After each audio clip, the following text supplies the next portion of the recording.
What to do when I become a koi and fall into the male god's bathtub. Chapter 1 to Chapter 51. The game character on the screen attracted the young man's attention. The dark military uniform tightly wrapped around the tall body. The black military cap was buckled on the top of the head. The upper half of the face was hidden under the brim of the cap, revealing a high nose, thin lips, and a beautiful jawline. The thin blood-stained lips were slightly curved, and the tip of the tongue licked the blood stains. My battlecraft war is invincible, and you, who have a bright galaxy in your eyes. The color overflowing from the screen made Rouge suddenly excited about the game. Your exclusive lover. He forced himself to calm down and pushed the frame of his glasses, asking himself in his heart, "You're not a girl, would you be tempted by a sexy young man in a military uniform?" Yes. Rouge completely forgot the original intention of playing the game. The cute girls in his mind were all thrown away. He couldn't wait to click continue. The screen disappeared, and the game plot outline was presented in the form of text. The background was an orphanage, and the reddish-brown text description appeared after the end of the First Battlecraft War. As the main battlefield, there were many homeless orphans in the 17th district. Xianxia Orphanage took in these orphans and used them for human experiments forbidden by the Federation. Number 20 was the most special existence. He was the source of all destruction. But now, he was just a little monster. As an orphanage employee, your attitude towards Number 20 was closely related to your future outcome. Skippable plot, yes, no. Rouge clicked no. The game was played from a first-person perspective. After the text disappeared, a group of staff members walked in with 3 or 4 cubs in each hand. There were fox cubs, kittens, puppies, piggies. Rouge was almost stunned by the sight. Was this background an orphanage and not a zoo? The yellow-haired staff member looked at Rouge. He held 2 cubs by the back of their necks and said, "Hey! Come and help."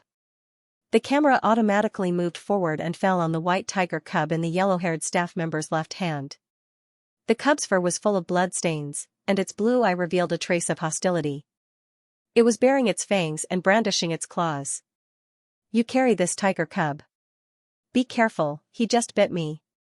Let's put these little cubs in room B6. The higher-ups said they want to do a small experiment. A pair of slender hands appeared on the screen and caught the white tiger cub whose fur was standing on end. With a wave of its small claws, a cold light flashed and blood splattered everywhere.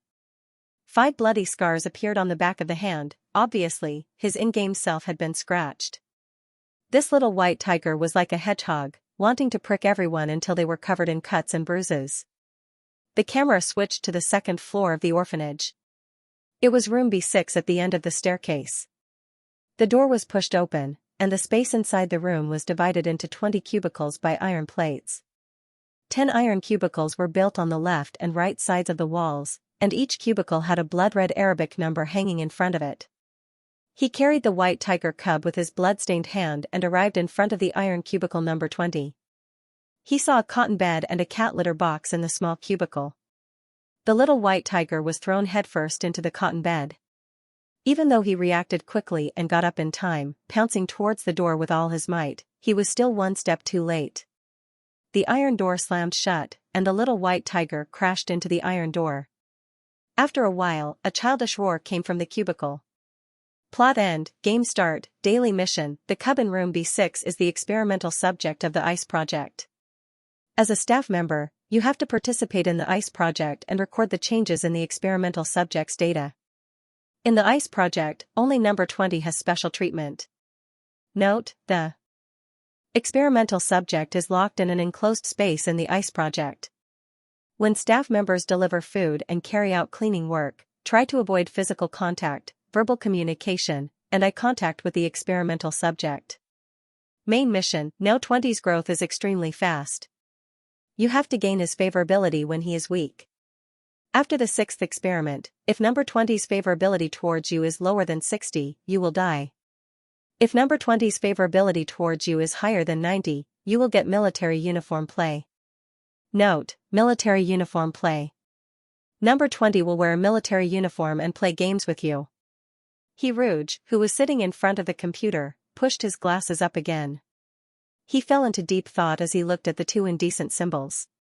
He Rouge, a romance writer and a straight man of steel, would be interested in this kind of child husband game. Without hesitation, he clicked to continue. A pile of milk bottles appeared on the game screen. Daily mission, feeding the experimental subject, 0/20, holding the milk bottle in his hand. The screen stopped at the door of iron cubicle number 1. There was a lid at the bottom of the iron door. Lifting the lid revealed a round hole. The hole was not big, just enough to fit the milk bottle. Beginner's guide, lift the lid and stuff half of the milk bottle into the hole. The mouse clicked on the lid. After the lid was lifted, a big black grape-like eye emerged from the hole.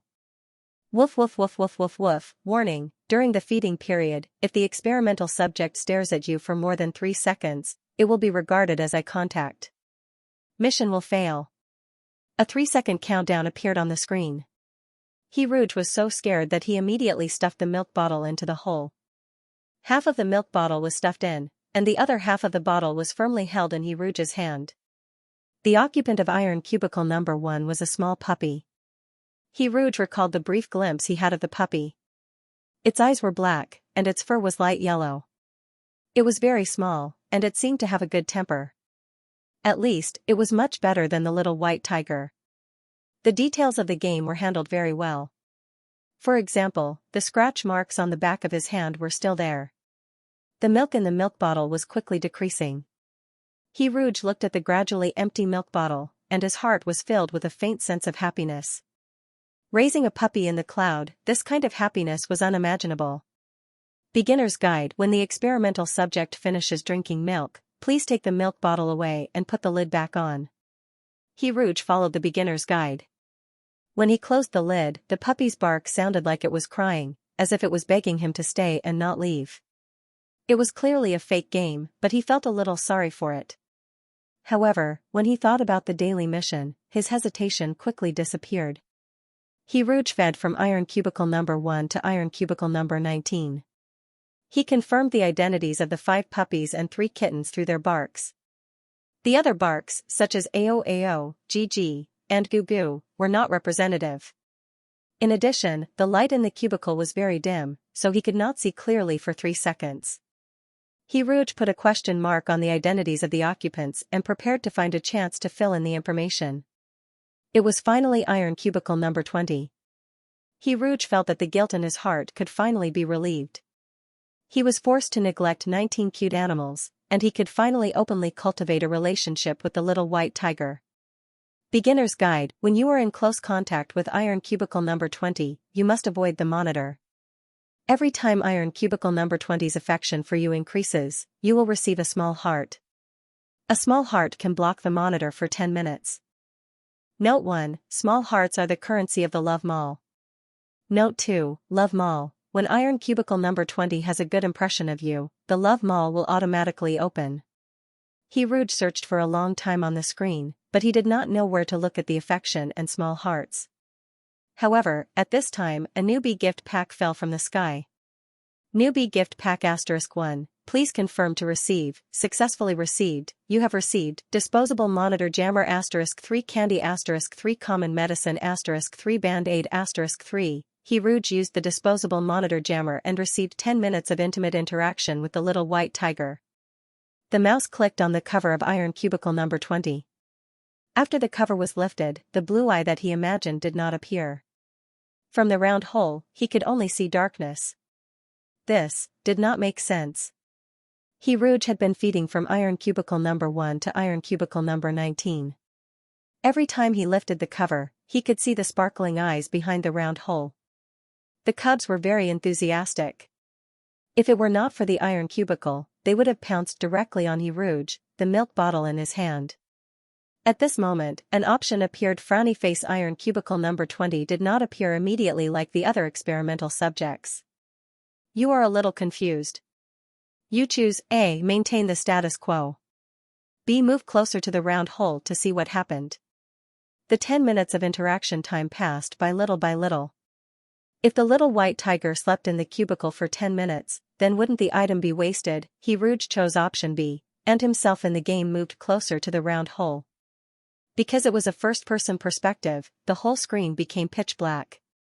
In the darkness, he could vaguely see the outline of the cubs. Before Rouge could focus and take a closer look, he saw a snow-white claw cut through the darkness.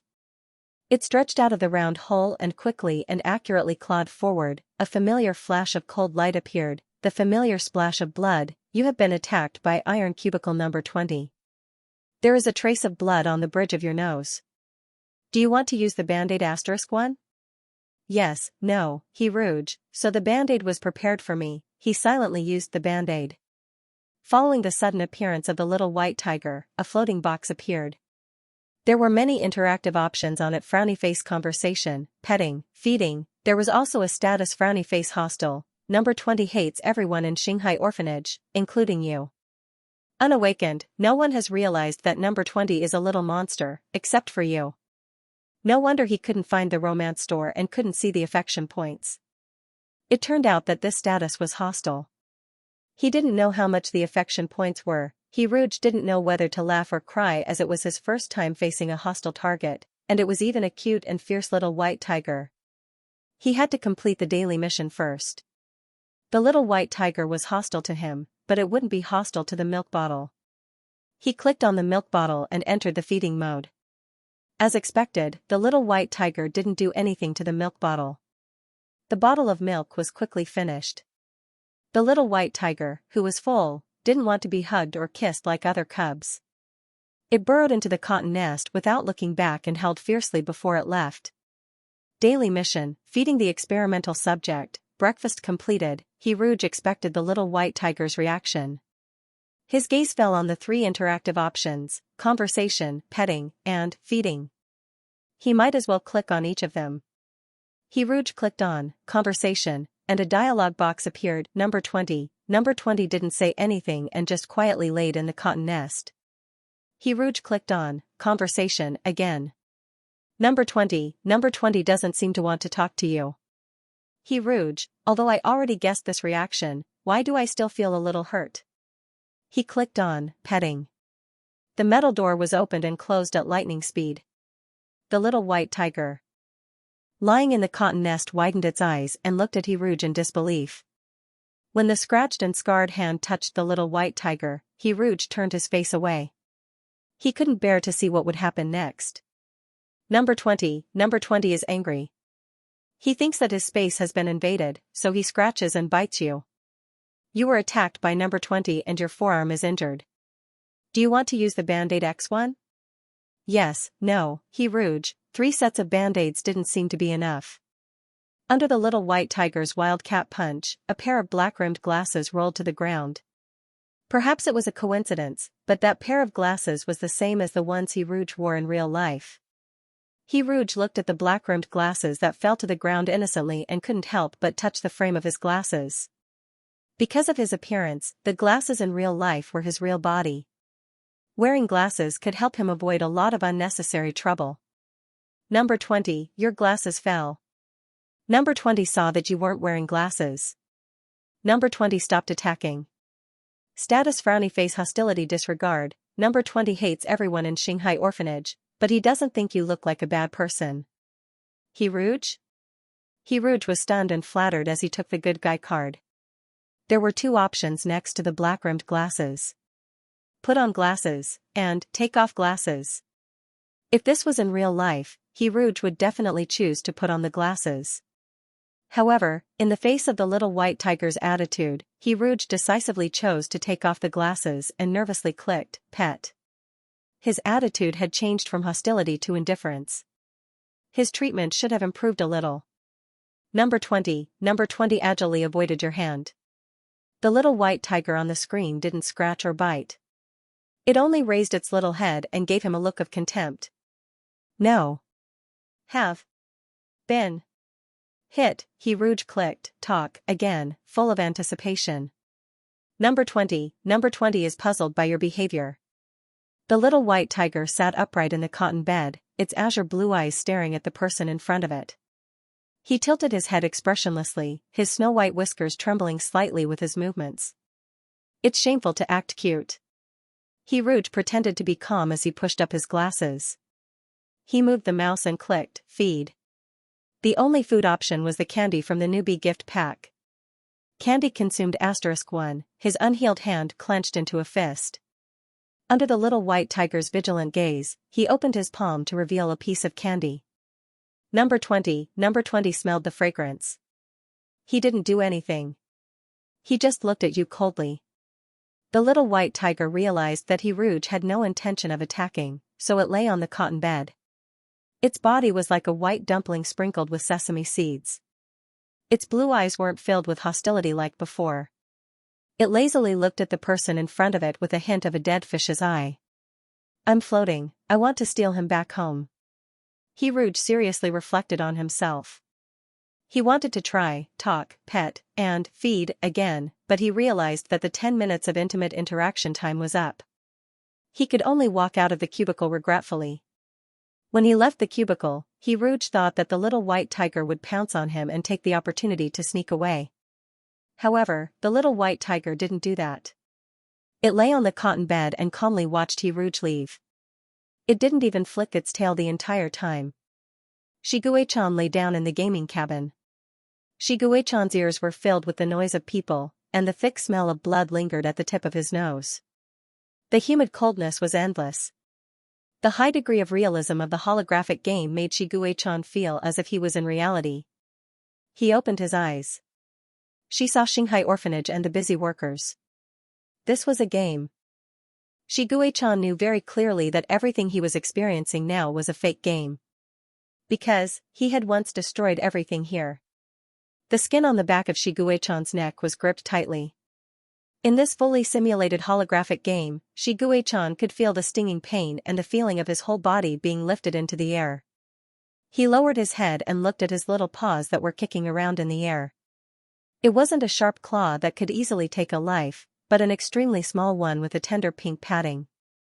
Shiguei-chan was greatly shocked for a moment. Blue eye opened wide. The yellow-haired worker saw little white tiger's expression and couldn't help but laugh. He lifted little white tiger up high and looked at it closely.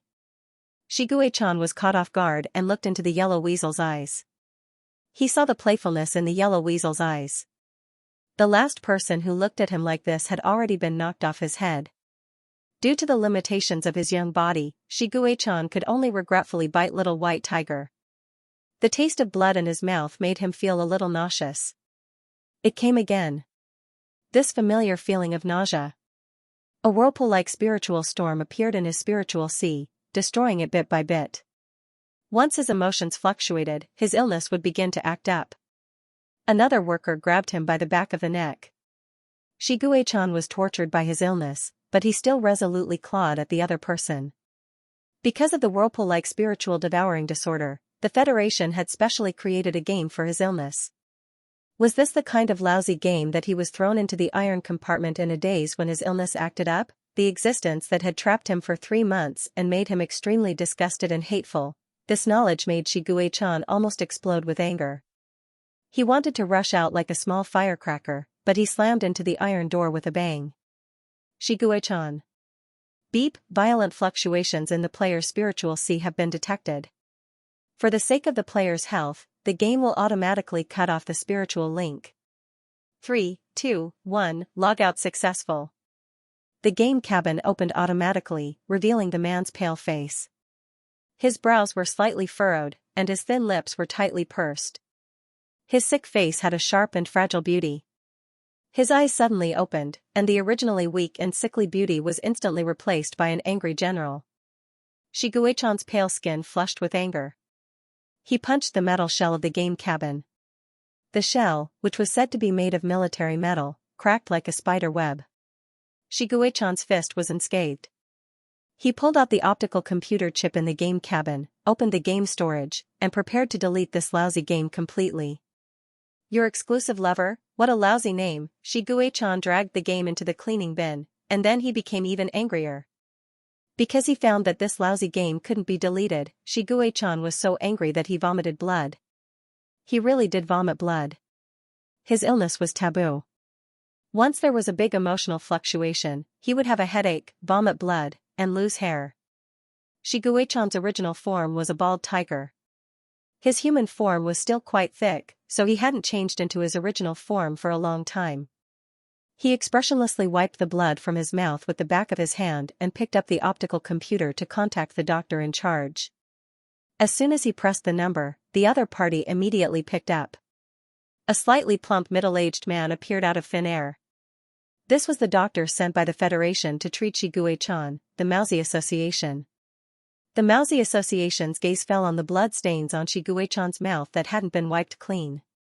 He was so scared that his whole body trembled, and gray rat ears popped out from his hair. The Mousy Association's original form was a drug-seeking rat. His medical skills were superb, but his weakness was that he was too timid, especially when faced with Shiguei-chan, who killed insects like flies in space combat. He couldn't help but cower. Why is this ancestor acting up again? It looks like he's still angry. Oh my god, did I just walk into the muzzle of a gun? Major General can I help you? Shiguei-chan pointed at the game icon on the optical computer and said coldly, why can't I delete the game you gave me? The Mousy Association didn't even have time to wipe the cold sweat off his forehead. He trembled as he said, this game wasn't given to you by us, Major General Look, this is game therapy beside your exclusive lover. This is the game we gave you to cooperate with your treatment. The situation became very awkward. The Mousy Association smiled apologetically and said, Major General I didn't know you would play these dating games. Actually, these games are pretty good. They help to soothe your mood. His sharp gaze swept over the Mousy Association. The Mousy Association was so scared that his tail was sticking out. When the screen went dark, it showed that Shiguei-chan had ended the call. The Mousy Association collapsed in his chair, exhausted, and turned into a little gray rat, panting heavily. On the optical computer, Shiguei-chan stared at the game icon of your exclusive lover. The Mousy Association thought that he was the one who downloaded the game, but Shiguei-chan never played games. So, where did this game come from? Why was there a Shanghai orphanage in the game? Who was the power behind this game? What were they trying to do? Shiguei-chan silently found a brand new gaming pod and entered the game again. He hated the unknown because it reminded him of some very bad memories. He wanted to see how much information this game had collected about him and what they were trying to do. The dark iron compartment appeared in front of him again. This time, Shiguei-chan was much calmer. He lay in the old cotton bed and looked down at his dirty paws. He didn't wash them. He didn't even have the interest to lick them. This stupid game. The smell of milk floated in the air. Shiguei-chan sniffed. The hunger in the holographic game was also 100% real. The smell of milk was very tempting to Shiguei-chan. But even though he was so hungry, he felt like vomiting. Whenever he thought that it was someone from the Shanghai orphanage, even if it was a fake game character, he felt disgusted. The lid was lifted, and a ray of light shone into the darkness through the round hole. The rich smell of milk filled the air. Shiguei-chan didn't move, his blue eyes cold. His lack of action confused the staff member. He squatted down and put his face close to the round hole to observe the situation. Wasn't he asking for a slap in the face? Shiguei-chan generously satisfied the other party. After giving this idiot a slap, he was actually prepared to go hungry. In the past, going hungry was common in this damn place. However, to Shiguei-chan's surprise, the milk bottle was stuffed into the compartment. Perhaps it was because he had just scratched the other party, but Shiguei-chan's nausea had subsided. He subconsciously licked his lips and wondered what the staff member was doing. Did he give him a sip and then quickly pull it away? This kind of retarded behavior was very much in line with the style of those people. Little White Tiger walked to the milk bottle, opened its mouth fiercely, and bit the pacifier hard. If he really wanted to pull it away, he would use all his strength and see if he could take 2 more sips at the last moment. With this thought in mind, Shiguei-chan went into a state of high alert, as if drinking milk was like fighting a war. Even his ears pricked up. In the end, after drinking the milk, that person didn't do anything. This was really a waste of his mood. Shiguei-chan angrily howled and cursed the idiot outside the door. Then he angrily returned to the cotton bed and tried to calm down. Because once he got angry, he would feel the most uncomfortable. These people weren't worth his anger. Number 20, hello. The sudden conversation shocked Shiguei-chan so much that he forgot to be angry. He suspected that he had misheard and couldn't help but shake his ears. He knew that he was now in the ice plan, and that these staff members would avoid verbal and physical contact with him. Sure enough, it was a game. It wasn't strict at all.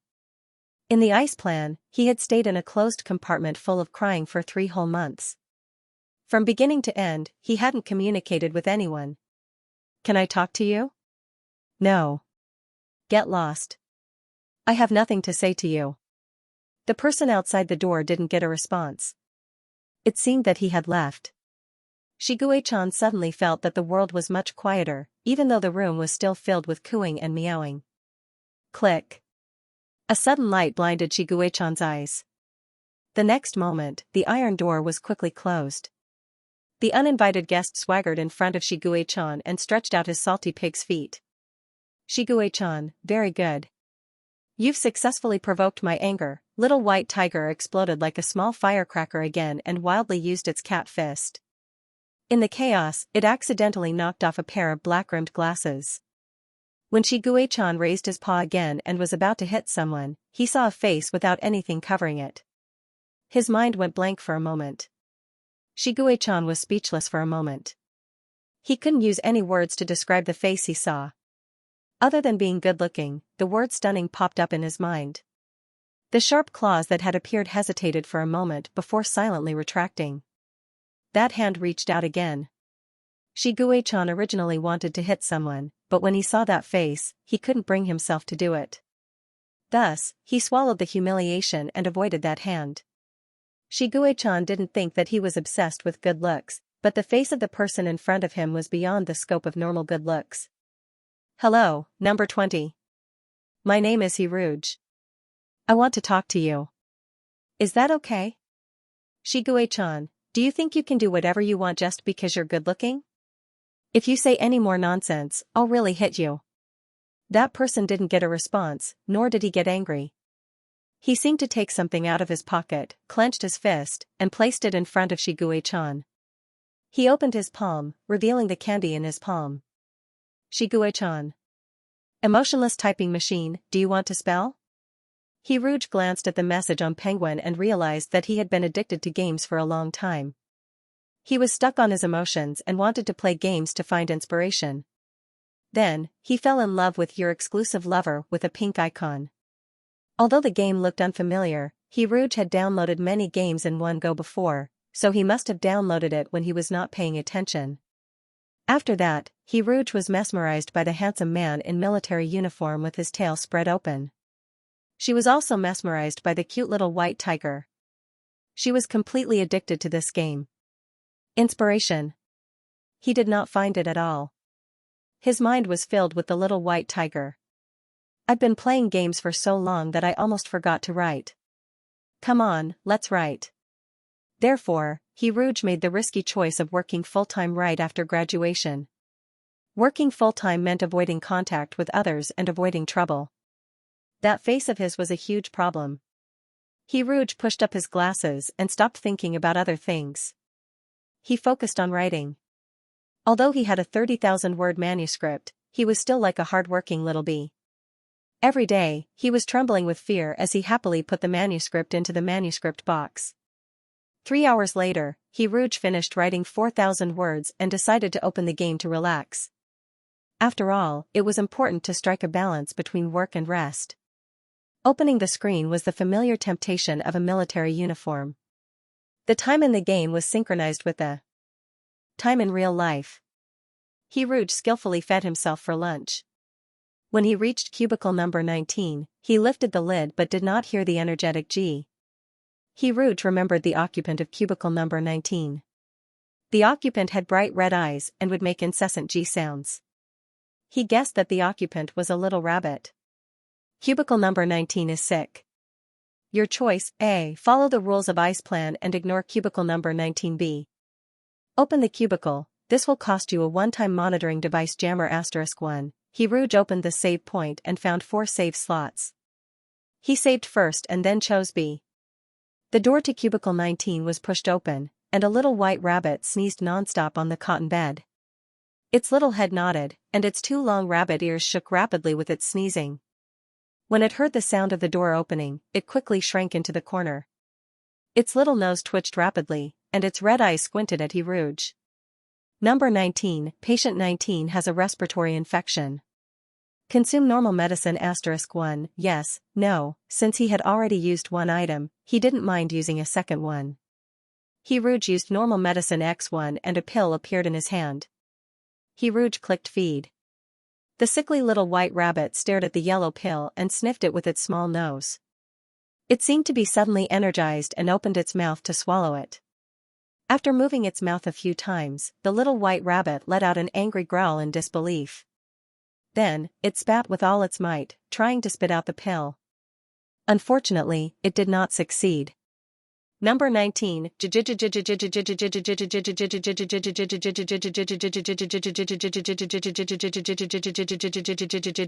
Little white rabbit's ears drooped as it was hurt. It glanced at Rouge angrily but didn't dare to say anything. Seeing that Rouge didn't move, it carefully moved the cotton nest to a corner and pulled out a piece of candy wrapper. The candy wrapper that little white rabbit was licking was exactly the same as the candy wrapper in the newbie gift pack. Rouge wondered if his eyes were playing tricks on him. He clicked on the candy wrapper with the mouse. Name, candy wrapper. Source, newbie gift pack. Status, damp. Comment, it's a worthless candy wrapper, but number 19 likes it very much. It was really his candy. Didn't he give the candy to little white tiger? Why was it here? Rouge looked around the cubicle and found that there was a small ventilation hole in the metal wall of the cubicle. It was just big enough to fit a candy. However, the ventilation hole was very high up, and the cubs couldn't reach it at all. Rouge made a bold assumption. The left wall of cubicle number 19 was the right wall of cubicle number 20. Little white tiger threw the candy into cubicle number 19 through the ventilation hole. But why would little white tiger do that? Rouge couldn't figure it out. He was worried that if the candy wrapper was discovered, it might cause trouble, so he put it away. On the screen, little white rabbit glared at Rouge angrily and timidly. It wanted to snatch back its beloved candy wrapper, but little white rabbit's guts didn't allow it to do so. Little white rabbit's eyes were filled with tears. It curled up in the corner and watched Rouge leave.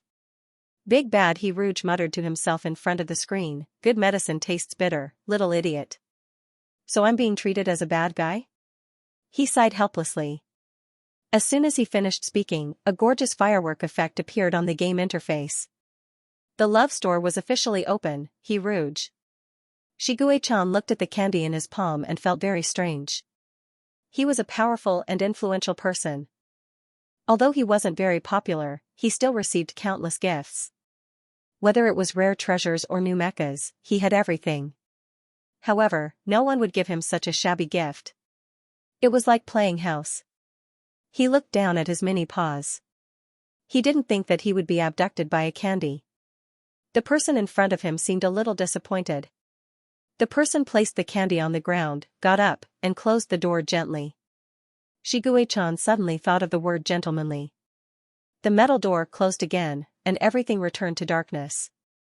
When vision was impaired, other senses would be compensated. Shigue-chan heard a gurgling sound coming from the cubicle. That voice kept repeating the words uncomfortable and mother. Shigue-chan remembered number 19, the first victim of the experiment. That child cried for a whole day and was noisy even in the middle of the night. Later, he suddenly stopped crying. Shigue-chan thought that the child was tired from crying. It wasn't until the staff disposed of the body that he realized that the child had died of an illness. If the game was restored enough, the little brat on the 19th would soon die silently, just like the other children in the orphanage. No matter how hoarse they were when they were alive, their deaths would not cause a ripple in the outside world. This was just a game. He wouldn't be overflowing with sympathy and want to save others. Little white tiger turned over indifferently and pressed its left ear. However, the crying continued to pour into its right ear. Shigue-chan sat up immediately. I'm not overflowing with sympathy. I just think that he's too noisy. Little white tiger fiddled with the candy with its pink paws. Little white tiger threw the candy into the air and aimed its tail at the candy. As if it had been precisely calculated, the candy passed through the tiny ventilation hole and landed in cubicle number 19 with a bang. Gee! Little Rabbit's frightened cry was heard. After a while, there was another happy cry. Sweet Little Rabbit, who was very easy to coax, stopped crying. Shigueikan silently lay in the cotton nest, his blue eyes suddenly turning cold, like bone-chilling ice. People like them had never been treated gently in their short lives. Therefore, they could be easily coaxed by a piece of candy. However, most of the time, that piece of candy didn't appear. It was really sad and funny. It was sad, but it was also funny. Suddenly, he tasted a trace of bitterness on the tip of his tongue. In the dim cubicle, an indescribable bitterness spread in his heart. Then, it spread through his organs, limbs, and bones. There was a storm in his mind again. In a daze, he seemed to hear the sound of cubicle number 19 being opened. Little Rabbit's angry and scared cry was heard again. He didn't know what kind of bullying it had suffered. Beep, violent fluctuations in the player's mind have been detected. For the sake of the player's health, the game will automatically cut off the mental connection. 3, 2, in the mechanical voice of the system, a familiar voice sounded. Bitter medicine cures the illness, little idiot. So, I'm being treated as a bad guy? That gentle tone, with a trace of helpless doting, was a gentleness that could bewitch people. At that moment, the two iron walls separated the hustle and bustle of the nearby world. The whole world seemed to have quieted down.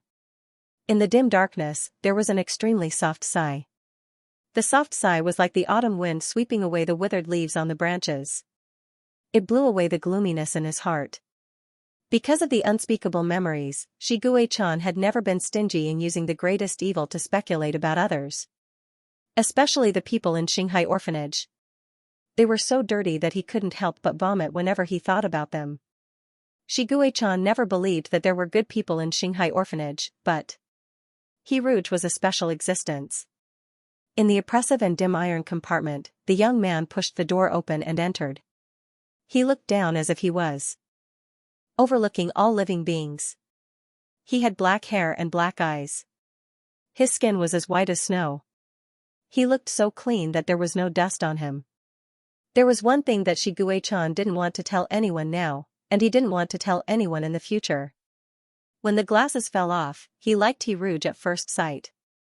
Beep, detected that the player's mental state is stable. Stopping the forced exit. The game will continue. Beep, favorability level has reached the minimum requirement to start the game. Your exclusive lover, love at first sight, has officially started. This game was developed by the General Administration of Marriage Management of the 3000 Worlds. In fact, in the 3000 Worlds, marriage is already predestined. Maybe your destined one is on another planet in a distant time and space. All we can do is to cross time and space and tie the red string for you. Marriage may be late, but it will never be absent. Your exclusive lover, Hiruj, will go on a romantic game journey with you, dear player. Your different attitudes towards your lover will lead to different endings. If you want to get a mysterious surprise ending, you have to have more sweet interactions with your lover. I never believed in love. It wasn't until I met you that I realized that love is love at first sight. Shiguei-chan. There was a dazzling array of goods in the Love Mall. Everything could be bought, be it food, medicine, or even mechas. Hiruj looked at the mecha's price, small hearts asterisk 99.99. He then looked at his balance, small hearts asterisk 20. Hiruj, sorry to disturb. If he remembered correctly, the number of small hearts seemed to be related to favorability. So, was the increase in favorability a reward for saving the little white rabbit? Then, was little white tiger's favorability towards him also at 20 points? If she wanted to check her favorability, she had to click on the floating box that would only appear next to the little white tiger.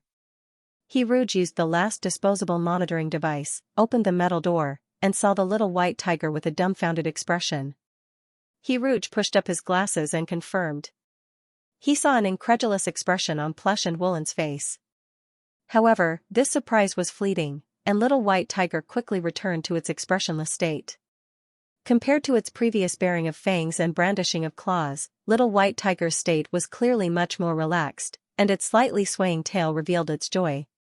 Status frowny face friendly, to number 20, you are a special existence. Favorability, 20.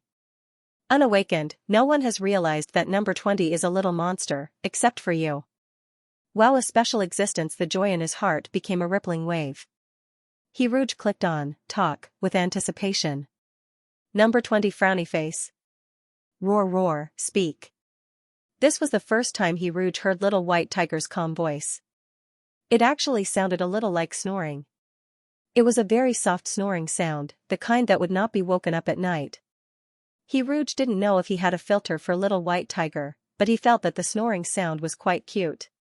He clicked on, talk, again. Number 20. Roar he doesn't look like he's good at small talk.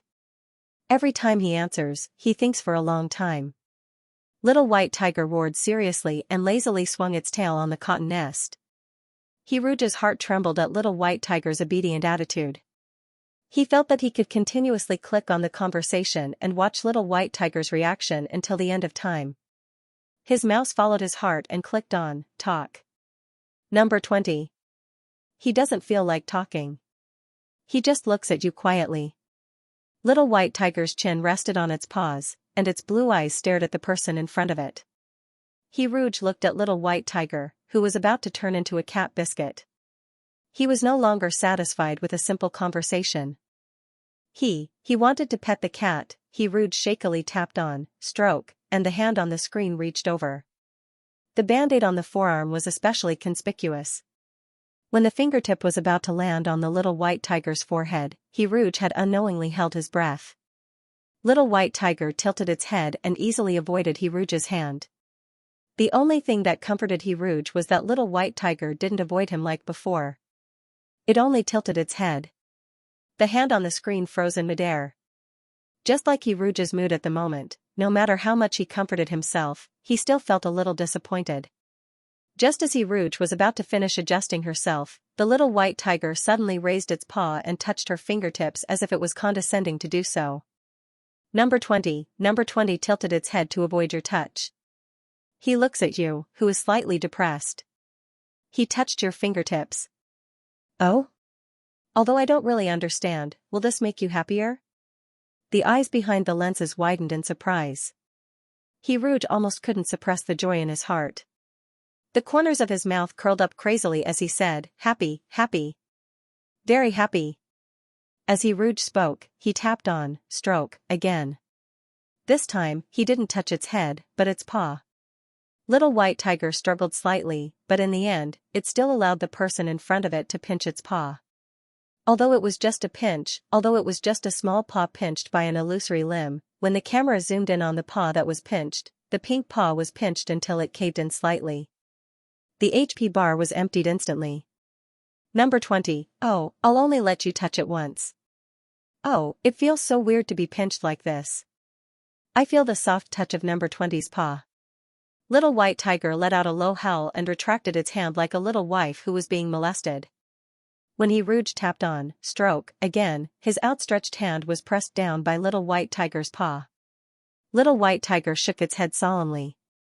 Number 20 rejected your touch. Love is restraint. When a lover clearly says that they don't want it, you must not mistake it for a boudoir, because your favorability is not that high. He Rouge regretfully gave up on touching it. He had a feeling that if he continued to touch it, the favorability would be reduced. Speaking of favorability, He Rouge tapped on the status again, wanting to see how much favorability it was now. Status frowny face friendly, to number 20, you are a special existence. Favorability, 25. Unawakened, no one has realized that number 20 is a little monster, except for you. God, the favorability increased by a whole 5 points. Rounding it up, it was 100 million.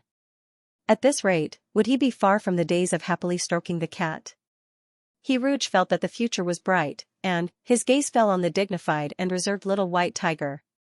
She said that she didn't want to be touched, but she was actually very happy inside. She really didn't mean what she said.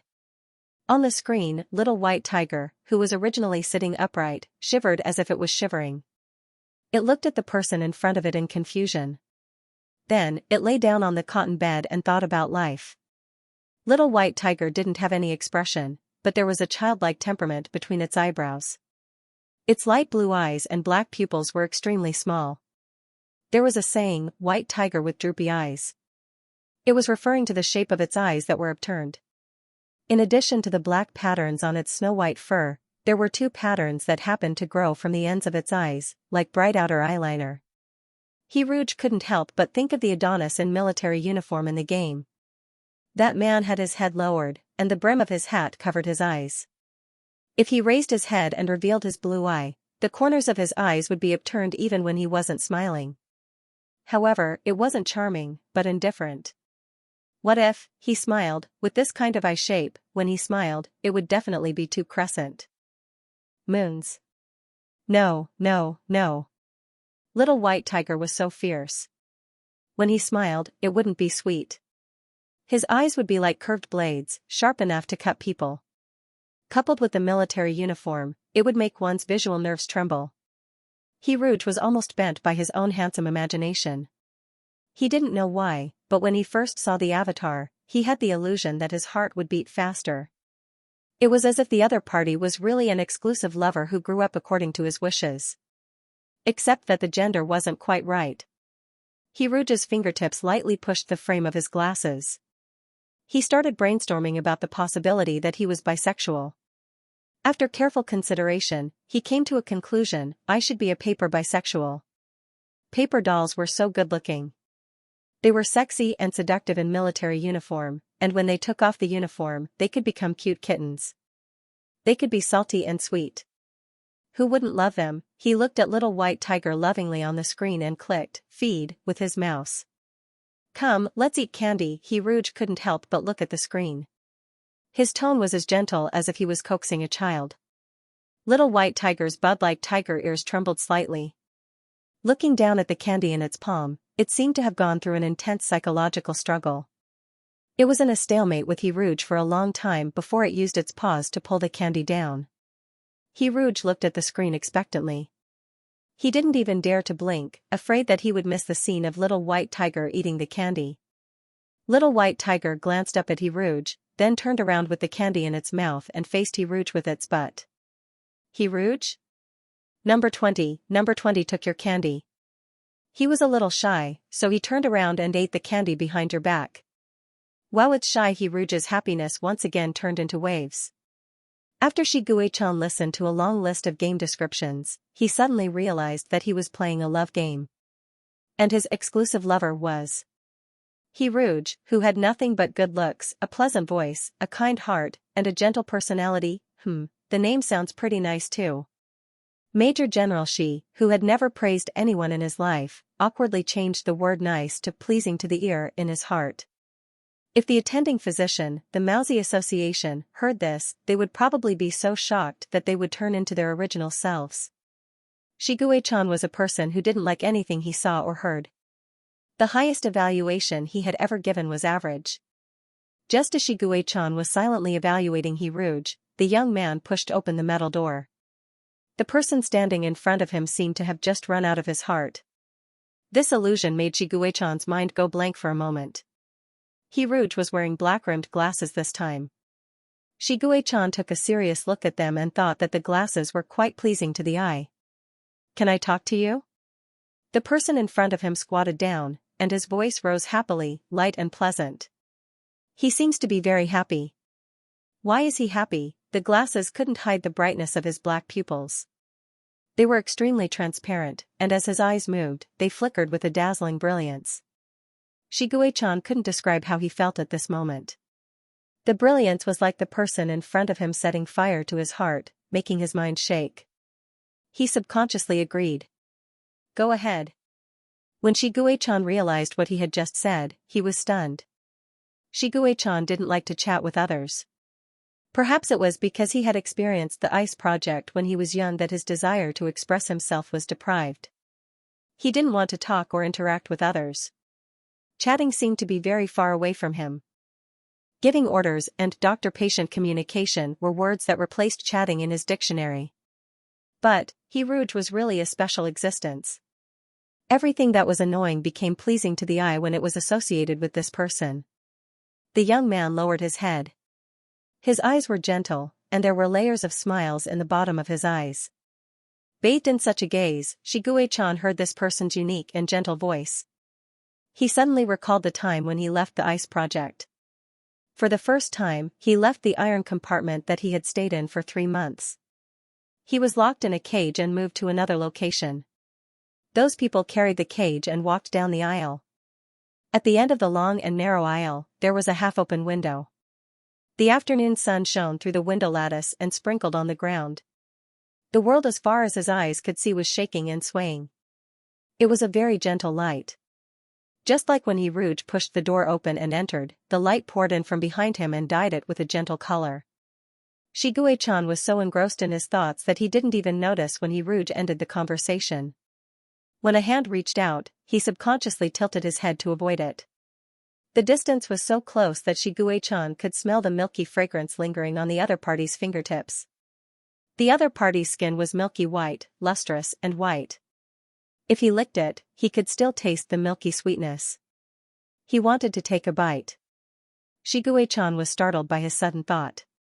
He looked up in confusion and saw Rouge, who was awkwardly suspended in midair. It was a disappointment that was visible to the naked eye. This person's eyes were watery. When he was happy, his black eyes seemed to glow. When he was sad, his black eyes seemed to be filled with tears. Shiguei-chan felt that his heart was gently stung by something. He didn't understand this strange emotion. Because in his barren sea of emotions, he had never felt such a soft and sharp emotion. But Shiguei-chan suddenly wanted to do something to make up for it, anything. Although he couldn't understand why Rouge kept touching him, Plush and Woolen's little paw hesitantly raised and touched the young man's fingertips like a dragonfly skimming the surface of the water. Its movements were quick and light, like a cautious little beast. Although he couldn't understand it, would it make you happier? The person in front of him smiled in surprise. He could hardly contain his joy and said repeatedly, happy, happy. Very happy. Not only that, but he also reached out to touch Shiguei-chan's little paw. Shiguei-chan was speechless. Are you trying to push your luck by taking advantage of my favor? Do you think I'm a tiger that can be touched so easily? Okay. He could only touch it. After the paw was pinched, there was a strange lingering feeling. When Shiguei-chan thought that this paw had been pinched by Rouge, he felt that he wouldn't be able to lick it calmly in the future. He frowned and pressed down on the hand that wanted to touch it again, but he didn't expect that the other party's right hand would reach over. He opened his palm, and there was a candy lying quietly in his palm. This was the candy that the little rabbit next door liked very much, but he didn't like it. He was already past the age of loving candy, but there was something that every kitten couldn't resist. In addition to the dried fish, there was also this person's expectant gaze. Under such an eager gaze, Shiguei-chan felt strange from head to toe. He turned around uncomfortably, and his mouth was filled with the sweetness of the fruit candy. It was a particularly unfamiliar taste. In Shanghai orphanage, after he was weaned, he could only drink nutrient solutions with a single taste and a bland taste. After day, nutrient solutions seemed to be the only option left in his diet. Even when he became a Major General Shi and was no longer a cub trapped in compartment 20, he was still used to drinking nutrient solutions. Therefore, to him, this candy was too sweet. 10 minutes of blocking the monitor was up. Rouge ended the interaction reluctantly. He looked at the 28 points of affection and felt happy again. The main mission required him to have at least 60 affection points by the end of the 6th experiment. The passing line seemed easy to reach. It was only the first experiment. Maybe he could reach 90 affection points by the 3rd experiment. The future seemed bright, but Rouge felt that something was wrong. As a writer, he knew that the biggest taboo of writing was to give the readers the bait too early. The game should follow the same principle. It should break the cheese and sprinkle it behind the players to make them run happily. Before Rouge could think about it, the door to room B6 was pushed open. A fully armed worker with a mask and gloves stood at the door and waved at Rouge. If it wasn't for his signature yellow hair, Rouge wouldn't have recognized him. He remembered this NPC. It was the worker who carried the white tiger at the beginning of the game. In the game, he walked forward and stood with the worker in the corridor. He clicked on him and a dialog box popped up. Yellow Weasel frowny face today, I will record the data of the experimental subjects. put on the mask and gloves. When I open the cubicle to measure the data, you will clean the litter box. Remember not to make a sound. Daily mission, clean the litter box, 0/20. He Rouge silently looked at Yellow Weasel's prop, a mini metal helmet full of advanced technology. He then looked at the black plastic bag and the cat litter box in his hands. An indescribable sense of loss filled his heart. Yellow Weasel walked in front and opened the door of cubicle number 1. The occupant of the cubicle was a yellow puppy. When the puppy saw the fully armed Yellow Weasel and Rouge, he didn't show much fear. His grape-like eyes were full of lively curiosity. He eagerly stood up from the small cotton nest and happily rushed to the feet of the Yellow Weasel. His little tail wagged very happily. Perhaps he wanted to act spoiled to an adult. His 2 little claws grabbed the bottom of the Yellow Weasel's trousers, and he began to whimper. The game's sound effects were very good. Rouge could even guess the mood of the little animal through its sound. Rouge's heart melted when he heard the squeaky voice of his cub. His smile froze in the next second. The weasel violently kicked the soft belly of the puppy with the tip of its shoe, and the tender barks became extremely sharp in an instant.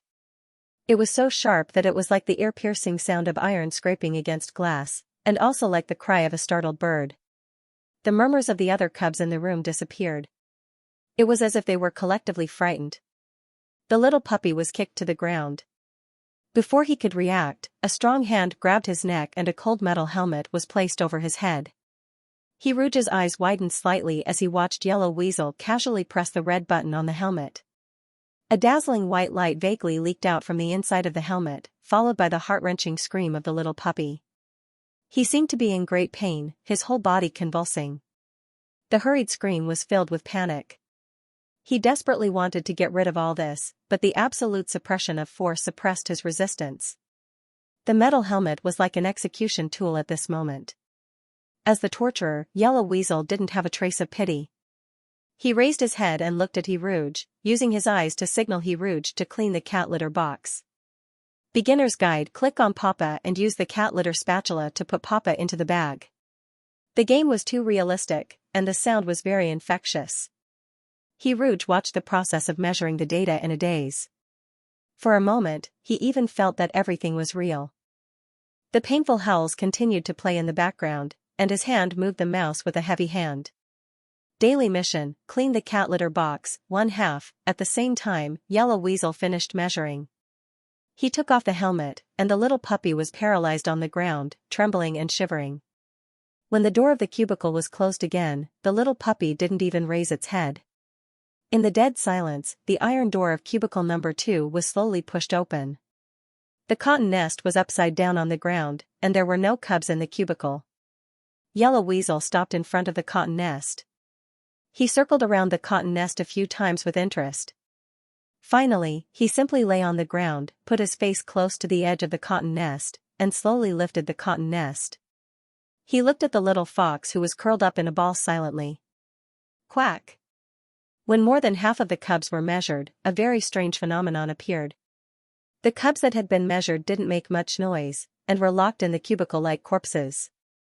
The cubs that were afraid of the unknown broke down and sobbed, and the originally dead silent room was filled with cries.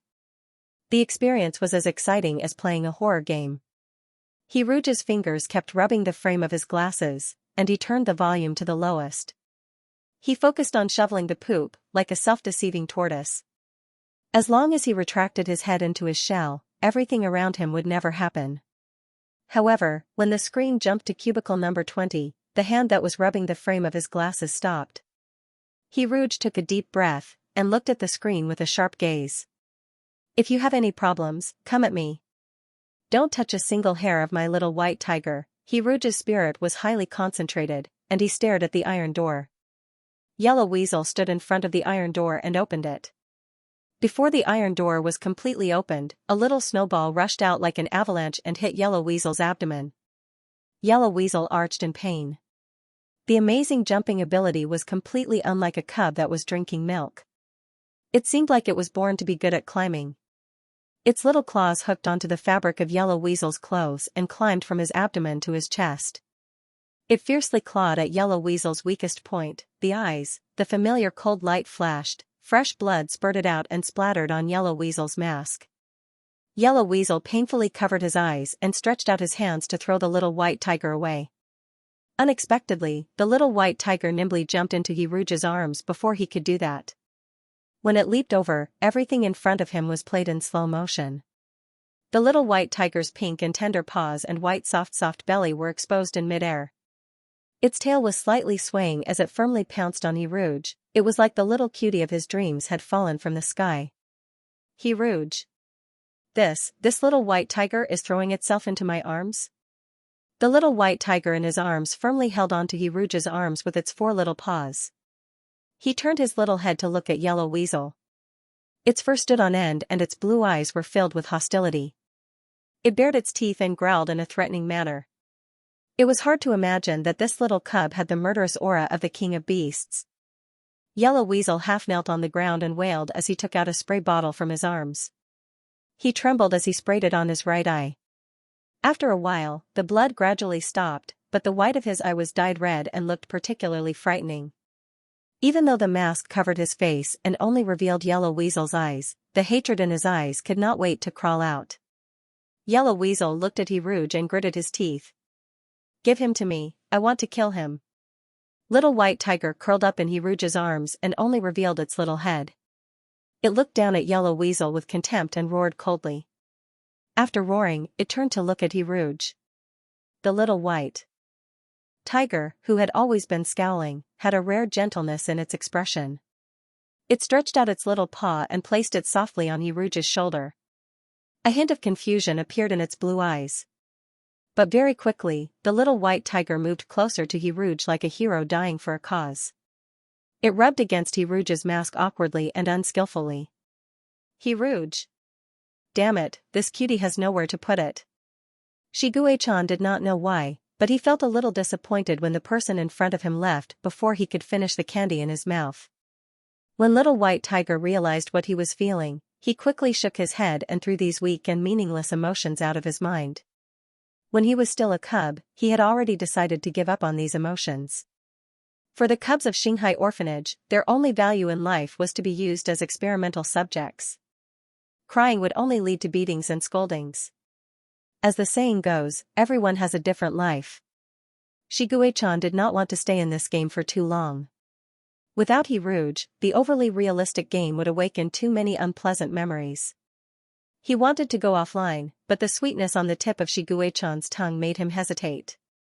This candy was not finished yet. While waiting for the candy to be finished, Shiguei-chan suddenly heard a familiar scream. It was a scream filled with fear and helplessness. Shigekin's body, which was originally lying comfortably on the cotton bed, stiffened and abruptly stood up. Shiguei-chan's teeth crunched on the candy and he swallowed it expressionlessly. The louder the scream, the colder his blue eye became. It was so cold that it was like an unmelted ice. Just by listening to the sound, he could outline the clearest picture. The fully armed staff held the spiritual sea stimulator and put the torture device on the cub's head. It was said that the most outstanding interstellar people only developed 20% of their spiritual sea. Therefore, the people of the Federation Research Institute developed the spiritual sea stimulator. It was an instrument that could stimulate the development of the spiritual sea. The greater the intensity of the stimulation, the greater the pain. If the intensity of the stimulation was too low, it would not bring about any changes. The golden period of a person's spiritual sea development was his infancy.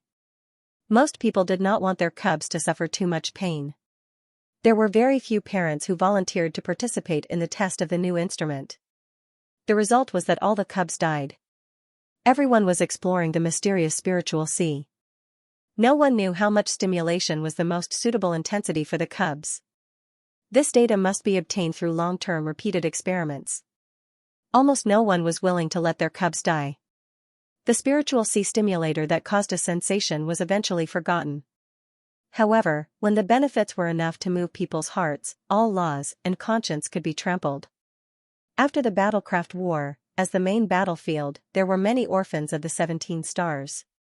The experiments that should have been stopped started again. The ICE project was actually to verify a conjecture: was despair more effective than hope in stimulating the spiritual sea? How long could people live in an environment without hope? Shiguei-chan did not know. Perhaps he had died a long time ago in the ice project.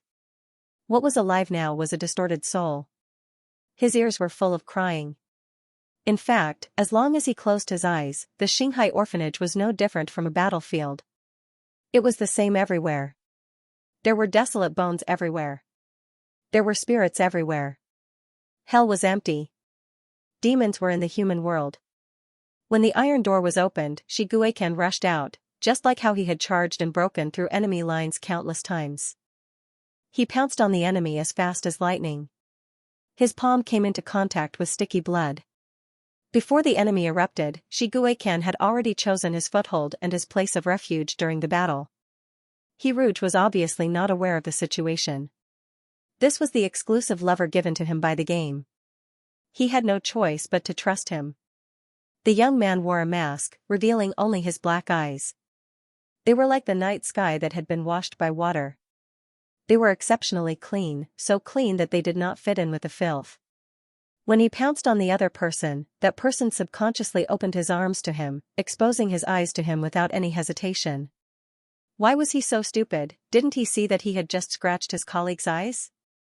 Wasn't this person afraid of being hurt in the same way? She opened her arms and hugged him gently. The tip of his nose smelled a light fragrance. He liked this kind of soft fragrance. It was not the stench of blood, not the cold iron, and definitely not the stench of decay in a narrow corner. This was a fragrance that made him feel at ease. It was almost bewitching. Indulging in this smell, his tense nerves gradually relaxed, and his aching brain felt a long-awaited relief. Shiguei-chan closed his eyes. His 4 claws hooked the other person's clothes tightly, as if he was afraid of being abandoned in the next second. You are my exclusive lover. But what is a lover? Little white tiger hesitantly placed its claws on the person's shoulder. The blood-stained paws left a bloody plum blossom print on the uniform. Will you always be good to me? Shiguei-chan looked up. His blue eyes were filled with confusion. This made him look like a lost lamb. Just like that, he carefully held his breath and used the only trust he had in the world to gently rub the ice-cold mask. You will protect me at all costs, right?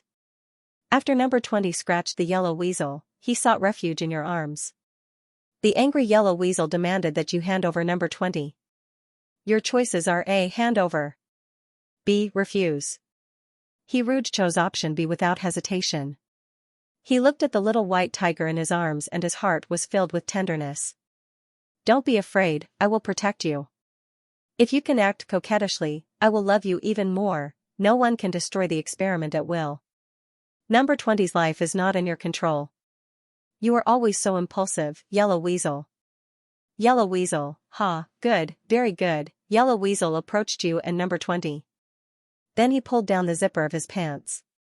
Hiruge pushed his glasses up in confusion. He suspected that his eyes were playing tricks on him.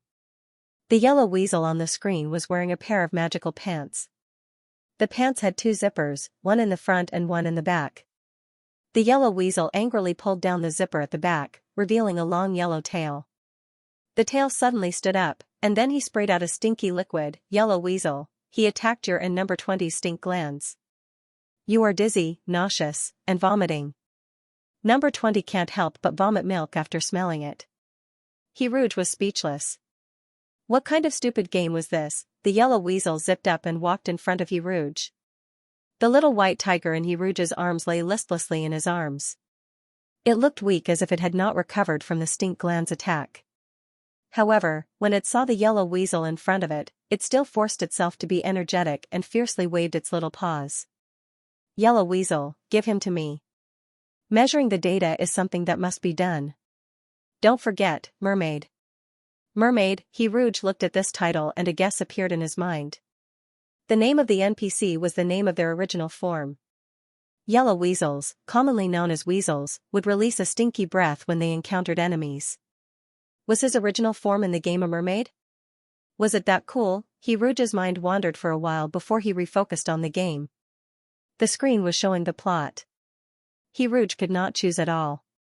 After he clicked on the yellow weasel's dialog box, Hiruge's own dialog box popped up. I want to look at you when the data is measured. Yellow Weasel, TSK, you carry number 20. I'll put the equipment on him. After saying that, Huang Weasel took out the metal helmet and prepared to put it on Little White Tiger. He Rouge was worried that Little White Tiger would struggle with all its might, but Little White Tiger was very calm. Compared to the other cubs who were trembling in fear, Little White Tiger's attitude could even be considered calm. He stayed in Rouge's arms and snorted softly. He didn't dodge the helmet in Huang Weasel's hands. When Huang Weasel pressed the red button on the helmet, Little White Tiger hugged Rouge's arm without a sound. If not for the slight trembling of its body, Little White Tiger would be as quiet as if it was asleep. During the measurement process, the Little White Tiger howled as if it was in a dream. Number 20. Ow, it's so uncomfortable. When the measurement was completed, the Little White Tiger struggled to bare its teeth and glared at the Yellow Weasel. Rouge suddenly thought of Angry Bird. If he could adapt the game, he might change it to Angry Little White Tiger. He tied Little White Tiger to the slingshot, aimed at the Yellow Weasel in the distance, and shot it out with a howl. Little White Tiger was really naughty. However, Little White Tiger was always full of energy. It was either angry or angry on the road. It was really cute. Even if it didn't act coquettishly, it was still extremely cute.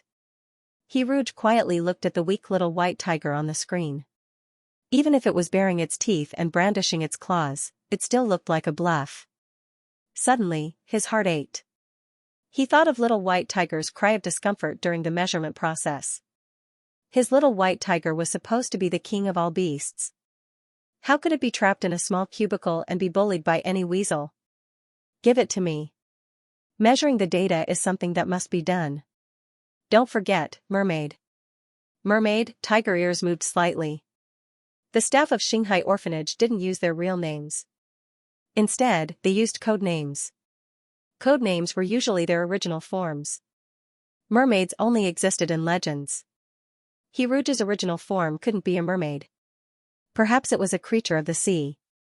While Shiguei-chan was distracted, Yellow Weasel appeared in front of him. Its intact left eye stared at him maliciously, and the mental sea stimulator in its hand slowly approached him. Under the pale white light, the metal helmet was filled with coldness. When he saw this torture device that had brought him endless pain, Shiguei-chan's mouth twitched and he let out an extremely soft sneer. He really wanted to know more and more who developed this game. Every plot of the game could poke at the deepest scar in his heart. His rationality was breaking inch by inch. For a moment, Shiguei-chan wanted to rush out and blind Yellow Weasel's left eye. Because when his illness acted up, killing would alleviate the pain. However, his claws were gently held by a pair of hands. The hands were very white, like precious and fragile porcelain that would shatter if he wasn't careful. The person hugging him didn't use much strength at all. Such a gentle hug, in the posture of a protector, held him in his arms. This was the first time Shiguei-chan was protected, even in a fake game, even if the person protecting him was a game character made of data. He had never been hugged by anyone in his life, let alone being hugged so carefully at this moment, as if he was a precious treasure. His little claws moved slightly imperceptibly, but he didn't move as if he was worried about something. I'm not worried about him. I'm not worried about him. This person is just a game character. Why would I care about him, when the gap between us and the enemy is huge? Strategic compromise is the right thing to do. Shiguei-chan didn't know what he was thinking, but in the chaos of his thoughts, his emotions gradually calmed down. He was calmly and blankly put on the mental sea stimulator. The red button was pressed. Bang! A dazzling white light engulfed everything, and a loud sound exploded in his ears, like an energy bomb exploding next to him. An earth-shattering pain surged through his body. The fine and dense stabbing pain was like long needles stabbing into his brain. The long and bone-piercing pain continued to spread, from his internal organs to his limbs and bones. Little White Tiger was like a stiff little animal, curled up stiffly in the young man's arms. Shiguei-chan never thought that the game could be restored to such an extent. His originally calm mental sea began to tumble, and the bone-piercing pain came in waves like a tide. Beep, detected fluctuations in the player's mental sea. Warm reminder, this segment is a healing phase and won't hurt the player. Please relax. Beep, player is in a weakened state. The Yellow Weasel's odor gland attack, hallucination, is in effect. Shiguei-chan couldn't hear anything. The injured part of his mental sea was constantly stimulated, and the pain spread rapidly. He gritted his teeth and refused to make any sound. Because of the vortex mental void devouring syndrome, his mental sea was riddled with holes. The sharp pain was like a heavy hammer, and in that moment of absent-mindedness, his rationality was smashed to pieces. Shiguei-chan remembered many things that he forced himself to forget and didn't want to recall. How could he remember so clearly? That's right, he was a monster from the start. He was born with a photographic memory. He remembered the first day when he was thrown into room B6, cubicle 20. He didn't cry and was in a calm mood because the warm milk tasted good. He couldn't bear to drink it too quickly, but he was too hungry, so he could only endure the pain and drink it quickly. Rabbit number 19 was crying and saying, "I feel terrible." He also called out for his mother in a childish voice. Because he was crying too hard, his words were unclear. He pressed his ear against the metal wall and called out "Mommy" in a daze. The little rabbit's mother didn't respond to her child. His mother also didn't respond to him. Because that woman died in the cockpit. He vaguely knew all of this. As a little monster, he knew a little about many things. For example, when the little rabbit called out "Mommy," the face of the dead woman appeared in his mind. Although he was born with this knowledge, it was only compared to other cubs. There were more things in his mind, and he didn't know everything. Just like the galactic language, he could roughly understand the meaning, but he couldn't speak it. The little rabbit kept crying, and he fell asleep listening to its cries. When he woke up the next morning, he didn't hear the little rabbit crying. He felt inexplicably uncomfortable, so he pressed his ear against the wall again and let out a soft ow. But this time, there was no response from the baby rabbit. He sat back in the cotton nest regretfully and obediently waited for breakfast. The waiting time was always long, but he wasn't impatient. He slowly licked his paws. Just as he was immersed in licking, the panicked cries of the cub scared him silly. The little white tiger sat in the cotton nest at a loss, not knowing what had happened. The iron doors were opened one by one, and different cubs let out the same painful cries. But when it came to number 19, there was no sound at all. That child died of illness. Shiguei-chan was most familiar with the smell of death in the air. He was very sensitive to this smell, and when he smelled it, the alarm in his mind desperately rang. But so what if he knew there was danger? He couldn't break free from the strong shackles of an adult. He shook his head desperately and finally put on the helmet. Endless pain. This was the beginning of a lifetime of nightmares. He was an unfortunate little monster. No one loved or doted on him. Even though he was born with this knowledge, no one taught him how to speak. He only knew 2 words. One was "Mommy" and the other was "uncomfortable." His mother had already fallen asleep forever. So he cried out "uncomfortable." But his hopeless situation didn't improve. Why did he have to talk to others and interact with them? Since he couldn't get a response, why talk? His memories twisted like a whirlpool, and the door to cubicle number 20 was pushed open again. But this time, the person who came in didn't have a spiritual sea stimulator in his hand. It was a young man with black hair and eyes. His entire body was enveloped in holy light, like an angel descending to the mortal world. A low voice sounded by his ear. It was soft and gentle, so gentle that it could make people cry. "Can I talk to you?" After the measurement, he rude shoveled the last basin of feces under the watchful eyes of little white tiger and yellow weasel. Daily mission, clean the litter box, completed. He Rouge couldn't help but feel sorry for little white tiger. He reluctantly left cubicle number 20 and walked out of room B6 with Yellow Weasel. "Yellow Weasel, let's go to Scorpion to write an accident report." The Shanghai orphanage was very large. It had white walls and blue tiles. Every room had a solid iron door. Walking in the long and narrow corridor, the tightly shut iron doors were like prison cells, imprisoning unseen things that could not be seen. The cold color scheme gave off an eerie vibe even through the screen. The surveillance room was in the innermost room on the 4th floor. A huge screen was suspended in midair, and all the surveillance videos in all the rooms could be seen at a glance. Scorpion was a woman wearing a silver-gray cheongsam with purple eyeshadow and lipstick. Her eyes were slightly closed, as if she hadn't woken up yet. She put her legs on the table, and because of this action, her high-slit skirt almost revealed her private parts. Rouge wanted to look away, but he found that the mosaic had thoughtfully covered the bottom of her skirt. Who broke the rules? Yellow Weasel. It was me, but there was a reason for it. Before Yellow Weasel could finish, Scorpion's slightly drooping eyes suddenly opened and stared coldly at Yellow Weasel. This experiment was upgraded today. It's not an ordinary experiment. If there's a next time, I'll cut off your tongue. Yellow Weasel's face instantly turned pale. He trembled as he finished writing the accident report. After leaving the surveillance room, Yellow Weasel no longer looked at Rouge coldly. An option popped up in front of him. Yellow Weasel didn't make a big mistake because of your intervention. He invited you to the infirmary. Your choices are A. Go. B. Don't go. Rouge looked at the screen and fell into deep thought. From the game plot just now, Yellow Weasel might have just gotten the attention of the higher-ups today. Before this, Yellow Weasel thought that Yellow Weasel was an insignificant experiment, so he dared to attack the experimental subjects. Not only did the experimental subjects in Shanghai orphanage have no human rights, but the health of the staff was also not guaranteed. Even the punishment of cutting off one's tongue could be used.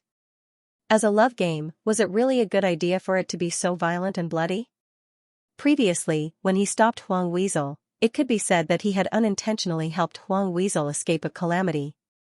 Now that Huang Weasel invited him to the medical department, he wouldn't do anything to repay kindness with enmity, right? On the screen, the Weasel's right eye was blood red, and he had a head of coarse yellow hair. He didn't look like a good person. Rouge's thoughts were instantly shaken. He opened the save file and prepared to save it first. This game was very Buddhist. The time in the real world was synchronized with the time in the game. If one overslept in the real world and did not wake up in the morning, they would miss the feeding time in the game. Save can only be used when option appears. There were 4 save slots in the save point. Each save slot could only be used once. In other words, Rouge only had 3 chances to save when he encountered option AB. Rouge was silent. He decided that when he logged out of the game later, he would definitely search for information about this game on the internet and find out which clever person came up with this trashy game. To go or not to go, that was the question. The game had just started, and he didn't understand the dangers of the game. He couldn't blindly choose based on his intuition. He was afraid of wasting his few save points, but it was worth it.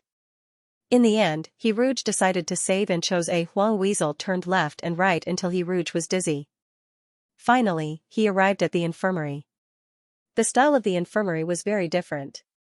The most obvious change was the change in color. There were a lot of beige and reddish-brown colors, and the wooden boards were covered with a soft reddish-brown carpet. The log medicine cabinet was about the size of a wall, and a rattan chair was placed in front of a long wooden table. Strangely, there was no one in the infirmary. Huang Weasel walked straight to the rattan chair and lifted the blanket covering it. He saw a fat gray rat sleeping soundly on a small pillow. It had snow-white eyebrows and a long beard. Its belly was round, and when it breathed in and out, it rose and fell like a pufferfish. Huang Weasel rudely poked the fat gray rat's white belly with his finger, scaring the rat into snot bubbles. Medicine-seeking rat, squeak. Huang Weasel. Are you trying to scare me to death? Don't you know that we medicine-seeking rats can't take fright? My great-great-great-grandfather was scared to death. How did your eyes get hurt like this? The fat gray rat pressed a button on the super small optical computer on its neck, and the light screen projected into the void. He tapped a few times in the air, and a robotic arm nimbly took out different herbs from the medicine cabinet, wrapped them in yellow paper, and handed them to Huang Weasel. Huang Weasel took the herbs and said a few words to the medicine-seeking rat. He seemed to have made some kind of deal with the medicine-seeking rat and received a small spray from it. Rouge was familiar with the spray. He remembered that when Huang Weasel's eyes were bleeding non-stop, he used the same spray to stop the bleeding. Huang Weasel, this is for you. We're even. Name, all-purpose medical spray. Source, product of the medicine-seeking rat. Status, new. Comment, it's a very useful spray and has a miraculous effect on treating external injuries. Rouge happily accepted the item. He had seen it in the Love Mall before, and the slightly better medicine cost at least 50 little hearts. Thinking of the little hearts, Rouge opened the love maul and looked at his balance. He was surprised to find that the number of little hearts had increased to 35 at some point. The little white tiger always took advantage of his inattention to quietly increase its affection for him. After leaving the infirmary, the screen instantly turned cold. Rouge controlled his character to move forward. For some reason, he had the illusion that he was playing a horror game. This made him miss the warm atmosphere of the infirmary. Also, that fat gray rat's belly looked so good to poke. Rouge wanted to pet the cat. He returned to room B6. It was night time in the game, and it was feeding time. Coincidentally, it was also night time in real life. Rouge ordered takeout for himself and immediately continued playing. He took the milk bottle to cubicle number 1. This time, the little puppy, who was passionate about drinking milk, didn't appear immediately. Rouge waited for a long time, but the little puppy still didn't appear. Number 1 didn't appear immediately as usual. You are confused. Your choice: A. Leave. B. Open the metal door to. Check the situation. This will cost you a little heart. A little heart had the effect of blocking the surveillance camera for 10 minutes. Rouge used a little heart and opened the metal door. The little puppy wasn't in the cotton bed. It was lying on the cold ground in the exact same position as when the measurement ended. It didn't move at all. The active little puppy was strangely quiet at this moment. Rouge's heart sank little by little. He had already guessed the answer, but he still stubbornly clicked on the little puppy with the mouse. Number 1, death. Rouge fell asleep. The pair of grape-like eyes that always shone brightly were closed forever. Rouge felt as if there was a huge rock pressing down on his chest. It was so suffocating that he couldn't breathe. Rouge didn't know why he felt so uncomfortable. This was just a game, and everything was fake. The cute little puppy was clearly not the target of his strategy. It was just an unimportant NPC. Rouge walked out of cubicle number 1. For a moment, he didn't dare to go to cubicle number 2 to feed. He used to think that he was a cub breeder, but now he felt like a corpse collector. His fingers unconsciously rubbed the frame of his glasses. His thoughts suddenly drifted far away. Rouge wondered if there was a graveyard in this game. If there was, he wanted to bury the little puppy properly. Or maybe bury it under the grapevines. The little puppy's eyes were like black grapes. The way it looked at him was as sweet as a grape. When he reached cubicle number 19, 3 experimental subjects had already died. They were cubicle number 1, number 8, and number 13. Rouge's heart was like a roller coaster. He had never felt that the feeding mission was so torturous. Rouge didn't leave immediately after the little rabbit in cubicle number 19 finished drinking its milk. In cubicle B6, other than the little white tiger, the cub that left the deepest impression on him was this little rabbit. Next, was the little puppy. After he walked out of cubicle number 1, he felt strangely depressed. Perhaps to compensate, Rouge used a little heart and opened the metal door. The little rabbit in the cubicle heard the sound of the door opening. Out of fear, its whole body convulsed. Its red eyes were about to burst into tears. For the little rabbit, the opening of the metal door meant that bad people had entered. One bad person would take away its candy wrapper and force it to eat something bitter. The other bad guy would hold a lump of metal and make his head hurt a lot. Before the little rabbit was about to faint, Rouge clicked on the candy in his backpack. The candy appeared in his palm. Consumed candy *1, Rouge sat in front of the computer. Suddenly, he remembered a nursery rhyme. He leaned back in his chair and sang softly. Little rabbit, be good. Open the door. Open the door quickly. I want to come in. The little rabbit's ears twitched. It looked at Rouge carefully. Its red eyes were as beautiful as rubies. After a while, the little rabbit moved in front of Rouge and quickly picked up the candy. Its rabbit teeth broke the candy wrapper. It happily ate the candy in front of Rouge. All fear and vigilance were forgotten. What a stupid rabbit. Rouge sighed and continued to snort. No, I won't open it. Mommy isn't back. I won't open it no matter who comes. The little rabbit in front of the screen was still stupidly eating the candy. Rouge's finger tapped on the screen as if he was poking the little rabbit's head. Why are you so stupid? You can be bought over with just one candy. Don't trust strangers, you know? The little rabbit looked up in confusion and stared blankly at Rouge. Its three-petaled mouth didn't forget to move around, desperately sucking on the candy. For a moment, Rouge felt that he was extremely stupid for educating a game character. Why did he do such a stupid thing? Because his heart ached. After coaxing the little rabbit, Rouge used a little heart and opened the metal door of cubicle number 20. Little White Tiger sat in its cotton nest in the cubicle and looked up at Rouge. Its blue eyes flickered with complicated emotions. Rouge felt that he must be crazy to see such complicated emotions on a tiger's plush and woolen face. He clicked on the floating box beside Little White Tiger to check its status. Friendly, you are a special existence to number 20. Affinity, 37, unawakened, no one has realized that number 20 is a little monster, except for you. Favorability can increase automatically? He remembered that it was 35 points not long ago. It was strange. No matter how bad his mood was, he would feel better after seeing Little White Tiger. Even if it had a sour face, Rouge still felt that it was so cute. He clicked on Feed. There was only a milk bottle in the feeding options. Rouge had already fed the little rabbit the last candy. He held the milk bottle and put the pacifier next to Little White Tiger's mouth. Rouge looked at the screen with his chin in his hands, anticipating the sight of Little White Tiger sucking on the milk. Would it obediently raise its little head and suck on the pacifier with all its might? Because it was drinking too enthusiastically, the sound of milk slurping could be heard continuously. Its little pink nose twitched, and its bud-like tiger ears moved rhythmically with the rhythm of the milk slurping. Rouge could not see anything. She could only imagine what was going on by listening to the sounds. As a writer with a rich imagination, Rouge could imagine a white belly when he heard the sound of milk being sucked. When he thought of a white belly, he could imagine a beautiful woman sucking on a cat in his arms. Just as Rouge was imagining things, Little White Tiger suddenly bit the pacifier, took a few steps back, and pulled the milk bottle out of Rouge's hands. Number 20 is independent and shy easily.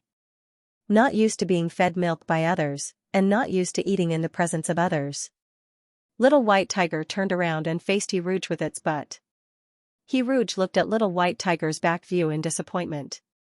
Suddenly, the black eyes behind the lens gradually lit up, plush and woolen, soft little but is also very cute. Rouge's heart trembled when he saw the tip of her tail twitching involuntarily.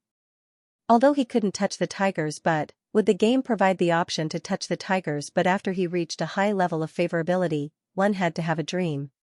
What if it came true? Daily mission, feeding the experimental subjects, dinner completed. After drinking the milk, Little White Tiger held the pacifier in its mouth and dragged the milk bottle in front of Rouge. After putting down the milk bottle, Rouge's sharp eyes noticed some milk stains on Little White Tiger's mouth. This was an impatient child who drank milk and fought. If he turned into a Shota, he would boldly pick up a cup of milk and drink it. After gulping it down, he would put down the cup. There might even be a layer of milk on his face. Given Little White Tiger's carefree personality, it wouldn't notice the milk immediately. It might even glare at him expressionlessly and ask him fiercely, "What are you laughing at?" Rouge couldn't stop imagining things. He felt that he was done for. After the bold idea of stealing Little White Tiger home, he now wanted to abduct an extremely fierce Shota home. With a mysterious smile on his face, Rouge clicked on the interactive options. First, it was the daily chat session, conversation. Rouge actually had a lot of things he wanted to tell Little White Tiger. For example, what Little White Tiger liked to eat so that he could go to the Love Mall to buy snacks. He also wanted to know if Little White Tiger had a headache today and if it was sad. But, this was a game after all. Little White Tiger was only a character in the game. He couldn't have a voice chat with him. On the 20th, the smell of the yellow weasel is the smell of rotten eggs. Roar likes the smell? Maybe, it's sweet. I rarely taste it, so it's very special. To Rouge's surprise, Little White Tiger was talkative this time. It wasn't as silent as before. This gave Rouge the illusion that he was chatting with a friend. He couldn't help but click on Conversation again, hoping to hear more different answers. On the 20th, number 20 suddenly stopped talking. It's difficult for him to talk too much at once. On the screen, little white tiger rested its chin on its paws and looked at the floor quietly. Rouge suddenly felt that little white tiger was like a little snail. Its outer shell was very hard, but its heart was very soft inside. He was full of distrust towards the outside world. He had to work very, very hard and be very, very brave before he could take a small step towards the person he liked. When he carefully extended his tentacles out of his shell, he couldn't do anything that would alarm him. If there was any movement, he would shrink back into his shell. He really liked little white tiger more and more.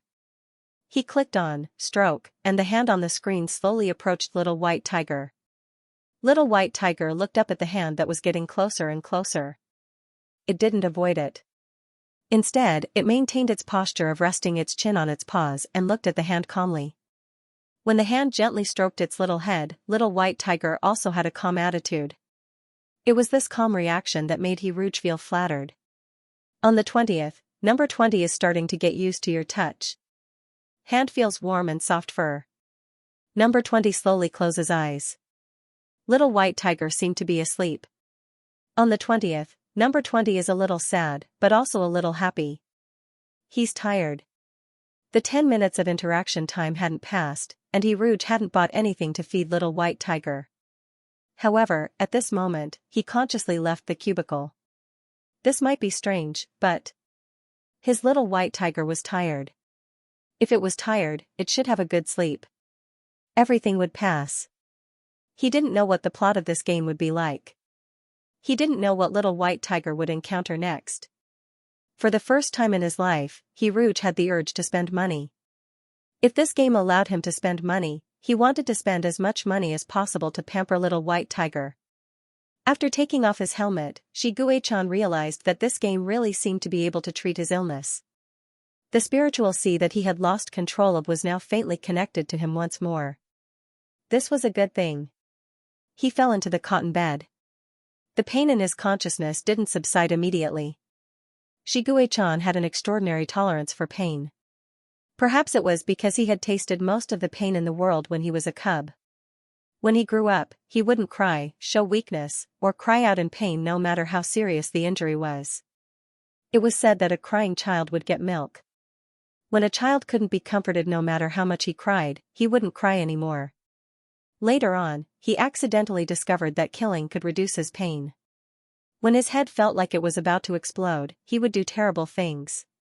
Killing Zerg was killing. Killing people in the galaxy was also killing. Actually, there were many times when he felt that people in the galaxy were no different from Zerg. They were both killing. When he went berserk in the galaxy, he would be praised as the Blade of the Federation. Perhaps it was because he didn't feel a sense of belonging to the Federation. It was hard for him to equate his actions with protecting his country. The Mousy Association once advised him to love life, Major General Shi. He tried to love life, but at the same time, he didn't really want to live. Living was tiring. There was nothing to look forward to. However, he didn't want to end his life so easily. This was because he had been imprisoned for the first half of his life and was controlled by others. He finally had freedom. It would be a pity if he died just like that. However, this body that was tortured by his illness didn't seem to have any interest in living. He had no friends, no family, and no lovers. He was already standing in a high position, but he felt like he had no one to rely on. He lived on a planet that belonged to him, but he still felt like he was trapped in this small cubicle. "Little rabbit, be good, open the door," a song came from next door. His tiger ears turned towards the source of the sound. Xianxia was a little confused at this moment. His originally pessimistic thoughts were completely disrupted by the sudden song. He was stunned for a while before he understood the meaning of the lyrics. "Little rabbit, be good?" Such childish lyrics. Xianxia, who had never heard a children's song before, was stunned. He hesitated and was a little curious. Just like when he first came to Cubicle 20 as a child and heard the little rabbit next door crying for its mother, He quietly walked to the metal wall and pressed his ear against it. Across the wall, the person on the other side was singing softly. He hummed, "Little rabbit, be good, open the door." There were a lot of repetitive lyrics. Those were lyrics for children to listen to, like sitting in a row and eating fruit. However, no one had ever said this to Shiguei-chan before. "Open the door, I want to come in." At this moment, Hiruj seemed to have become the size of a thumb.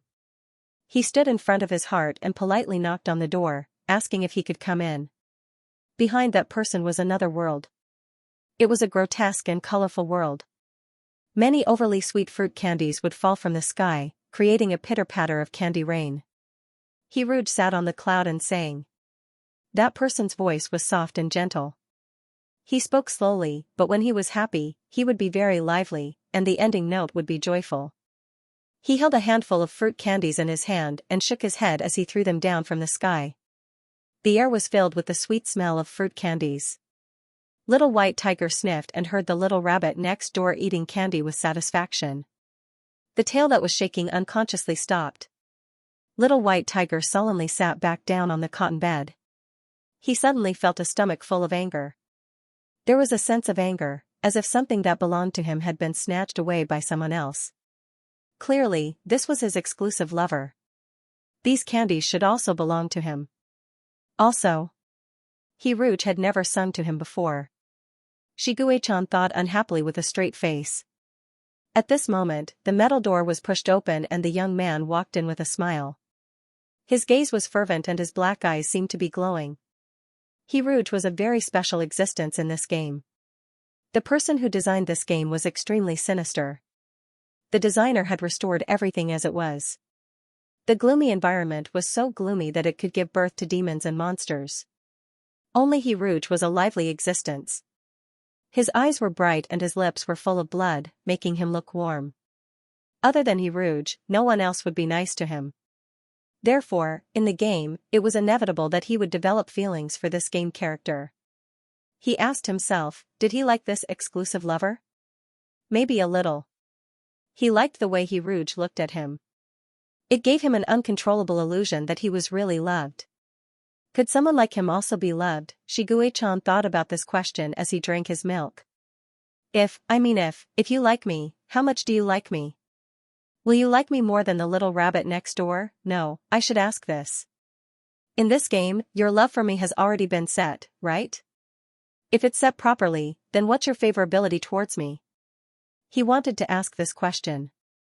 But just as he was about to open his mouth, a needle came out of nowhere and pierced the courage he had worked so hard to muster. Little White Tiger was like a deflated balloon as it lay listlessly on the cotton bed. Its tiger ears drooped and its gaze landed on the ground. He muttered to himself in his heart. A monster like you. How can you deserve to be liked? Shiguei-chan suddenly felt tired. It was as if he had returned to that day in the emergency room. He was lying on the hospital bed and listening to the doctor speak unfamiliar academic terms. The sudden onset of the strange illness made everything seem like an absurd dream. In his dream, he was still piloting a mecha and fighting in space. When he opened his eyes, he was already lying on the hospital bed and had not run for a long time. Shiguei-chan slowly closed his eyes. A hand with the smell of milk caressed his forehead. It was an overly gentle touch. He thought that he should like this kind of touch. It was like a dream that was too beautiful and would shatter with a touch. But he had to wake up from the dream. When he woke up, he still had nothing and was all alone. Hiruj exited the game when the takeout arrived. He searched for your exclusive lover while eating the takeout. What puzzled him was that he couldn't find any information about the game. Was it still in the beta testing stage? How did he get the game in the first place? Hiruj realized that he had lost his memory. Did he play the game before? He couldn't remember. Forget it, it wasn't a big deal anyway. Hiruj finished the takeout and opened the document to organize the outline.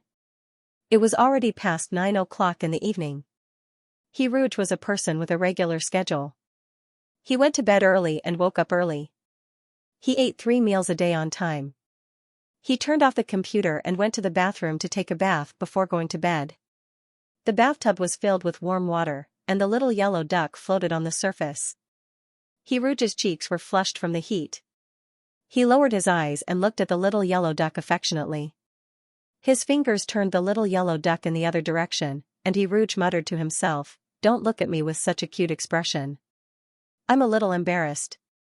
Rouge's relaxed mood stopped when he saw his feet. A pair of slender legs were crossed.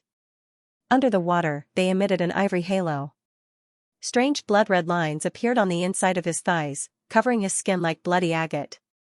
Rouge bent her legs and stared in disbelief at the palm-sized, magnificent red pattern that had spread across her body. The lines were arranged neatly, as if they were fish scales that had not been filled in with color. He stroked the red lines with his fingertips. They were smooth and soft, like a unique tattoo. Rouge hurriedly put on his bathrobe and searched for, "What kind of strange disease are red lines on my legs?" It was common knowledge that if you were sick, you should go see a doctor. Don't search on Baidu. If you searched on the internet, even a small cold could be described as an incurable disease. Rouge put down his phone with a pale face. He sat there in a daze. After a long silence, he logged into Penguin and sent a message to his friends. "I have something important to tell you. I might not write anymore." Emotionless writing machine, what's wrong? Have you been angered to the point of stupidity by the black pieces in your novel? Don't bother about that idiot, he's obviously a wretched guy from an online newspaper. Rouge? What sunspot? He was so engrossed in playing games that he didn't check his comment section. But this was not the main point. Rouge took a deep breath and typed sadly, "No, Rouge didn't want to tell his friend that he might have a terminal illness and make him sad, so he tactfully said, 'The world is so big. I want to see it.' Emotionless typing machine, you don't have any money. You're so poor that you want to die. Do you want to go out on a budget? Can you afford the ticket?" Rouge, the bitter atmosphere that had just been brewing was completely destroyed by poverty. Emotionless coding machine, a few days ago, you told me that I had to work hard every day after I joined V, otherwise, I wouldn't even be able to pay the rent for the next month. Okay, I know that you can't write as fast as I can write as fast as 5,000. Every time you spar with me, you'll be crushed. I won't urge you to work hard every day. But I still have to work on Saturday. Rouge. Are you the devil? Emotionless coding machine, okay, it's indeed very stressful to start a full-time job. When you're sad, you have to write. You have to turn your grief into strength. Your book is rising quite well. As long as you don't collapse, I guarantee that your book will explode. If it doesn't explode, I'll livestream myself eating my keyboard, so don't worry for now. Emotionless coding machine, by the way, are you still going to F***ck tomorrow? Rouge trembled as he typed. F***ck, the sky is falling. I need to type to update. Emotionless coding machine, good awareness. If you don't F***ck tomorrow, I'll beat you to death. I'm going to watch a video first. Bye, Graylay. Rouge touched his face and remembered that his friend had told him that sunspots were causing trouble under his novel. Negative, he exited Penguin and opened Xianxia. With a numb expression, he opened his novel. A glaring -2 dominated the screen. The trigger for the negative was a comment, netizen, newspaper review chapter, 18 rating, 2. The author described the psychology of the villain in such detail. I'm afraid he's that kind of disgusting person. Ugh. 1L, ball I am afraid you're not a bar spirit. 2L, Summer's ice cream you re the disgusting one. 3L, newspaper I can scold you, but I have a lot of moonstones. Scolding me, right? Then I won't hold back. Netizen, newspaper review chapter, 7 rating, -2 how interesting. 1L, emotionless coding machine the one scolding you isn't the author, so why are you giving negative reviews to the author? The author painstakingly writes, and you're venting your emotions like this? Newspaper, how can such a disgusting novel be on the list? -2, newspaper, so good, -2, newspaper, it's beautiful, -2 points, newspaper, illogical, pretentious, -2, newspaper, feelings come inexplicably, Mary Sue, -2, newspaper, author needs to be shameless, -2. This kind of person was obviously bullied in reality, so they put on a fake account to take revenge on society on the internet. Rouge had seen a lot, so he calmly clicked on the report button until he saw the latest negative review. Newspaper. The author is so disgusting, it's obvious that he was born without a mother, and his whole family died. Rouge's calm expression finally showed a crack. His eyes fell on the ID name, and his hands slowly clenched into fists, his nails digging into his flesh. Rouge didn't seem to notice it. He seemed to hear the sadness buried in the deepest part of his heart falling out of his chest, falling into an endless abyss. Rouge was an orphan. He didn't know who the mother he had never met was, what her name was, whether she was alive or dead, and why she didn't want him. Although he sometimes hated the woman who abandoned him. But he would never allow anyone to insult her. The young man sat motionless in front of the computer, silent like a sculpture for a long time, then he raised his hand stiffly and scrolled down the comments section. Rouge read all the comments seriously like he was torturing himself. He was a small invisible writer, and his update time was at noon. It was now 10 at night, and most readers wouldn't look at the comments section at this time. Other than his friends, almost no one spoke up for him. The increase stagnated, and the comments section was full of scolding, which affected the passers-by's senses. His collection, which should have increased by more than 20 in an hour, was motionless.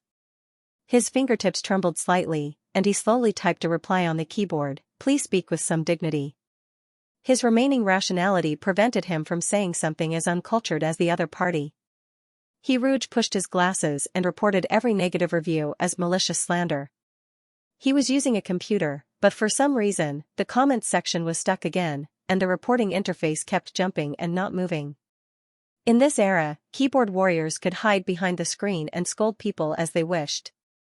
It didn't cost much to destroy a small invisible writer's article. The article, which he entrusted with his countless efforts and all his hopes for the future, was trampled on just like that. His straight back suddenly bent, like an ear of rice that couldn't bear the burden of too many things. Rouge took off his glasses, moved away from the keyboard, and silently leaned on the table. The red lines on his legs appeared in front of his eyes, and Rouge felt that all his strength was being swallowed by those lines. It was as if his life had begun to count down. Perhaps in the next second, or perhaps tomorrow, he would pass away at an untimely age, leaving behind a hole that had yet to be filled and readers who were crying piteously for food. If he was dead, would anyone be sad for him? Who would find out that he was dead in the first place? Maybe it would be the owner of the house who collected the rent. If someone died in the house, it would be difficult to rent it out. Thinking of this, he felt sorry for the owner. Under the shadow of death, many memories played like a merry-go-round. Rouge remembered the little savings in his bank account. The rent for the next month was 1,000, and he had to donate 500 yuan to the orphanage next month. Next month was his birthday. He actually wanted to raise a cat. He originally wanted to raise a cat on his birthday, to fulfill his wish of many years, and to have one more companion. As a full-time writer, he would be much happier with a cat. But now, it seemed that it was not possible. He did not want the cat to eat dirt with him. His mind was in a mess, fighting with the daily necessities of rice, oil, salt, soy sauce, vinegar, and tea. Rouge remembered that when he was browsing the forum a few days ago, a full-time writer opened a post to show off.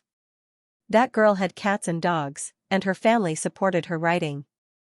She did not have to do housework, and did not have to worry about what to eat for 3 meals a day.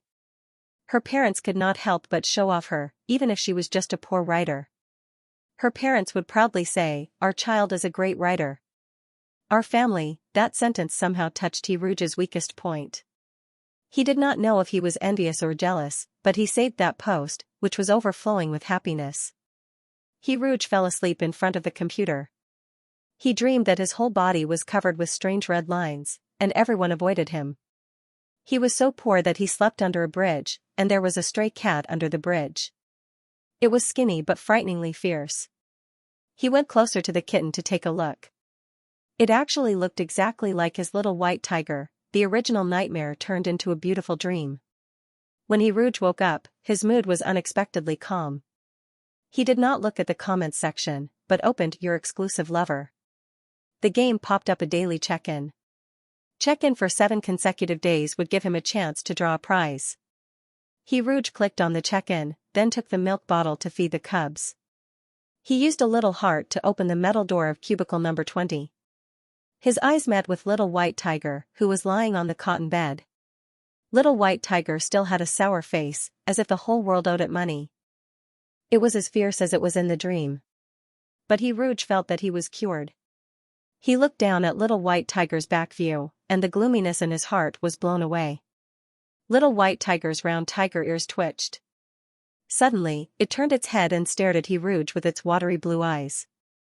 It looked extremely serious, and even the milk stains at the corner of its mouth were affected by its serious expression. It looked even cuter. He Rouge could not help but smile. He reached out his hand, and his fingertips stopped at Little White Tiger's forehead on the computer screen. He tapped it lightly. Little White Tiger wagged its tail, turned its head, and finished its milk quickly. Then, it placed the milk bottle in front of he Rouge and sat in a very standard posture. It looked like it wanted to have a long talk with he Rouge. If it was a normal day, he Rouge would definitely talk, pet, and feed.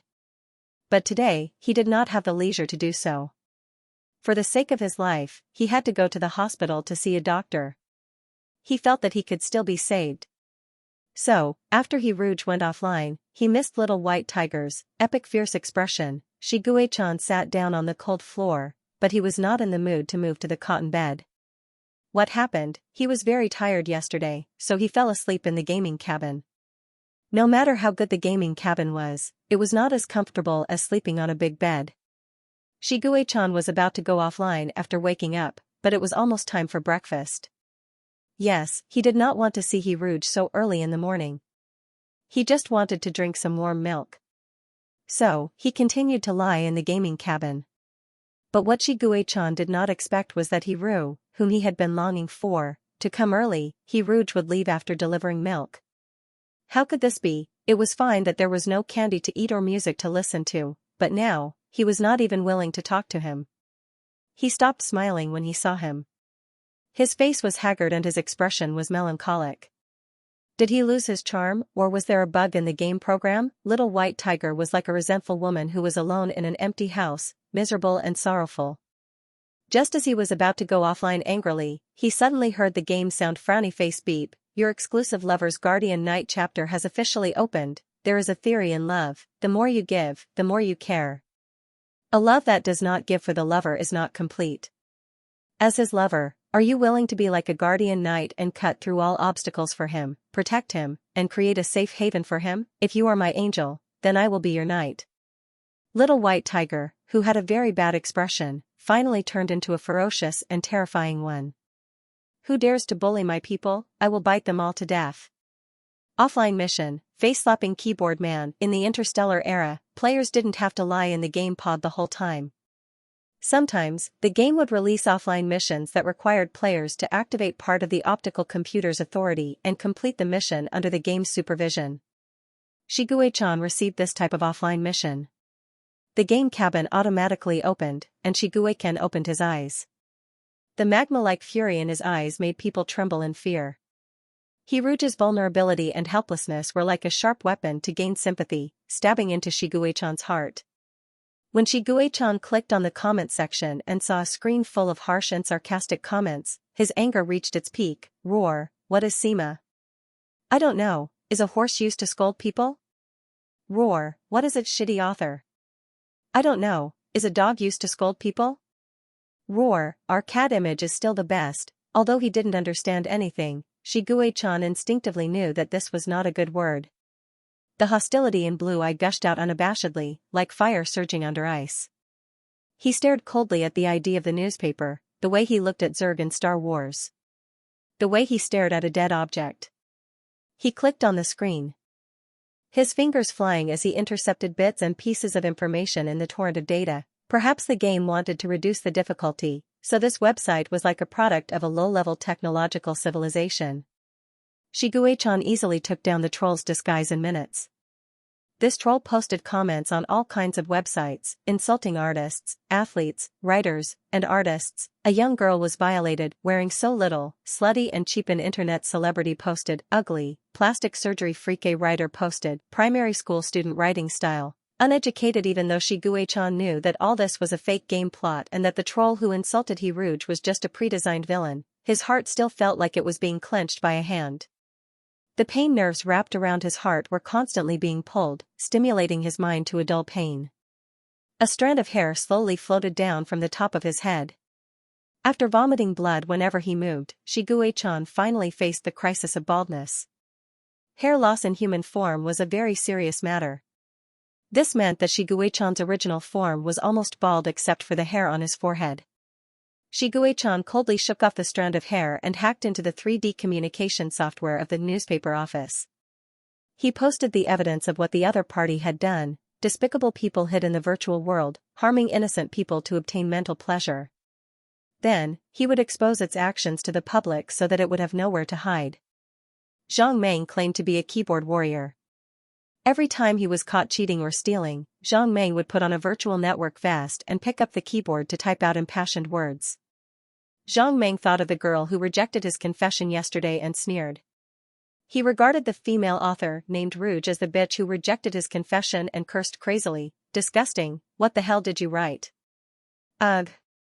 After using up the moonstone, he turned off Xinjiang in high spirits and proudly opened Weibo. He was ready to catch a few celebrities who were often criticized by netizens. After all, every time he finished a long string of curses and added a sentence, "Please give me a like if you agree with me," he would get likes from like-minded friends. This kind of comfortable feeling was not something that Xinjiang could give him. This society was too unfair to him. A person like him could have slept with all the female celebrities and lived a drunken life.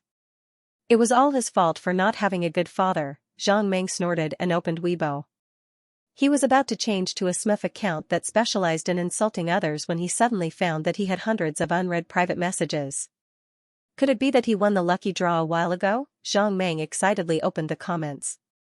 Before his blood boiled, he was splashed with cold water by hundreds of private messages attacking him. "You're so disgusting, your mouth is so dirty, did you eat sh*t, you're so ugly and you still have the face to scold my idol. Why don't you take a piss and look at yourself, hee, you have the nerve to post about stealing things, are you trying to get famous?" Trash, they actually scolded him like that. These people have no manners. Don't they know how to be virtuous when they speak? What exactly happened? Zhang Meng was so angry that he was trembling. When he opened his own page, his face turned pale. He saw a long Weibo post on his page, which listed the countless unspeakable things he had done over the years. The evidence was conclusive, and it was crazy. It was as if he wanted to get famous, so he exposed himself. Impossible, who wrote it? Who hacked his account? How did they find so many pieces of evidence? A terrifying thought suddenly appeared in Zhang Meng's mind. His hands trembled like a sieve as he opened his WeChat, Penguin, and Jihu accounts. When he saw the densely packed black material, his eyes widened and he fainted. It's over. Beep, offline mission, face-slapping keyboard man, completed. Evaluation, excellent reward, fate divination *1 note, fate divination, the flesh of your soul is the profit of your fate. A card floated in the air and spun around Shi Guichan. Shi Guichan ignored the card. With a serious expression, he pulled at his scalp and easily pulled out a small tuft of hair. I might go bald. Shi Guichan's heart sank. He knew that the situation had reached a critical point. He had to take measures to save himself. Even if he didn't want to use the secret hair growth formula given by the Mousy Association, he had to try it now. The secret hair growth formula given by the medicine-seeking mouse was a medicine bag. The first step of hair growth was to put the medicine bag in the bathtub. The second step was to transform into his original form and put himself in the bathtub. Shi Guichan had always resisted the medicinal bath because it had a side effect. It would make the big cat feel constipated when it had a stomachache. The weakness that came from the inside of the big white tiger's body made it curl up like a big shrimp after the first medicinal bath. The past was unbearable. Shi Guichan gripped the medicine bag with 2 fingers with a serious expression. A hint of struggle flashed through his blue eye. He steeled himself and strode into the bathroom. The huge bathtub was automatically filled with water. The medicine bag fell into the warm water with a plop, dyeing the water milky white. He stood in front of the bathtub, wearing a meticulous and neat military uniform. Shiguechan's wardrobe had all kinds of uniforms, but there were no daily clothes. He was a person who didn't understand and didn't know how to enjoy life. He didn't want to try new things. If there were no external forces forcing him, Shiguechan might hide in his own safe zone for the rest of his life. His bony hands grabbed his necktie and roughly tore open the collar, revealing a section of his neck. The overly pale skin caused the light blue veins to appear. His fingers nimbly unbuttoned his shirt, and his shirt was casually tossed to the ground. Shiguechan, who had taken off his military uniform, was particularly tall and well-built. The muscles forged from slaughter were like undulating mountain ranges. He was the typical type of person who looked thin in clothes but was muscular when he took them off. When he put on his military uniform, if he happened to be tortured by illness and showed some signs of weakness, he would look like a sick beauty. However, at this moment, his muscles and bones had nothing to do with being sick or weak. Shiguechan pulled off his belt expressionlessly. His inverted triangular figure made his waist seem thin and his shoulders wide.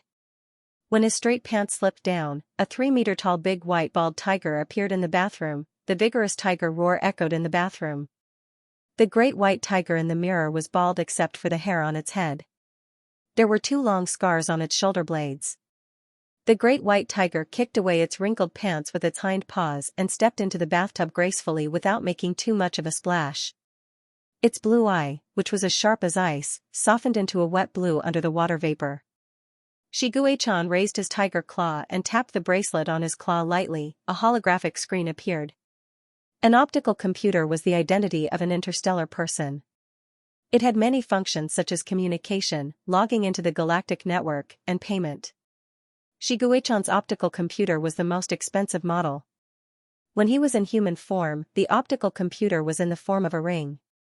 When he was in his original form, the optical computer would be in the form of a bracelet suitable for tiger claws. As the optical computer was turned on, the cards of destiny, the mission reward of the game Your Exclusive Lover, appeared again. The cards circled around Shiguechan, who was taking a bath. Shiguechan was so annoyed that he decided to use the reward. The card emitted a dark purple glow that enveloped Shiguechan. 10 seconds later, a cold mechanical voice sounded frowny face name, Shiguechan, Providence, endless disasters, defeated countries, and destroyed bodies. This was the fate of great calamity, and its destructive power was extremely strong. The great white tiger was silent for a while. It tilted its head coldly. This stupid game. Was it cursing him? He closed the game and clicked into the biggest live broadcast on the Federation's military website, the Second Galactic War official live broadcast. In the interstellar entertainment industry, violence and beauty were on the same level. The interstellar people advocated violence. The First Galactic War was broadcasted live by war reporters, and the viewership was the highest in history. The Second Galactic War was broadcasted live, and the viewership was the highest in history. Unlike the First Galactic War that lasted only a year, the Second Galactic War lasted for 3 whole years, and it was getting more and more intense. The Second Galactic War lasted for so long because of Zerg's evolution. Their combat power was weakened, but their intelligence was increased.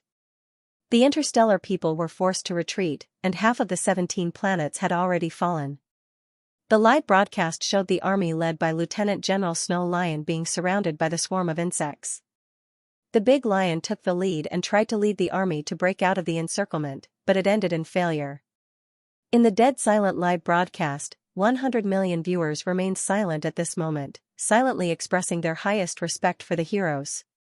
When the camera switched to the next battle situation, the silent live broadcast suddenly had a lot of comments. If only Major General Shi was still here. He's so strong.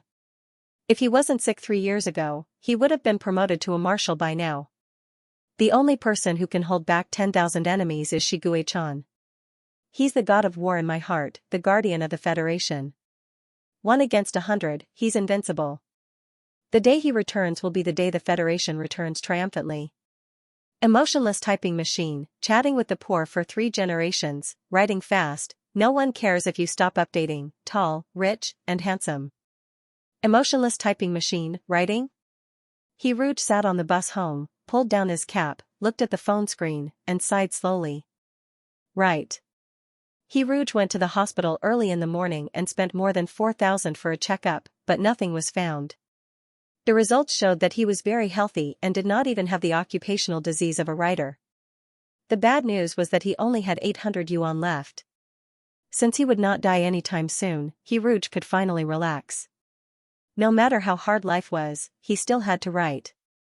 Only by writing well could he save money to go to a better hospital. Rouge was going to enter Twitter in a few days. Spurred by poverty, Rouge decided to write every day until he was done. Rouge felt a little dizzy from the bumpy bus ride. He rubbed his temples and opened his comment section. He found that the troll had come early in the morning to post negative comments again. It was scary how paranoid it was. Rouge opened his stockpile of manuscripts and briefly explained the troll in the comment section. If it continued, it would affect his income. Rouge might have to borrow money from his friends next month. His friends in the real world were only acquaintances. If he borrowed money, he might lose one of his few friends. Had he gone against the flow recently? Why did he encounter so many troublesome things? When Rouge returned home, it was almost dinner time. Rouge cooked a packet of instant noodles and fried a poached egg. He ate the noodles while thinking about the plot. He wrote sweet novels and needed to be in a relaxed and happy mood to write smoothly.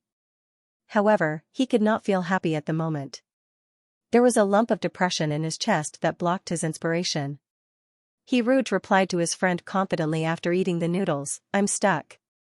I'm going to play games to find inspiration." Emotionless typing machine, 48019000.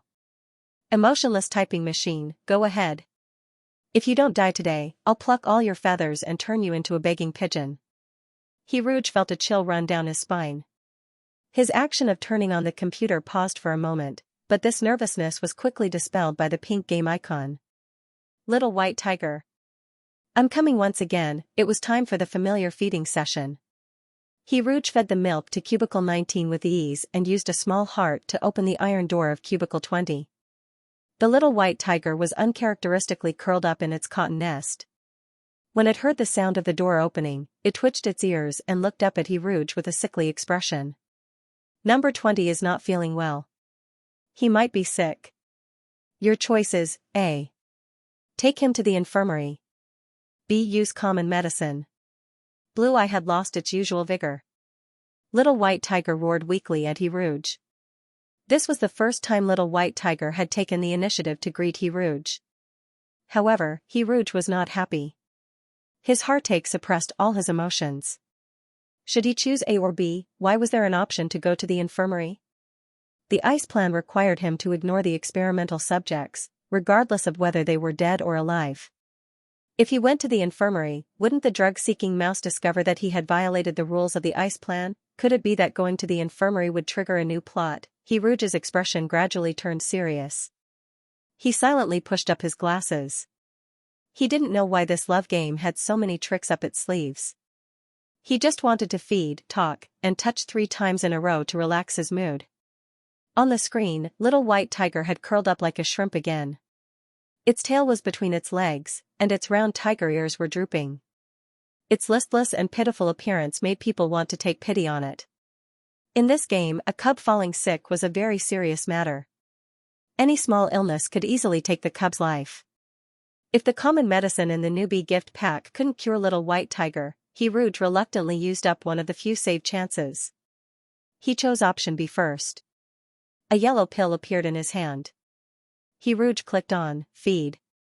Little White Tiger wasn't like rabbit number 19 who didn't reject any food. He lifted his eyelids and looked at the pill, his little pink nose sniffing lightly. When he smelled something wrong, Little White Tiger turned around expressionlessly and faced Rouge with his butt, putting on a pose that said he didn't want to take the pill. Rouge, what an unexpected ending. Number 20 rejected your medicine and faced you with its butt. Continue to feed the medicine? Yes, no, since it was sick, it had to take medicine. Rouge thought for a while. He spent a small heart from the love store and bought a strawberry-flavored fruit candy. He clicked on feed. 2 pills appeared in his palm. One was a pill, and the other was a fruit candy. Little White Tiger turned its head and looked at Rouge, who was full of anticipation. It leaned its little head against Rouge's palm and slowly ate the fruit candy. Then, it weakly lay back in its nest. Rouge and the pill looked at each other, speechless. If Little White Tiger really appeared in front of him, Rouge would pull its round ears and feed it the medicine. If Little White Tiger didn't obey him, he would spank its round little butt. Rouge imagined the scene of being spanked. He yearned for it but also felt heartache. If Little White Tiger kept rubbing itself against him and acted coquettishly in his arms, would he really be able to persist in feeding it the medicine? Alright, he couldn't daydream anymore. In reality, Little White Tiger was very difficult to deal with in the game. It didn't take medicine when it said it wouldn't. Rouge couldn't do anything about it. Rouge fed Little White Tiger milk like an old mother. As he watched Little White Tiger drink the milk, he muttered to the screen, "Little White Tiger, you have to take medicine when you're sick. If you don't take medicine, will you get better? I used to force myself not to take medicine when I was sick. That was because it was too expensive to buy medicine once. My heart ached for the money. Then, I was sick for a week. My illness got worse and worse. I could only spend more money on injections." Rouge's tone gradually became gloomy. He softly told the screen about his past that he had never told anyone else. His voice was so soft that it was almost inaudible. He used to think that medicine was expensive. How nice would it be if he could use the money to buy hot pot and barbecued meat? Some things couldn't be changed even with time. Just like poverty. Now, he also felt that medical treatment was expensive. If he could use the money from today's treatment to buy a cat, how nice would that be? After eating hot pot and barbecued meat, his body felt warm. Raising a cat, his heart felt warm. Number 20 turned his head. He's looking at you quietly. Ow, I'll eat it. That pair of blue eyes revealed a helpless look that said, I really don't know what to do with you. Little White Tiger lowered its head and ate the pill in one gulp. After taking the medicine, he weakly lay back on the cotton bed and lay there silently. His silver eyelashes drooped slightly, as if a thin layer of snow had accumulated on his eyelashes. Rouge clicked, chat.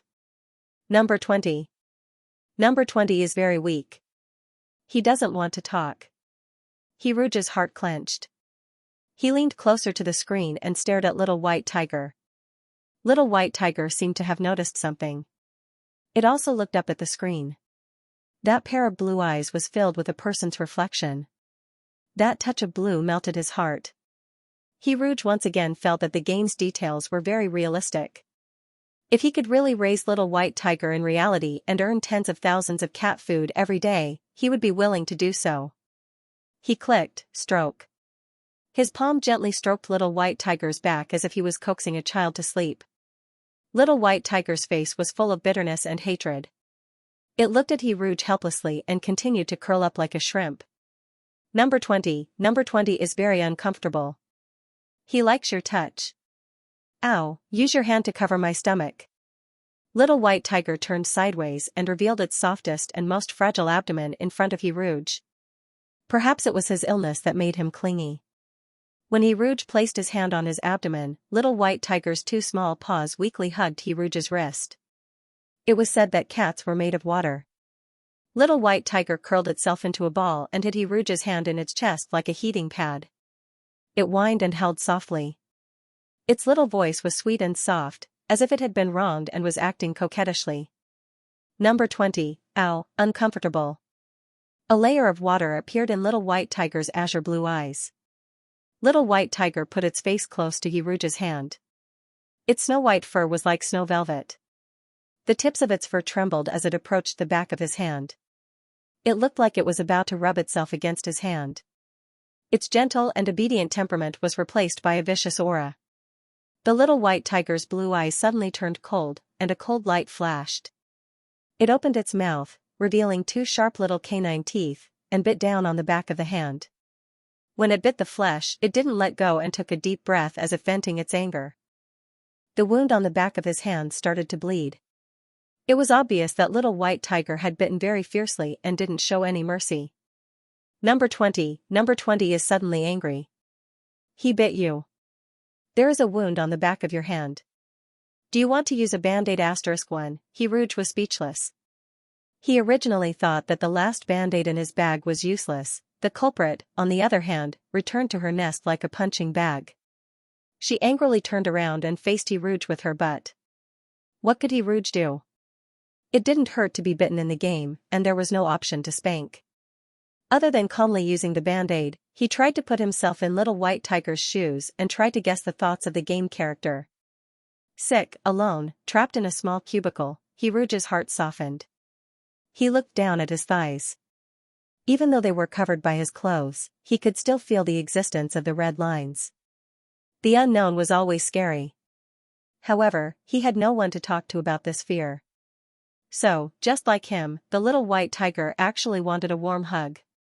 Just as Rouge was deep in thought, Little White Tiger suddenly turned its head and slowly moved to Rouge's hand. Blue Eyes carefully observed the person in front of him. Little White Tiger's movements were very slow. It slowly approached Rouge and slowly placed its little paw on his wrist. Every movement gave Rouge time to leave. Number 20. Number 20 is slowly approaching you. He thinks you will leave. Number 20 is blaming himself. Blue Eyes became misty, as if Little White Tiger was the one who was wronged. He hesitantly bent down and hugged Little White Tiger's hand with both paws. Because of his weak body, this action was like a gentle hug. Little White Tiger lowered its head and stuck out its pink tongue to lick the bloodstains on the back of Little White Tiger's hand. Number 20, he licked your blood. Number 20 remembers your taste. Roar. I promise that no one will bully you in the future, including me. After the medicinal bath, Xianxia felt very uncomfortable. The weakness that came from the inside of his body was more unbearable than the external pain. Because of this weakness, Xianxia had an illusion that he had returned to the days when he was experimental subject number 20. He was weak and vulnerable. The side effects of the medicinal bath would last for 3 hours. The livestream was turned up to the maximum volume, but it still couldn't fill the empty room. He slowly closed his eyes. In a trance, he heard a soft humming sound again. It was just an illusion, but the weakness of his body was strangely weakened. I want to see that person, I want to hear his voice and see his eyes when he smiles. I can't help but miss him. Xianxia lay in the game cabin as if he was possessed. When he entered the game and lay in the cotton bed, he felt that what he did was like being drugged. Is this the legendary internet addiction? Click. His round tiger ears trembled subconsciously. He did not know when it started, but the sound of the iron door being pushed open was equal to Rouge's. The blunt sound of the iron door clicking was even more pleasing to the ear than the song of a lark. The person in front of him still looked unhappy. What's wrong? Who bullied you again? Rouge frowned. His expression was worried, but it was different from the melancholy in the morning. It was a kind of melancholy that was tied to someone else. It seemed that Xianxia's every move affected the emotional fluctuations on his face. Xianxia realized in hindsight. He seems to feel sorry for me. It turns out that I bullied him. The emotions that emerged in his heart were strange and unfamiliar. It was a kind of embarrassment and uneasiness, with a little bit of shy joy. What was even stranger was that when he realized that Rouge cared about him and felt sorry for him, the originally bearable feeling of weakness was magnified 1,000 times at this moment. Bathed in such a gentle gaze, the cotton nest he was lying on seemed to have become made of velvet. He was like a little white tiger that grew up under meticulous care. He could not endure even a little bit of bitterness, because this bitterness would be infinitely magnified in the eyes of another person. I should feel very uncomfortable. The side effects of the medicinal bath still appeared in the game. It was much better to maintain a hunched posture, but Xianxia was already used to disguising himself as a sturdy armor. In the environment he lived in all year round, once he relaxed and showed signs of fatigue, those people hiding in the dark would surround him like sharks that smelled blood, looking for the right opportunity to tear off a piece of flesh from his body. Xianxia also knew that the so-called fans of the Federation only admired the deified blade of the Federation. No one would care about how badly he was injured in the battlecraft battle. They would only cheer for his achievements. It was just like how the people at Shanghai orphanage only cared about the physical data of the test subject and not the little white tiger. A weak experimental subject was equivalent to a defective product and had to be destroyed. He had to be strong. Even if his body was riddled with wounds, he could only hide in the dark and lick his wounds. But, Shiguei-chan looked up at Hiruj. The person in front of him had a clear and spotless face. His skin was tender and white, so clean that it gave off a sense of purity. He was harmless and soft, and his temperament was gentle. It was as if he could tolerate all of Shiguei-chan's sharp edges and heal his wounds. It was as if no matter whether he was sitting, standing, lying on his side, or even sticking out his butt, that person's attitude towards him wouldn't change. If he forced himself to maintain his composure, he wouldn't receive the heartache of the person in front of him. I should feel very uncomfortable. Little White Tiger thought with uncertainty. I should feel very uncomfortable indeed. Bit by bit, uneasy anticipation overflowed in his heart. He was anticipating the next move of the person in front of him. I'm already feeling so uncomfortable. What about you? What will you do? Will you sing for me? Just like how you coax the little rabbit next door. And what should I do? A hand reached out in front of Little White Tiger. There was a pill in the palm of his hand. Little White Tiger's heart skipped a beat. He had already guessed what the pill in the palm of his hand was, but he still sniffed it, hoping to catch a whiff of the sweet smell of sugar. Life was already tough enough. He needed a little sweetness to make up for it. The bitter smell of the medicine destroyed his last bit of hope. Little White Tiger turned around unhappily. He didn't want to face the unromantic lover behind him. He wasn't sick. He was just suffering from the after-effects of the hair growth bath. Now that Little White Tiger in the game had a body of glossy fur, Hiruj probably wouldn't believe his reason for feeling uncomfortable. Even if Hiruj believed it, he wouldn't say it out loud. It would be a joke if he said that he was in danger of losing his hair at such a young age. Thinking of this, Shiguei-chan felt that losing his hair was really painful. If he was injured in a space battle, he could also openly take off his clothes in front of Hiruj, point at the scars on his body, and say righteously that this was a badge of honor. Shiguei-chan drank his milk. His small body contained a soul filled with the worries of an adult. If you're sick, you have to take medicine. If you don't take medicine, will you get better on your own? It was clearly a reprimand, but because of the warm tone of his voice, it became light and airy. There wasn't any reprimand. I used to force myself not to take medicine when I was sick, Hiruj rambled on about his adult worries. Little White Tiger held the milk bottle and took a big gulp. When he heard the word money, Plush and Woolen's tiger ears trembled and its small head silently turned away. That. I don't have anything else, but I have a lot of money. Does this lousy game support paywalls? I'll throw $1 billion galactic dollars at you. You can't be sad in the future, okay? Hiruj's eyelashes drooped slightly as he stared at the pill in his palm. For some reason, he looked a little pitiful. Shiguei-chan couldn't stand this kind of expression. Shiguei-chan, who was never willing to give in to anything, felt his heart soften. He accepted his fate and ate the pill. Then, he plopped down on the cotton bed and started to think about life. When did he start to indulge this person? The warmth of that person's palm was just right on his back. It was a warmth that could burn his heart. Little White Tiger's body, which had curled up because of its discomfort, slowly relaxed. The strength of the other party's touch was just right. It was a gentleness that made people greedy. Hiruj had too many characteristics that he liked. At this moment, Shiguei-chan didn't even know if he liked Hiruj slightly because of these characteristics, or if he liked Hiruj a little because he liked him a little. Little White Tiger couldn't help but turn over and expose its soft and defenseless belly in front of the young man. Its belly rose and fell with its breathing. The weakness and discomfort in its body had accumulated in its abdomen. Perhaps the warmth could dispel the pain. Use your hand to cover my belly. The snow-white hand hung down. His fingertips caressed the soft belly like a dragonfly skimming the surface of the water. That hand carefully covered the soft belly, emitting a warm warmth. Shiguei-chan felt that he must be crazy to expose his most vulnerable part in front of another person and personally entrust his life and safety to another person. Even if this was just a game and everything in it was fake, this action was still too crazy for him. At this moment, his sense of danger suddenly soared rapidly and exceeded the safety alert position. His hair couldn't help but stand on end. Every nerve was trembling slightly, but his body honestly hugged that hand. Why was it like this? Why was he so close to the game character Rouge? Was this what the game's mastermind wanted? A freshman's weakness? His pupils instantly constricted. No, he wouldn't allow himself to have any weaknesses. This unexpected realization made little white tiger panic.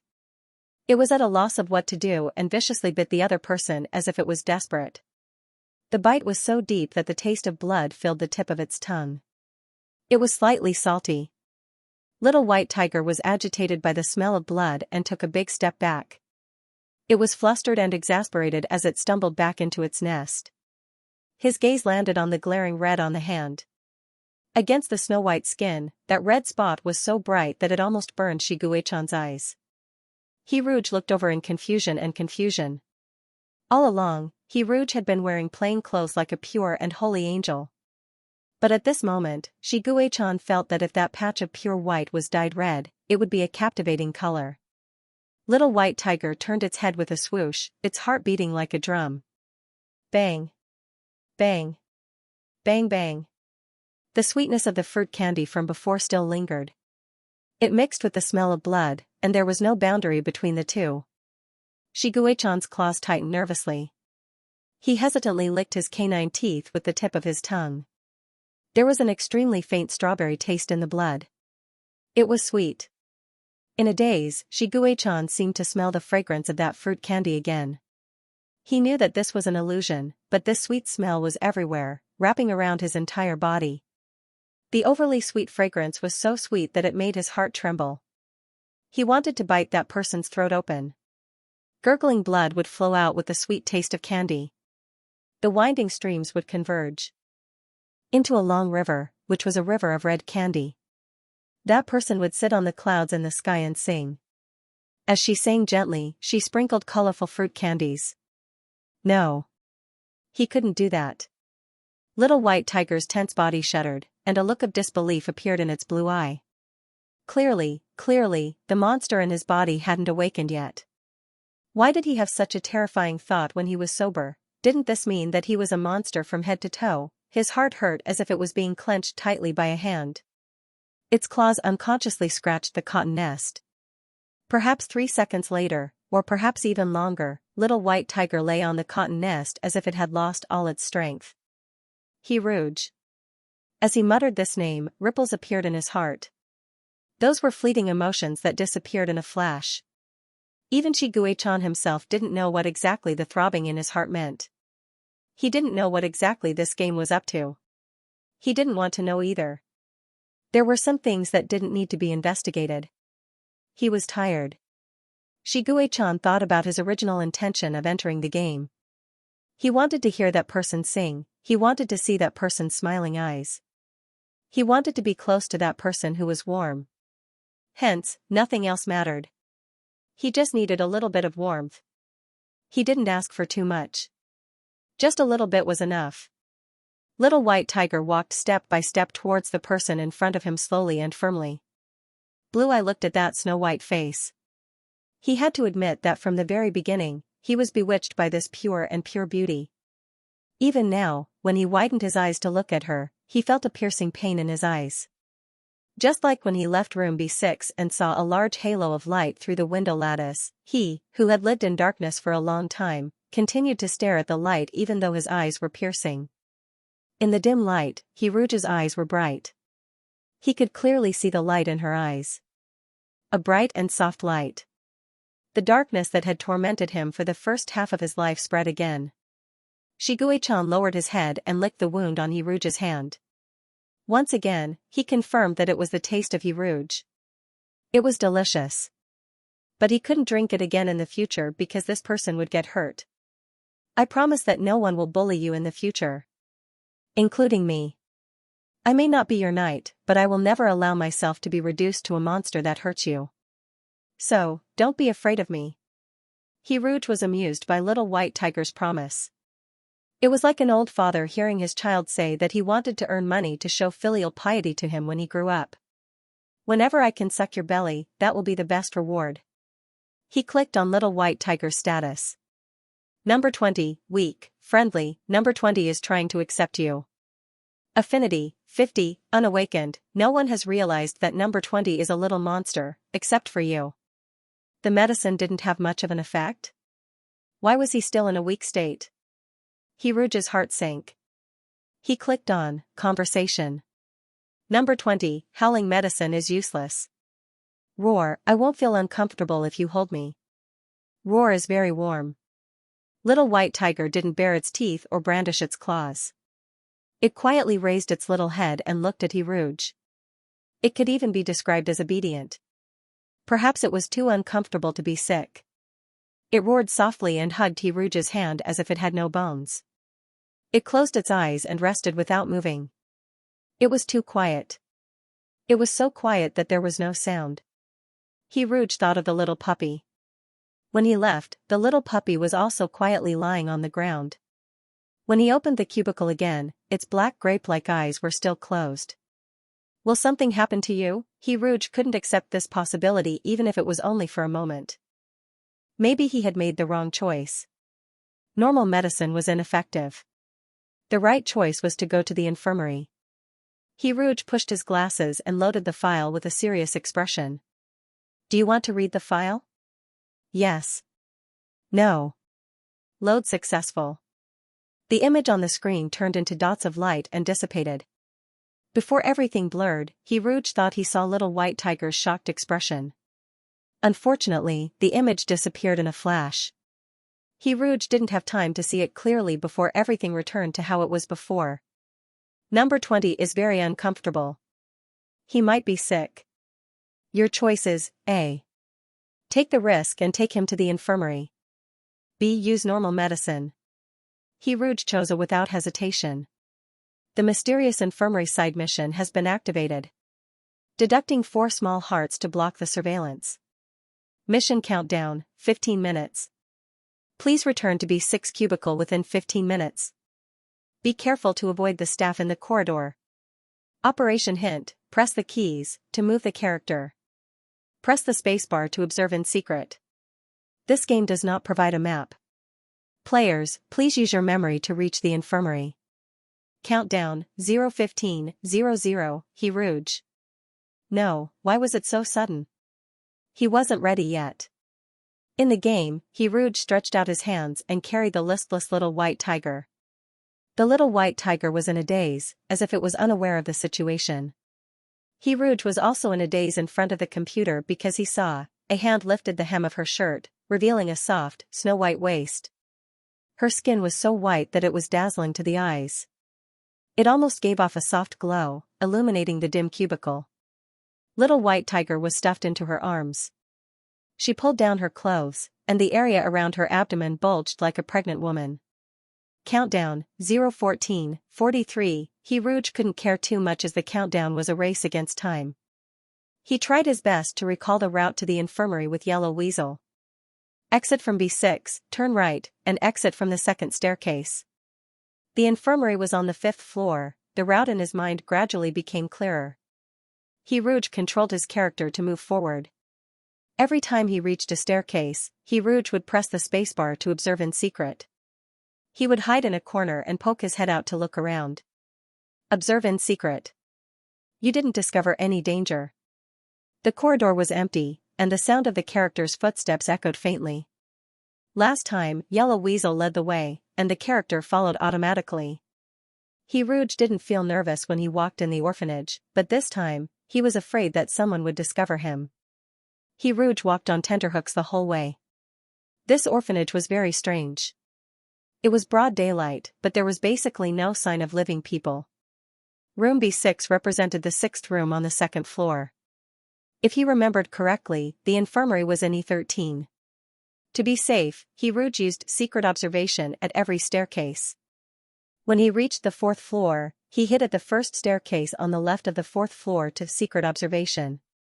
When observe in secret was used, the screen would change to a dim black and white scene. The 4 corners were modeled with black dots. Observe in secret. Strange sound. He Rouge, who was sitting in front of the computer, gasped when he saw the next scene. A huge black shadow fell from the sky. It was a huge and bloated monster. It looked like a mutated bat. In the blink of an eye, it smashed into the pale white staircase. A large amount of blood gushed out, splashing all over the walls and staircase. Blinding red. It was the only eye-catching color in the black and white scene. Hurried running sounds could be heard, and 3 fully armed staff members rushed down. The leader was carrying a chainsaw, and they silently surrounded the dying monster. Meow. The monster let out a shrill meow. The sound of the chainsaw could be heard. Before he saw the bloody scene, he Rouge hurriedly exited Observe in secret. What was that monster? What were those people doing with the chainsaw? Wasn't this a love game? Why did the scene suddenly change like this? He Rouge's collar was enlarged by plush and woolen. Little white tiger's head popped out from his collar. Its watery blue eye blinked slightly. It was probably trying to act cute to comfort He Rouge. However, He Rouge's mind was only filled with the blood-stained chainsaw. His first reaction was to press little white tiger's head down and stuff it back into his clothes. As long as he could hide little white tiger fast enough, the chainsaw wouldn't be able to hurt little white tiger. The game character was like a roundworm in his stomach. It reached out and stuffed little white tiger's head back into his clothes. Countdown, 009:49, He Rouge went up the stairs from the second staircase. As he was in a hurry, he didn't use Observe in secret. Thump. Thump. Thump. Muffled footsteps sounded. It came from the 5th floor. He Rouge's mind went blank. Someone was coming down from the 5th floor. These people don't know how to control their strength. I have to clean them up every time. He Rouge heard the mysterious person mumbling. That person's voice was very loud. Every time he finished a sentence, he would make a low, pig-like sound. He Rouge was standing at the staircase on the 4th floor. If he went out, he would definitely bump into the mysterious person. There were 3 staircases on each floor. He couldn't go to the first staircase on the left. Someone was coming down from the middle staircase. He Rouge's heart raced as he controlled his character to run to the staircase on the right. Fortunately, there was no one there. He Rouge's hands were weak. He controlled his character to run up the stairs quickly. When he reached the staircase on the 5th floor, He Rouge used Observe in secret again. After confirming that there was no one in the corridor, He Rouge opened the door to room E13. When he saw the familiar warm colors of the infirmary, He Rouge finally heaved a sigh of relief. Drug-seeking rat didn't take a nap this time. He sat on a medical book that was bigger than him. He didn't even need to wear reading glasses to read the words that were about the size of his palm. Hearing the sound of the door opening, drug-seeking rat slowly raised his head. I'm here to see a doctor. Drug-seeking rat, Gigi Wu, you're the person who came with Yellow Weasel last time. Gigi, you're sick? My medical fees aren't cheap. He Rouge was stunned when he saw the words medical fees. He didn't expect to encounter poverty in a game. Just as He Rouge was suspecting that this was the start of the game's pay-to-win warning, the little white tiger once again wriggled its way out of his collar with great effort. The first thing it revealed was its flowerbud-like tiger ears. Its ears were light pink, and its snow white fur trembled slightly. Then, it revealed its azure eyes, which were as clear as the waves of the sea. Little white tiger's pink nose rubbed against his collar. Little white tiger sniffled uncomfortably. He looked at drug-seeking rat expressionlessly with a sour face. The white-haired drug-seeking rat's gaze turned from cold to fervent. Drug-seeking rat, Gigi, the baby is sick. Come, let Grandpa take a look. He Rouge? Little white tiger was unhappily taken over by the robotic arm. It condescendingly extended its little paw to drug-seeking rat. Drug-seeking rat kindly performed the traditional Chinese medicine look, listen, question, and feel the pulse on little white tiger. It also touched little white tiger's abdomen and asked where it was feeling uncomfortable. He Rouge knew that little white tiger was very resistant to people from Shanghai orphanage. However, although little white tiger was impatient with drug-seeking rat, it didn't do anything to it. After a round of examination, drug-seeking rat reluctantly returned little white tiger to He Rouge and gave He Rouge a small bag of medicinal powder. Drug-seeking rat, his illness is very strange. It seems to be a side effect of our family's secret formula for hair growth. However, it's not a big deal. I prescribed some medicinal powder to warm his stomach. He will feel much better after drinking it. I don't charge for treating the cub.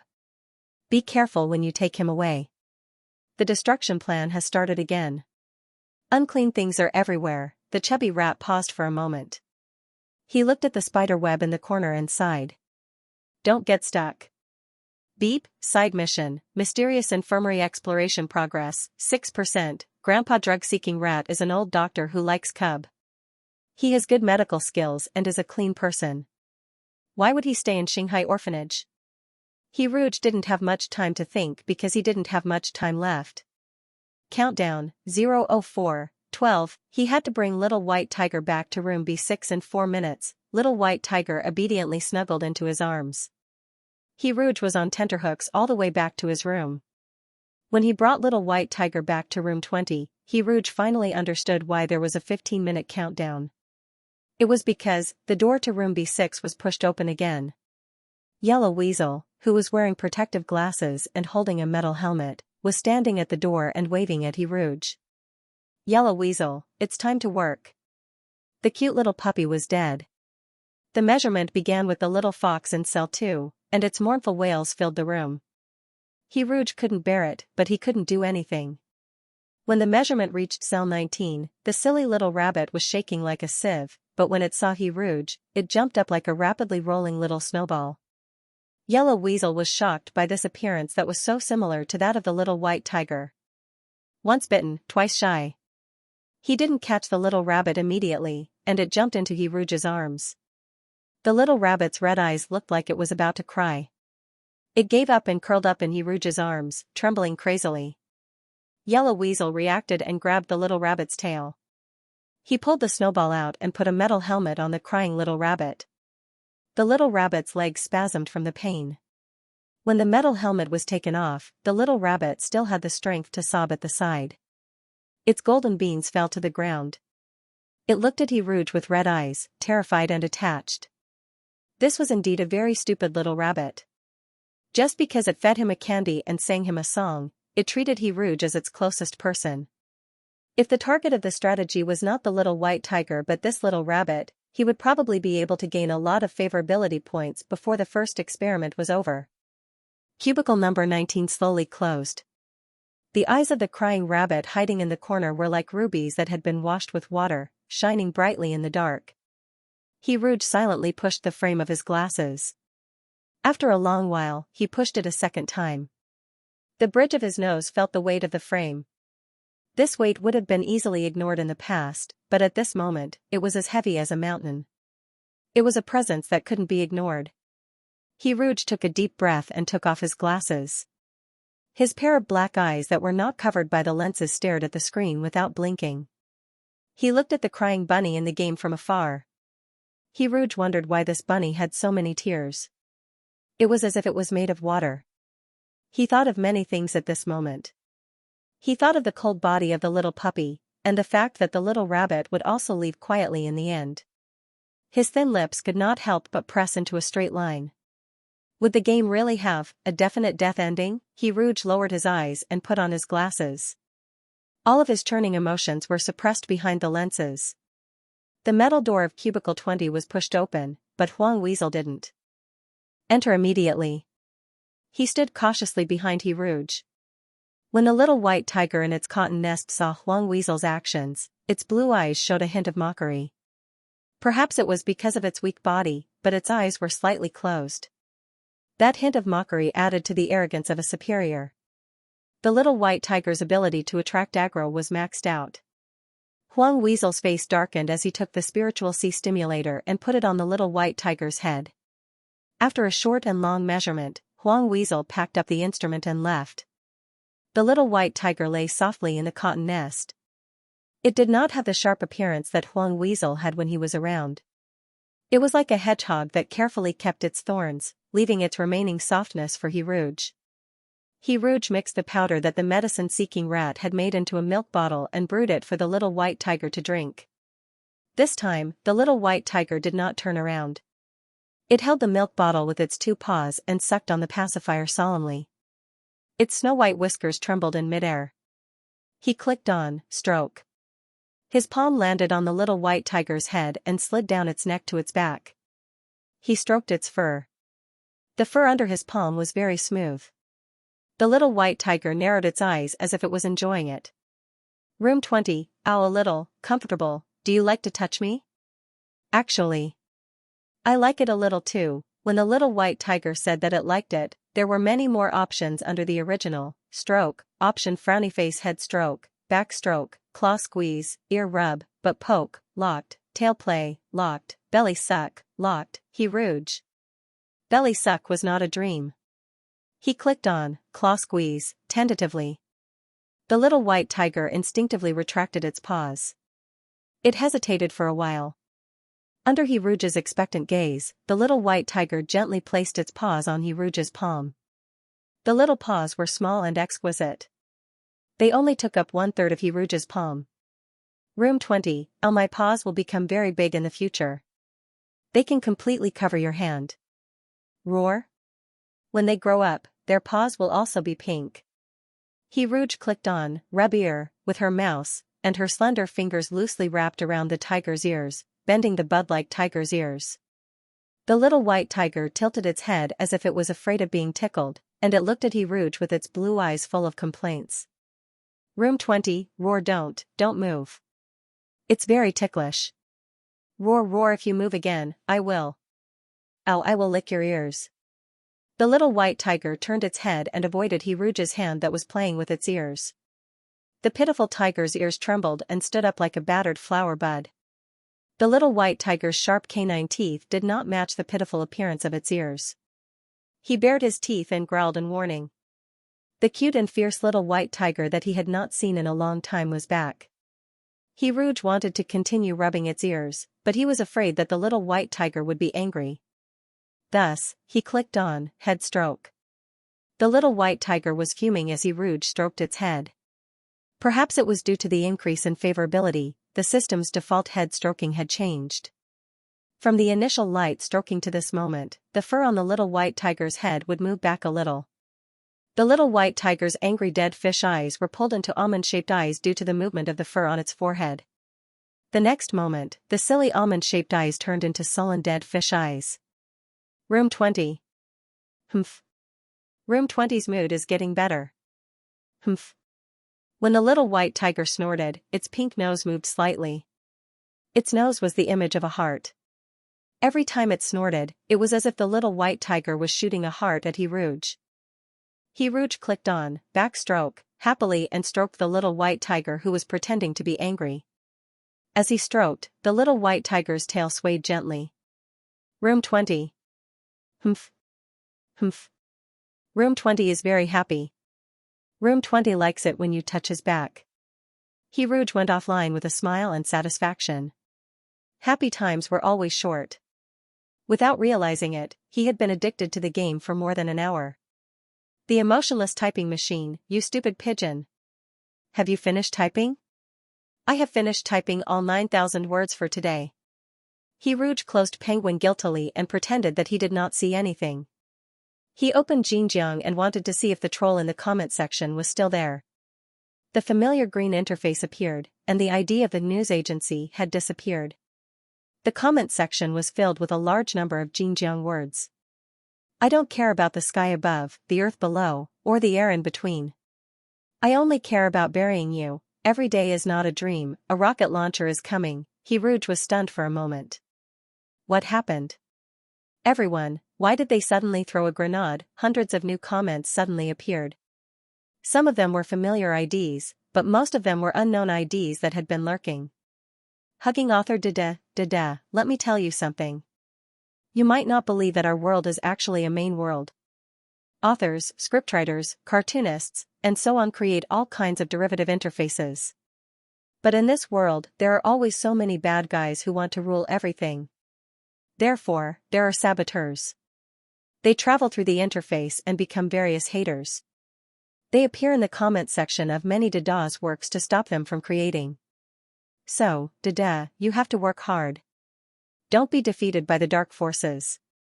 I believe that evil will never prevail over good. Come on, Dada. Do you want to borrow my heart of steel for a while? These comments were all posted in the latest chapter. Rouge remembered that he had written a comment to explain the negative comments. Before he wrote that paragraph, he did not think that there would be so many readers comforting him. He simply wanted to explain to prevent the readers who saw the trolls in the comment section from misunderstanding. Rouge looked at each comment in a daze. His eyes were a little wet. He took off his glasses and covered his red eyes. He did not cry when he was viciously cursed by the trolls, but at this moment, he could not stop the tears from flowing out. Why did he want to write? Why did he choose Xianxia? Because the readers of Xianxia were recognized as the warmest, cutest, and most talkative little angels on all websites. At this moment, Rouge truly felt that he was loved. Beep, your exclusive lover, Rouge, has used the loading function. Time is flowing backward in the game. What time was flowing backward? What was loading? Xianxia suspected that he was hallucinating. The dazzling white light engulfed everything. When he opened his eyes again, he was still in the familiar dim room. The only difference was that Rouge's posture had changed. Beep, time is flowing backward in the game successfully. The hem of her clothes was pulled up, revealing a slender waist and skin so white that it was glowing. The other parts of the person in front of him were tightly covered, not willing to reveal the slightest bit of her beauty, but restrained herself and revealed a small part of her soft waist. The curve of his waist was too curved and too soft, making it seem extremely undignified. It was as if he was constantly tempting Xianxia to hug this slender waist. This was the first time Xianxia realized that Rouge was so thin. His skin was too pale and seemed extremely fragile. It was as if he would break if he were to touch him forcefully. While Little White Tiger was staring blankly, it was suddenly pulled into an embrace and came into close contact with that patch of skin. A thin layer of clothing was put down and tightly wrapped around Little White Tiger. Xianxia. Rouge held Little White Tiger's butt with one hand and started to walk around with Little White Tiger in his arms.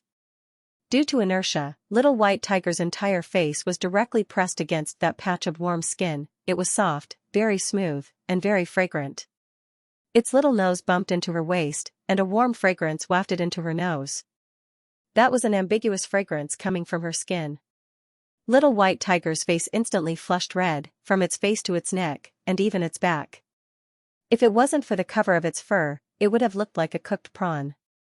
Even the weakness in her body could be ignored at this moment. Little White Tiger's body stiffly stuck to that piece of skin, and its tiger ears moved slightly. At such a close distance, it could hear the sound of Rouge's heartbeat. Thump. Thump. Thump. Thump thump. Thump thump thump thump. What was even more hurried was his own heartbeat. His heart was suddenly beating very fast. In a trance, Xianxia stared at the snow-white food in front of him. The more he looked at it, the more he felt that it was like a custard bun, with thin skin and sweet filling, soft and warm. It was fragrant and soft, and when he licked it, it was sweet.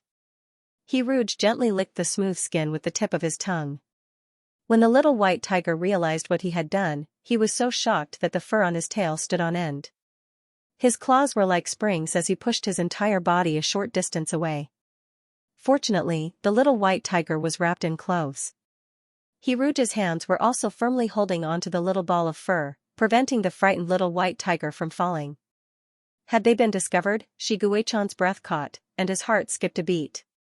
His whole body tensed up, and he breathed a sigh of relief when he found that his crime had not been investigated.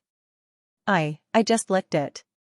Actually, it felt as if my claws accidentally touched it. My claws don't feel wet. That means my nose accidentally rubbed against it. That's right, that's it. The Little White Tiger's whiskers trembled as he looked at the area he had just licked with his heart beating like a drum. His snow-white skin had turned slightly red. He knew that Rouge's skin was soft and tender, but he didn't expect it to be so soft. It was like milk with a layer of skin. A gentle push with the tip of his finger would cause creases to appear. Perhaps it was because his tongue was too rough, but the barbs on his tongue made it easier for him to leave marks on the other party's body. His face was getting hotter, and the smell was getting more and more fragrant. The little white tiger suspected that he was going to faint from the fragrance or from the heat. With the intention of testing Rouge's reaction, he tried his best to squeeze his little round face out of the collar. The light outside wasn't as soft as the light inside the clothes, so he felt a little uncomfortable when he stuck his head out.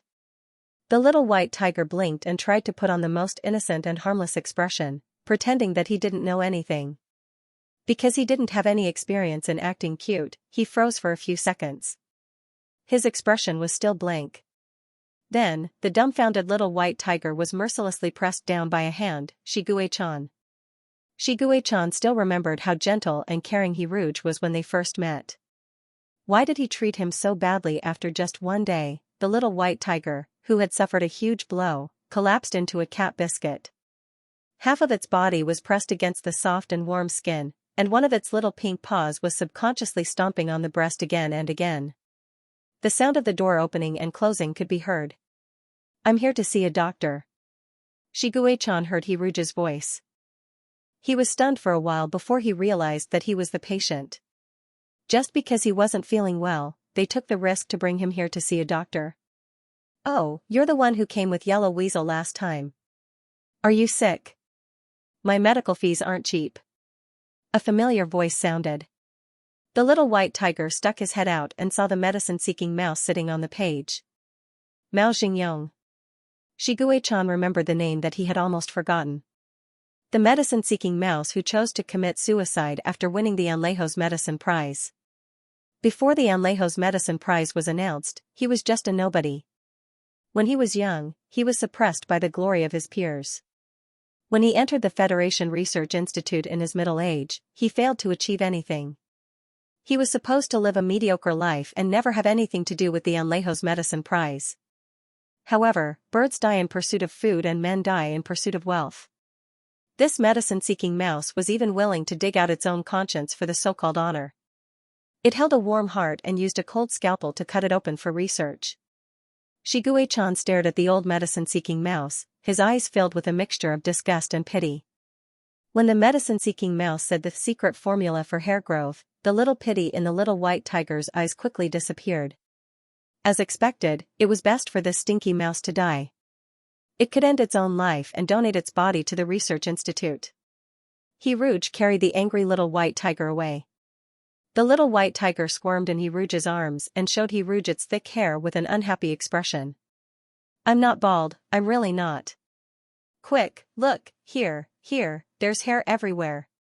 Be careful when you take him away. The destruction plan has started again.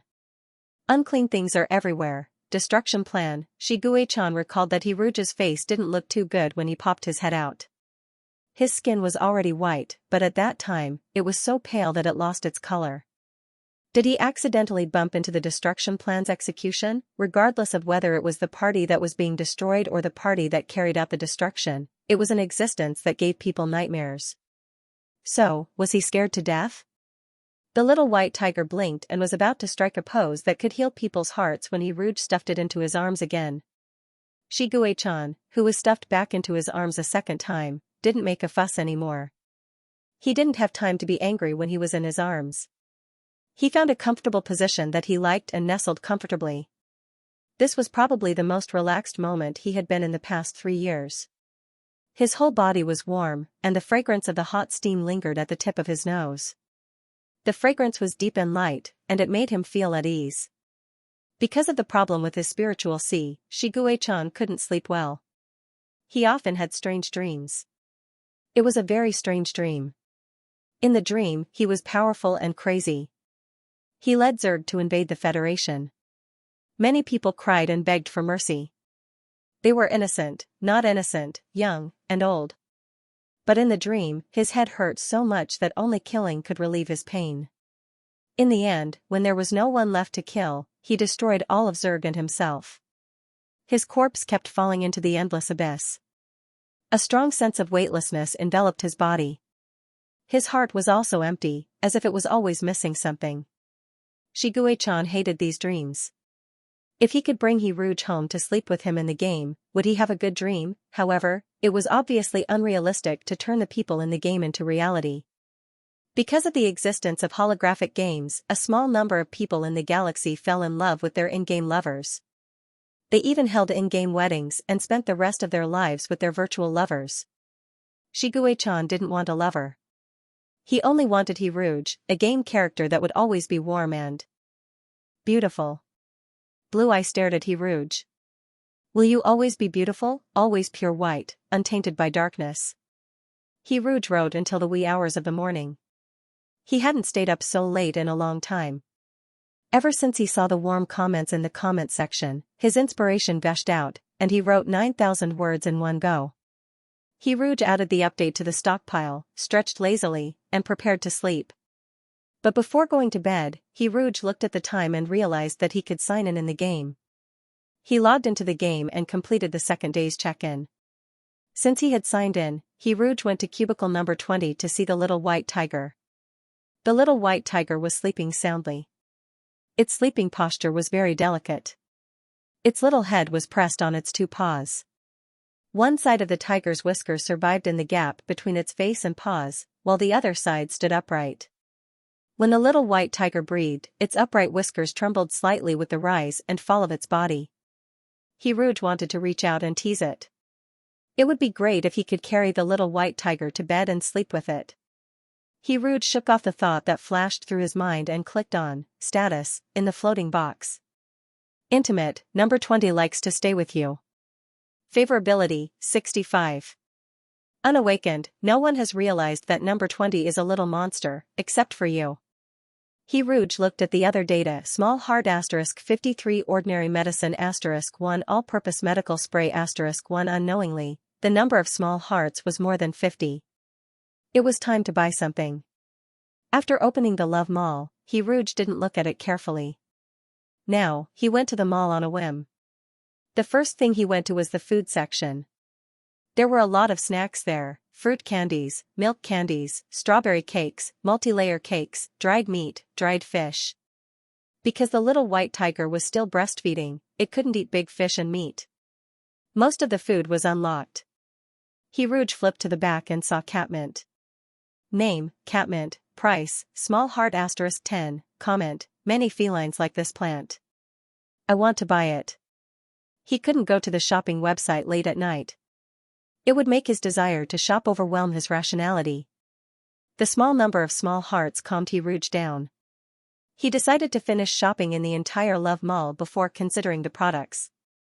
There was a complete range of goods in the medical area. The later the goods were, the more expensive they were. There were even futuristic medical cabins, feudal and superstitious talismans, as well as potions from the magical world. Next was the clothing area. At the front were mini shoes, cute plush clothes, and small accessories that were suitable for the little white tiger. In the middle were unlocked human-shaped clothing. There were all kinds of clothing, be it children's clothing, casual clothing, military clothing, ancient clothing, or even women's clothing. Hirouge was dazzled and started to imagine what the little white tiger would look like in its human form. Would there be a cute boy with tiger ears and tiger tail? Next was the entertainment section. There were cat sticks, cat climbing frames, cat scratching boards, pacifiers, plush toys, and many other high-tech entertainment products. Hirouge looked at them with great interest. He kept scrolling down. When he saw the next item, his mouth slowly opened. Name, erotic leather whip. Price, small heart *20. Comment, there are many snake-like forks on both sides of the whip, which gives the whip marks a special beauty.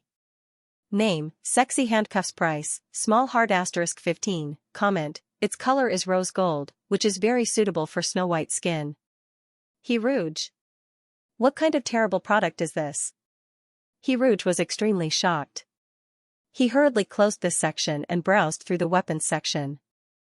However, when he saw the whip in the weapons section, his mind would flash with all kinds of strange things. As an upright young man, Hirouge had never come into contact with these kinds of things. However, once the door to a new world was opened, it was hard to close it again. I'm just curious. Hirouge was curious and thirsty for knowledge. He pushed his glasses and returned to the entertainment section. He looked at all the products that were full of philosophy. He associated them with a more profound field and imagined the Prince Charming in a military uniform in the game as his imaginary teacher. Learning new knowledge was too exhausting. Rouge's ears were tinged with a faint red. Rouge, who had always been an excellent student, had a secret to learning. That was to review what he had learned every night before he went to sleep. After reviewing, Rouge had a dream. In his dream, the Prince Charming in a military uniform unbuttoned his shirt, revealing perfectly proportioned muscles. The only fly in the ointment was the overlapping scars. The man's voice was hoarse and magnetic. There was an inexplicable sexiness to his words. "Whip me." As a result, red whip marks appeared on that almost perfect body. They were deep and shallow, like a painting full of vitality. Rouge woke up the next morning with a dull expression. The dream from last night was still vivid in his mind. For the first time in his life, he had great doubts about his sexual orientation. Rouge was too embarrassed to interact with little white tiger when he went to feed it in the morning. Rouge could not hide his guilt and shame in front of little white tiger's clear blue eye. He quickly exited the game and stared blankly at the blank document. The emotionless coding machine, are you awake? It's a new day, a new beginning. You can write now. Rouge, I'm frustrated. I'm not in the mood to write. The emotionless coding machine, what's wrong? Rouge could not bring himself to talk about the dream. He replied guiltily, nothing. I'm just frustrated by a game. The emotionless coding machine, don't you always play romance games? What's so frustrating about these games? No one will think you're a noob. Rouge. You're biased against romance games. Romance games are also very difficult, okay? The emotionless coding machine, for example? Rouge, the game time is synchronized with the real time. I can only cultivate my relationship with the character during my 3 meals a day. The progress is quite slow. The emotionless coding machine, I see. Why don't you try adjusting the time on your computer or mobile phone? You can adjust the time a few hours faster. See if the time in the game changes. Rouge was just complaining, but he unexpectedly received a suggestion. He tried to adjust the time faster. It was now 8:30 in the morning. He adjusted the time by 3 hours and found that the time in the game had really changed to 11:30 in the afternoon. The daily feeding mission had also reached lunchtime. Rouge was stunned. Rouge, this trick actually worked. The emotionless coding machine, are you happy? Rouge, yes. The emotionless coding machine, if you're happy, then come and write. Let's go into the little black room and lock ourselves in for 3,000 words. You're not allowed to come out until you've finished writing. 312-3000. Rouge pitifully opened the little black room to write under his friend's insistence. When he had written 1,000 words, he saw a message from his friend in QQ. Rouge did not need to look to know that the crazy coding machine player had already finished writing 3,000 words. When Rouge finally finished writing 3,000 words, the coding machine opposite him had already reached its target of 9,000 words. The emotionless coding machine, I'll allow you to slack off for an hour. It's now 10:30. Finish your lunch and come back to write.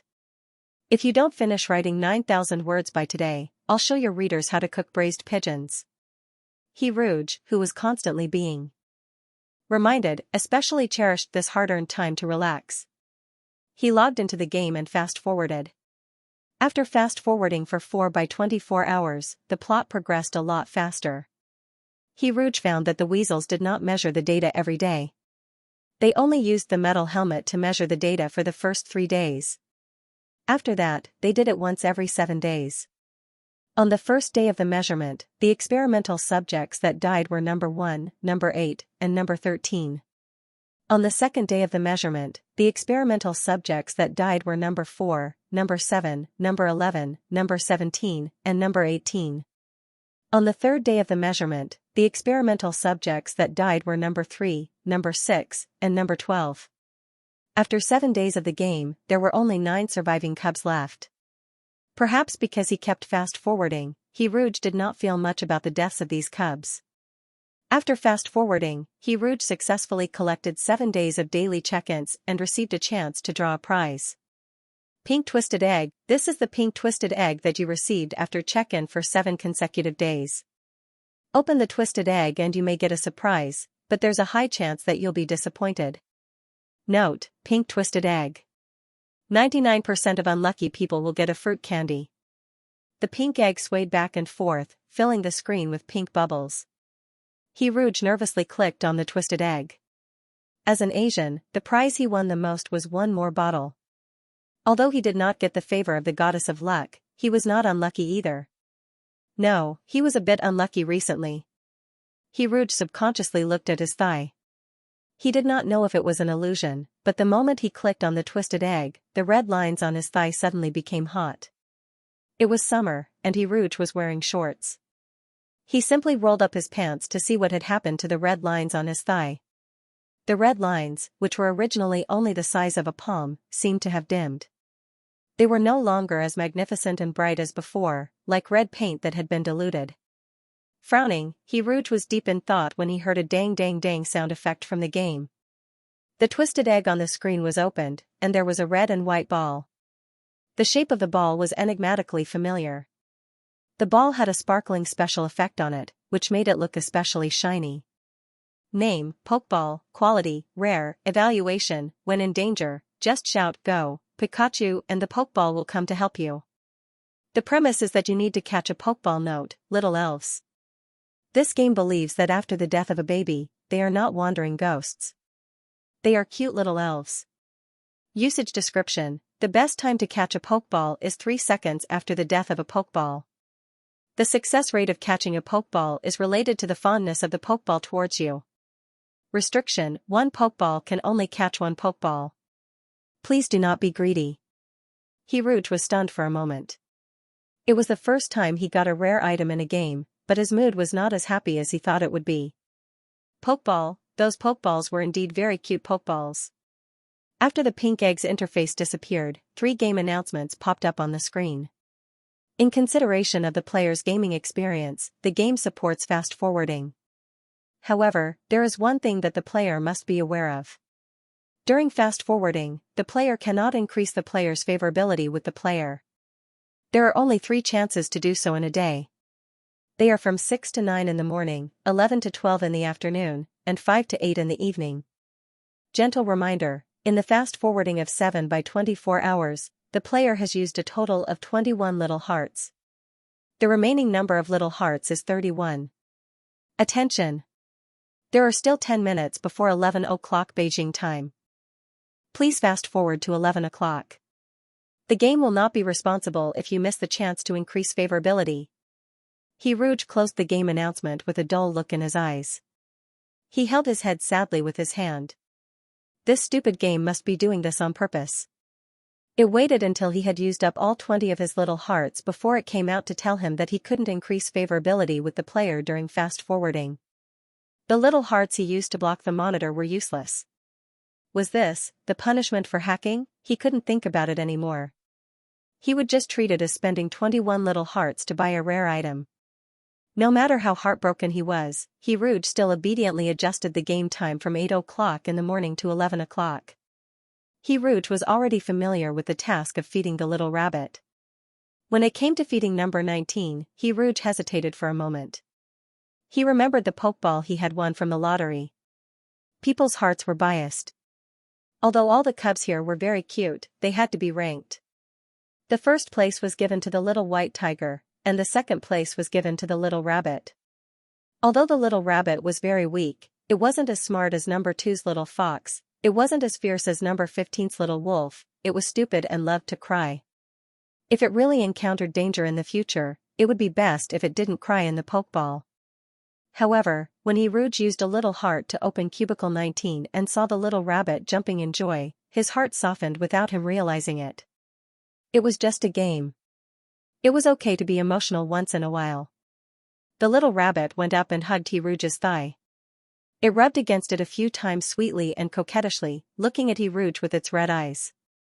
Number 19, Guga Gigi, I like you so much, Guji. I also like candy, GGG, do you have candy? Rouge, I suspect you only love my sugar. Her ruby eyes were filled with trust and admiration, and her soft rabbit ears were shaking freely. In the end, Rouge was defeated by her cuteness. He spent a heart to buy lemon-flavored fruit candy. The little rabbit was so excited that she spread out her 2 little hands and happily received the fruit candy. She couldn't wait to stuff it into her mouth, her lips moving faster than anyone else's. Number 19, gulp, it's delicious, I still want to hear you sing. Rouge was almost amused by the noob, stupid, cowardly and greedy little bunny. Why didn't he realize that this little bunny was going to start a dying house after being given some color? Little bunny, be good and open the door, Rouge hummed at the screen. Then, he was stunned. He was really stupid. He was singing here, but the bunny in the game couldn't hear him. After staying with an idiot for a long time, one would be infected to become an idiot. Rouge shook his head and left cubicle number 19. When the door of cubicle number 19 was about to close, the little rabbit suddenly squeezed to the door. He raised his head and looked at Rouge cautiously. Number 19. Guji, will you come again? Gigi, I've been thinking about you. Although he knew that the little rabbit couldn't hear anything, Rouge couldn't help but soften his tone and said softly, yes. A small smile appeared on the little rabbit's face. He skipped back to the cotton nest. Rouge's lips curled up slightly. He opened cubicle number 20 in an indescribably good mood and saw a big round face that was so gloomy that it could drip water. Number 20, roar. I'm angry. Number 20 is very disappointed in you. Favorability -10. Rouge. No, it can't be, right? Favorability points can actually be deducted? Rouge was stunned. He opened the little white tiger's status with trembling hands. Friendly, although number 20 doesn't want to be friendly to you right now. Favorability, 55. Rouge opened the love shop again with trembling hands and checked the balance of the little hearts. Little hearts *18 crack, crack, crack. This was the sound of his heart breaking. Rouge clicked on chat with a sad face. The little white tiger on the screen looked away coldly. Number 20, humph. Number 20 ignored you. He was about to cry. He was really going to cry. Rouge clicked on back touch with a last glimmer of hope. He remembered that the little white tiger loved to be touched on the back. Number 20 agilely avoided your hand. Ah. How do I pacify an angry little white tiger? I'm waiting online.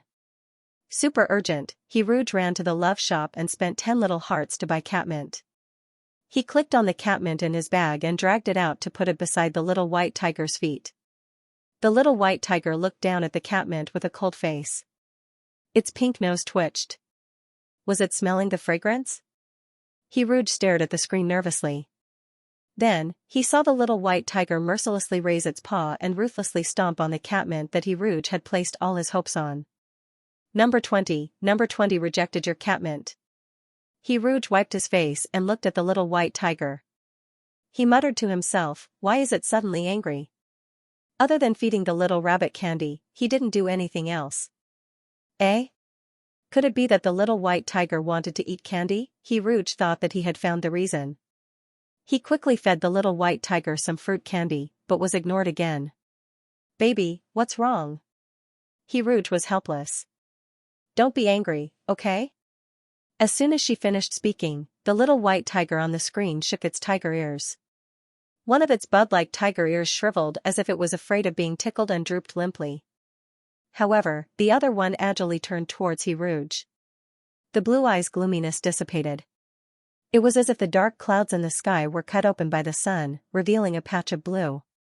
Number 20, oh, do you think I'm not angry anymore? Number 20 is very happy.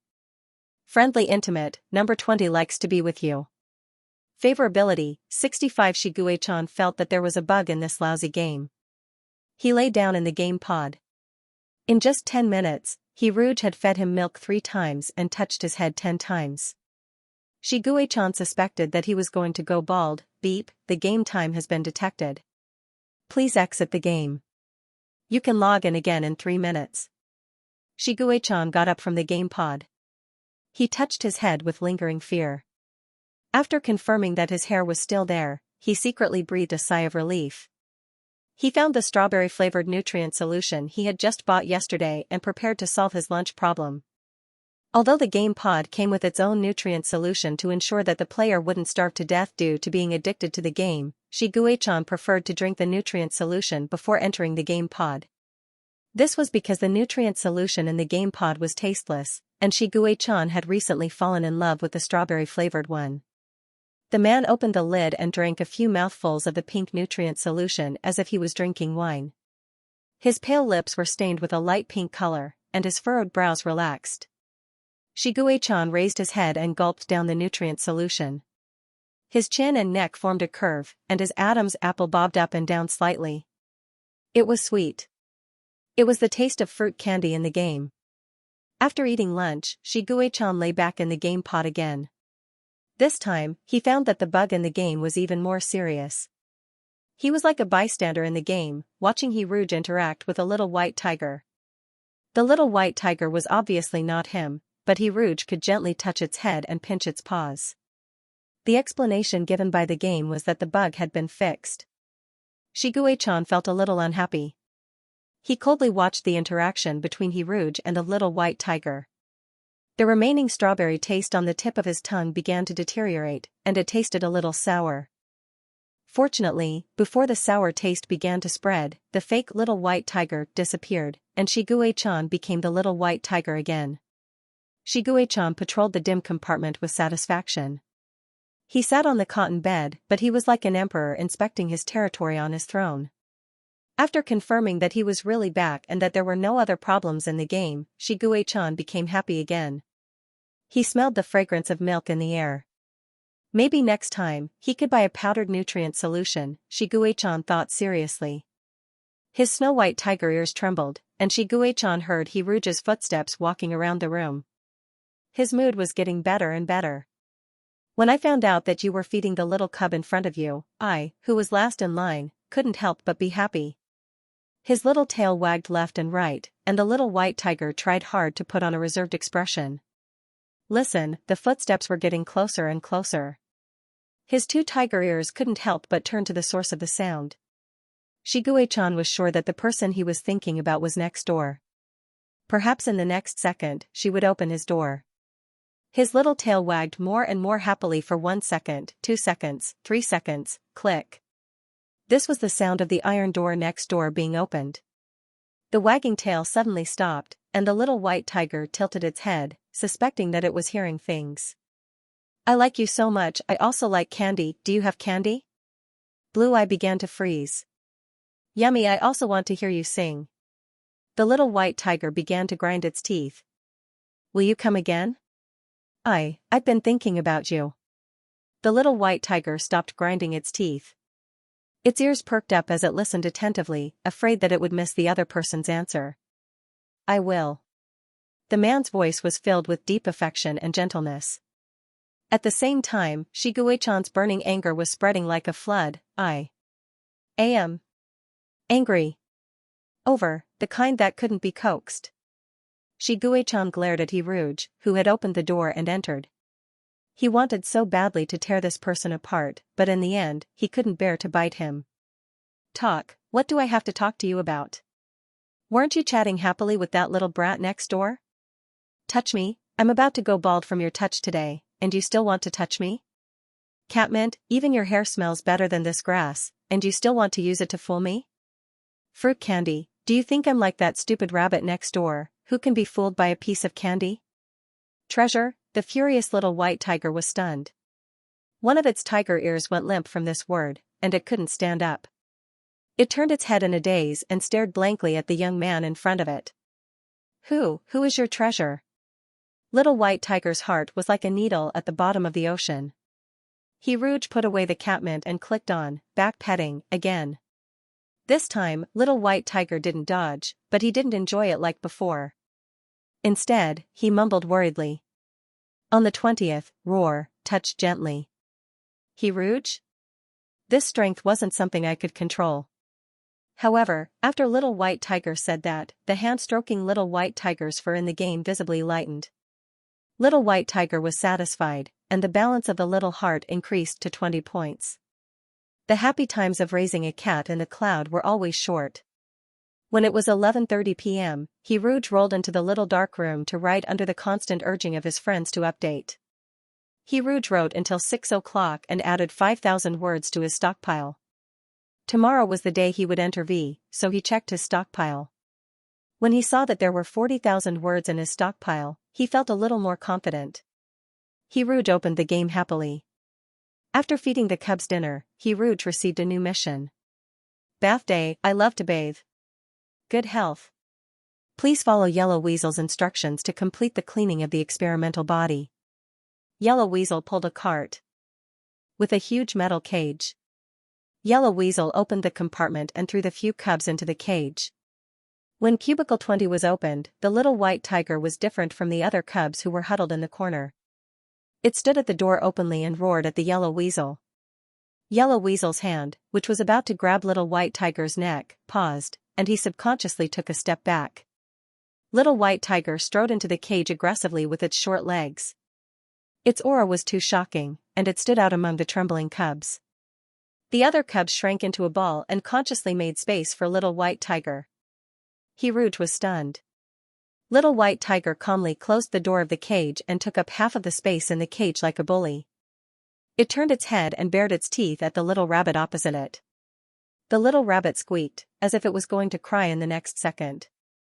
Little white tiger looked away in disdain. It looked at everyone present, including Rouge, as if they were trash. Rouge, Yellow Weasel pushed the cart of cubs to the bathroom.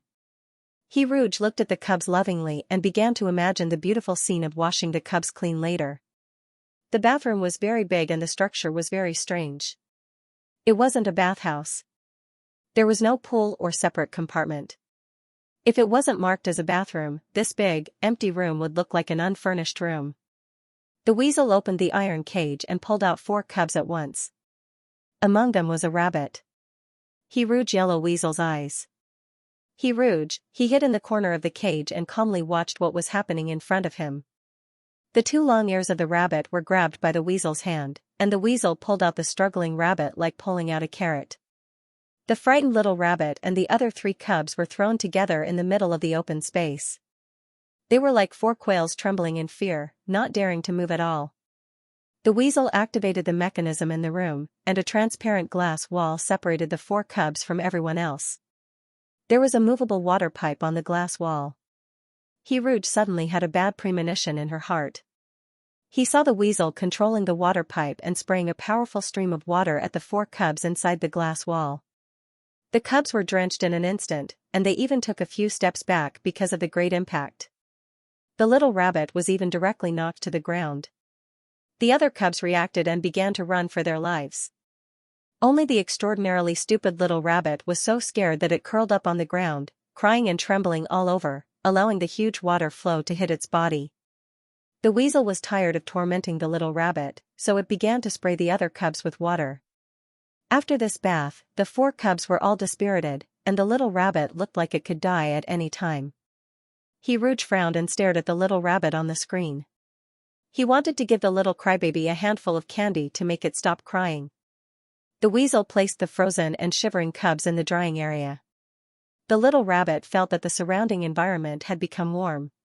He suddenly stopped crying, and the little rabbit carefully turned his belly to face the warm wind. After a while, he obediently turned over and tried his best to dry his wet little butt. Yellow Weasel, do you understand? You're in charge of cleaning up. Beginner's Guide. Frowny face. Press to bring up the strengthened glass wall. Press to control the flow of water to move left and right. Water flow size and temperature can be adjusted by yourself. When Rouge saw the last beginner's guide, he felt relieved. Since the water flow size and temperature could be controlled, he could adjust it to a trickle, and the temperature was just right. At first, Rouge was really afraid that the cleaning mode of the game would be the kind of abuse that Yellow Weasel had shown him. If that was the only option, he might be stuck at this stage and even give up the game. Fortunately, this game still remembered that it was a love game and didn't force the player to become a pervert. Yellow Weasel was about to grab the remaining 5 cubs out of the metal cage, but the cubs had seen what their companions had gone through and were unwilling to be pulled out so easily. In this chaotic moment, the little white tiger stood out and roared fiercely at Yellow Weasel.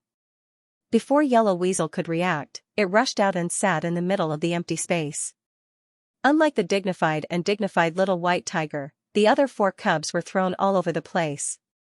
Rouge pressed the button and the glass wall automatically lowered, trapping the cubs inside. Rouge adjusted the bathwater again. Because he had adjusted the intensity of the water flow to the minimum, the water couldn't spray too far, let alone the cubs who were hiding far away. At this moment, Rouge suddenly understood why Yellow Weasel had adjusted the water flow to the maximum. That way, no matter where the cubs hid, they would be drenched. When Rouge's bathing plan was hindered, the little white tiger, who had been as still as a mountain, stood out again. It walked slowly towards the water flow, raised its little paws to test the temperature of the water, then closed its eyes and stood under the water flow to let the warm water wash its body. Rouge hurriedly controlled the water flow to let the warm water fall on the little white tiger's back and sides, afraid that the water would splash into its ears. Fortunately, the little white tiger's ears were already closed. Its fluffy and soft fur was wet and stuck to its body. The little white tiger, which was originally round like a ball, suddenly became much thinner. Its tightly shut blue eye slowly opened, and a drop of water slid down its pink nose. The little white tiger used its paws to wipe its nose. After its back was completely wet, the little white tiger lay on the ground and revealed its white soft belly to Rouge. Rouge. Rounding it off meant that it had sucked its belly. When its belly was also wet, the little white tiger sat up, held its tail, and rubbed it against the water flow seriously. Rouge was dazed by the scene in front of him. After the little white tiger finished bathing, it walked towards the cubs behind it. He roared at the cubs a few times, and the cubs obediently ran over to bathe with their tails between their legs. With the little white tiger's help, the entire bathing process was unbelievably smooth. Xianxia hated Shanghai orphanage. Every second in this game, he recalled many disgusting scenes. For example, bathing. Without any dignity, he was chased around the house by the spray of water. The cold water stung his body, and it was even more uncomfortable when it hit his abdomen and face. Therefore, when Xianxia saw number 19, the little rabbit, curled up into a ball and facing the water flow with its back, he felt some admiration in his heart. Experienced baths knew that lying motionless on the ground and using one's back to resist the water flow was the safest way. If he screamed and ran around, it would arouse the interest and malice of those people. Similarly, he had to dry himself as soon as possible after bathing because the drying time was limited. If the fur on his body was not dry, he would easily fall sick when he returned to his room. Xianxia took a few more glances at number 19. The more he looked, the more interested he felt. This little brat was very different from other cubs. His mental state was very good. His eyes were shining, and he was full of vigor and vitality. He had a young and exuberant vitality. He did not look like an experimental subject that had been ravaged by the spiritual sea stimulator 3 times at all.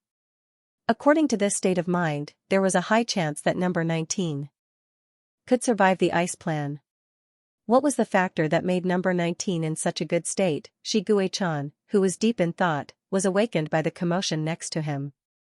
Instead of being dragged out, it was better to walk out by himself. With this thought in mind, little white tiger took the lead and walked into the bathing area. He looked up at Rouge in front of him.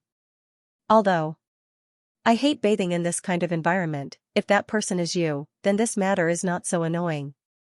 Xianxia walked forward step by step, his paws stepping on the wet ground. Behind him, the cub's continuous cries for help were heard. His sense of touch and hearing made his world turn upside down. The environment around him had become a life-swallowing swamp. He was trapped in the mud, and the sticky dirt stuck to the soles of his feet. With every step he took, the sticky feeling followed him like a shadow. All of this really made him feel disgusted. Yes, everything in Shanghai orphanage was incomparably disgusting. Xianxia stopped in front of the stream of water and looked at the clear and warm water droplets splashing everywhere. The water droplets sprinkled down from above, like pearls falling from a broken string. The steaming hot air blurred the glass, but it could not hide the youth's beautiful face. Xianxia suddenly remembered a rumor about mermaids. Legend had it that mermaids shed tears that turned into pearls. Shiguei-chan had once thought that if he caught a mermaid, he would make her cry dry and turn her tears into pearls in a vast ocean. But now, in this dense water vapor, he quietly looked at Hiruge's face and suddenly rejected his original idea. Shiguei-chan thought about how dark he had been in the past to let all the beauty in the world sink with him. The water droplets above his head finally fell and dripped onto his body. It was soft and warm. Shiguei-chan slowly closed his eyes. Coincidentally, a water droplet fell from his eyelashes like a teardrop. He felt that the sticky dirt on his body that could not be removed was finally slowly being washed away.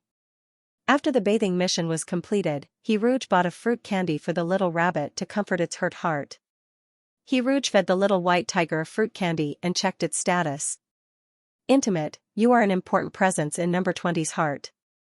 Affection level, 73 unawakened, no one has realized that number 20 is a little monster, except for you. Hiruge's gaze lingered on the 73 affection level. Unknowingly, his relationship with the little white tiger had become very close. If feelings could be measured by numbers, what kind of existence did the little white tiger have in his heart? It should be a special and important existence. Hiruge's fingers caressed the smooth screen. He suddenly wished that this game would never have an ending. That way, he could keep playing. That way, the little white tiger could always be by his side. Although there were a lot of readers who liked him now, there was a saying that went, authors are made of iron, but readers flow like water. Many readers' emotions were stirred up by the article, and they would sincerely say things like, "Boss, I will always support you."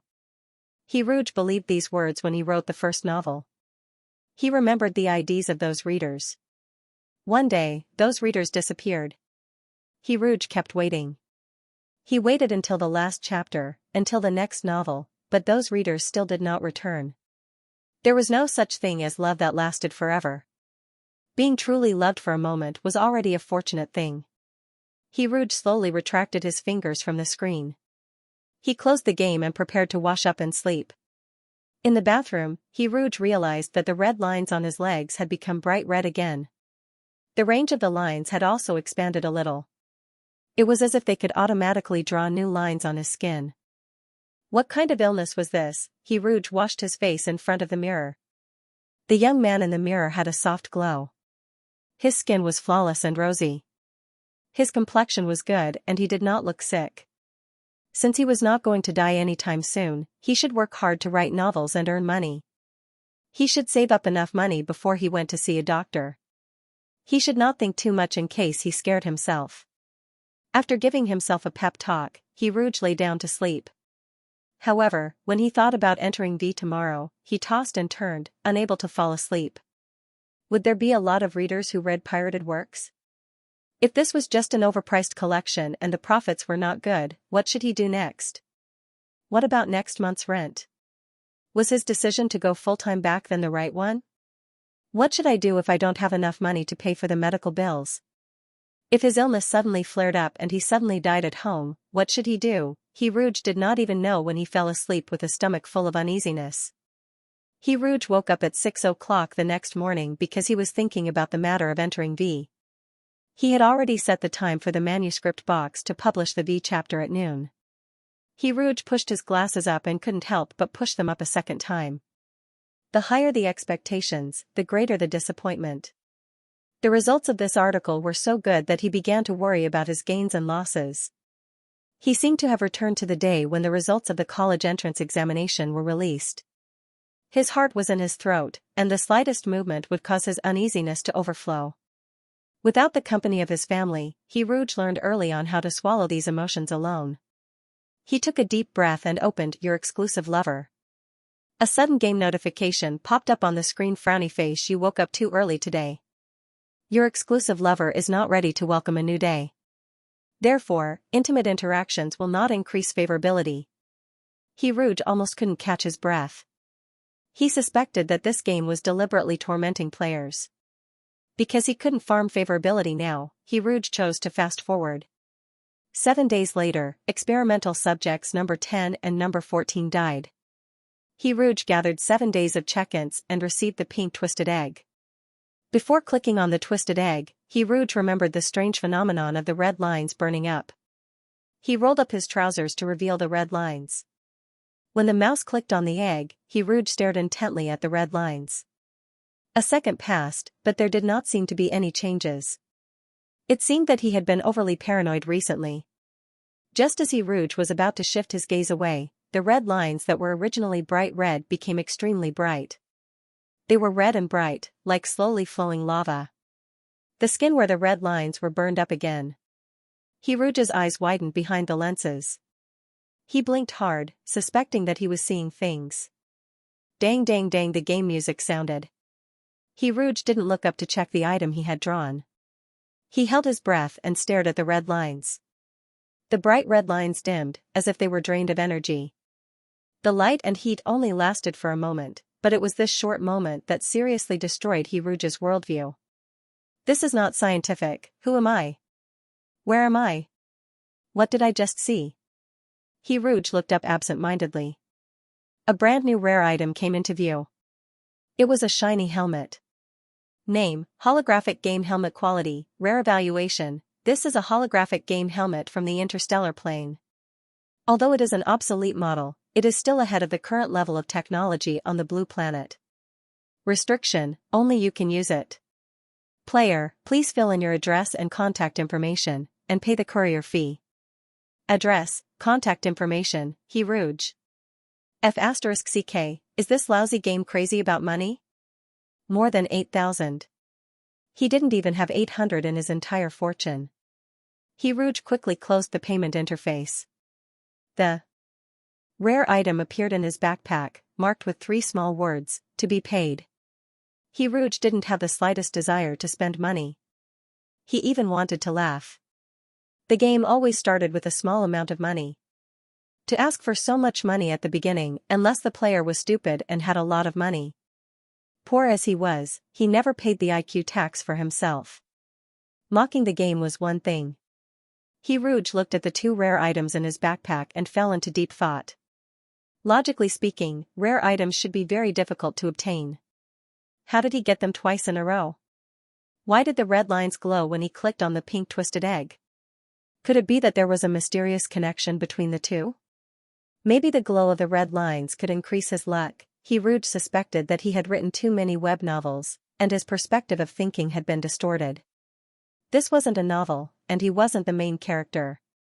The red lines weren't a golden finger that fell from the sky. However, once the seed of doubt was planted in his heart, it couldn't be stopped from growing into a towering tree. It was actually very easy to verify this guess. He just had to buy a lottery ticket and try it out. Rouge remembered that there was a lottery shop near the residential area. He didn't order takeout today, so he could buy a lottery ticket when he went downstairs to buy lunch. However, it would take some time for the lottery ticket to be opened. Rouge wanted to verify his guess as soon as possible, so he fast-forwarded the game to 7 by 24 hours later. Test subjects number 9 and 15 died, and Rouge received a new pink twisted egg. Rouge clicked on the twisted egg and stared at the red lines with full concentration. The dim red lines glowed faintly. Compared to the previous time, the sparkling lights were like fireflies competing with the bright moon. The faint light shone for a moment, and then it was extinguished like a candle in the wind.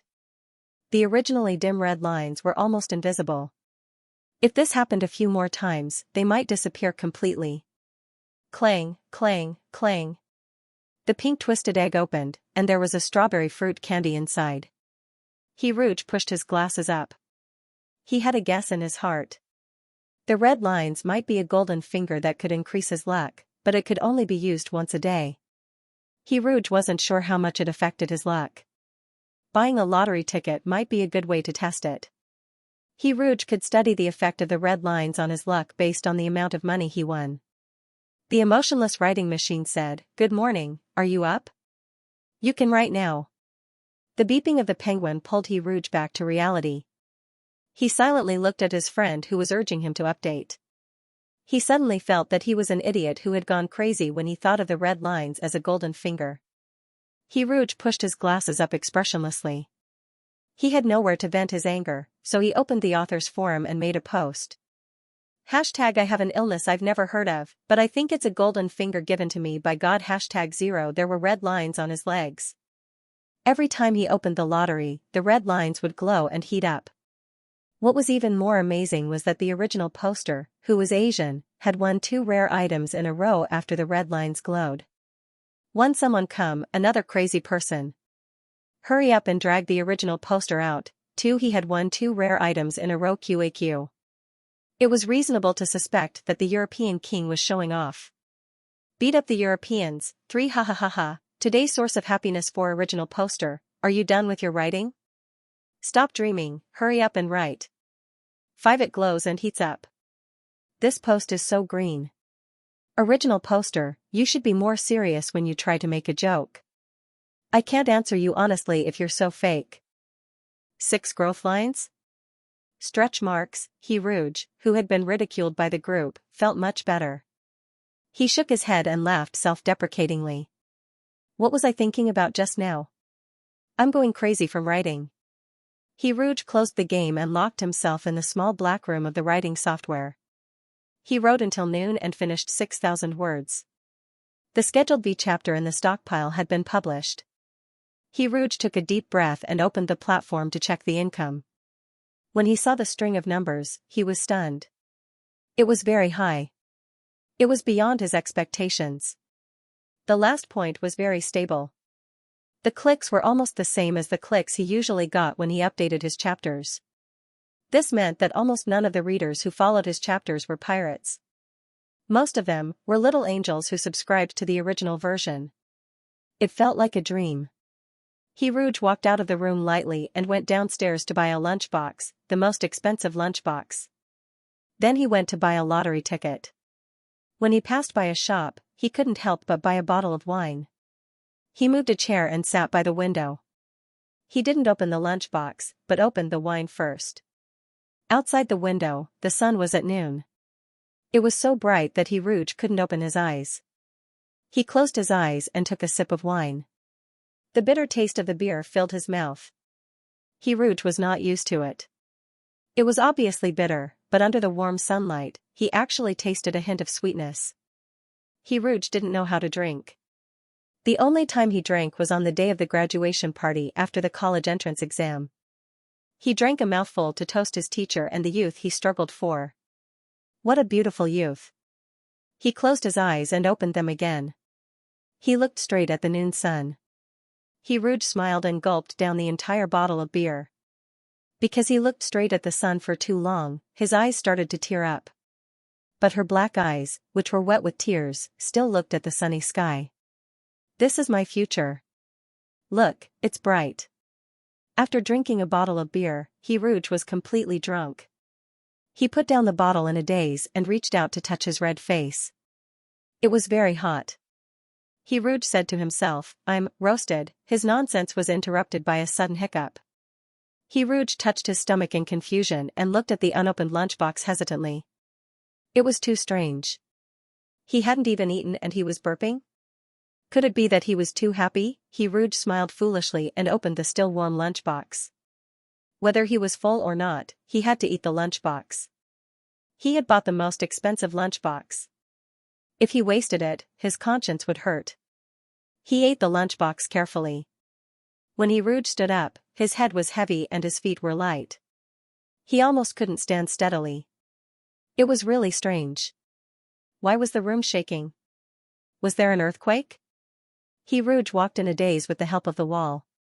He staggered to the computer and saw a bunch of unread messages from his friends on Penguin. Emotionless coding machine, congratulations on joining V. Emotionless coding machine, are you ready to work overtime to update after joining V?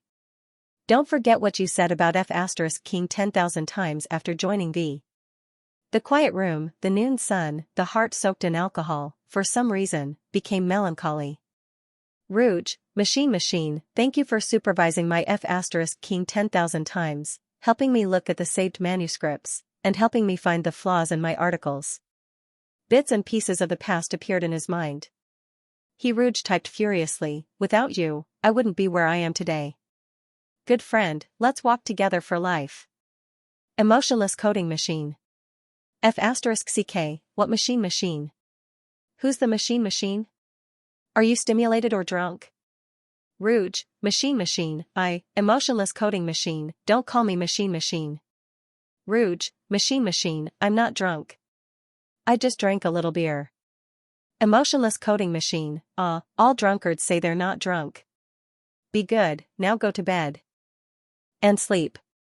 Ruga said, but it's time. I want to play some games. Emotionless typing machine, ancestor, you're already so drunk. Why are you still playing games? Rouge said, no one is feeding the little white tiger. It will get hungry. The emotionless coding machine. Fine, you win. I'll allow you to play for half an hour. After half an hour, you have to go to bed. Otherwise, I'll make your readers into fermented pigeons. Rouge was overjoyed when he got the approval. Even though he was drunk, he didn't forget to adjust the game time. He supported his groggy head with one hand and used the other to click on the mouse to feed the cubs. Now that there were only 5 cubs left, they were immediately fed to the little white tiger. Cubicle number 20 opened. When he saw the little white tiger, his sleepy eyes immediately widened. Rouge leaned closer to take a closer look at the little white tiger. The tip of his nose was almost touching the screen. He laughed softly and said, "Baby, you're so cute." The little white tiger, who was sitting in the cotton nest, trembled in shock and looked at Rouge in shock. Rouge didn't click on the intimate interaction option. He rubbed his sore temples and took off his glasses, feeling that the glasses on his nose bridge were too heavy. How strange. Why were there 2 little white tigers on the screen? Rouge rubbed his eyes and focused again. There were still 2 little white tigers. The 2 little white tigers had a what the f *ck expression on their faces. They were confused and frightened. Blue eye was flickering, and their little paws were moving around as if they were scalded. They were too cute. Rouge was amused by their cuteness. 2 little white tigers. They were twice as cute. He liked them. Two tigers run fast. The little white tiger, who was sitting in the cotton nest, shook its little head like a rattledrum. It was as if it was trying to see where the extra tiger was. He tapped the little white tiger's ear with his fingertip. One has no ears, the little white tiger's ear drooped. Its blue eye looked at the person in front of it innocently and confusedly. The other one has no tail, his slender fingers tapped the little white tiger's tail like a dragonfly skimming the surface of the water. He also poked the little white tiger's round butt.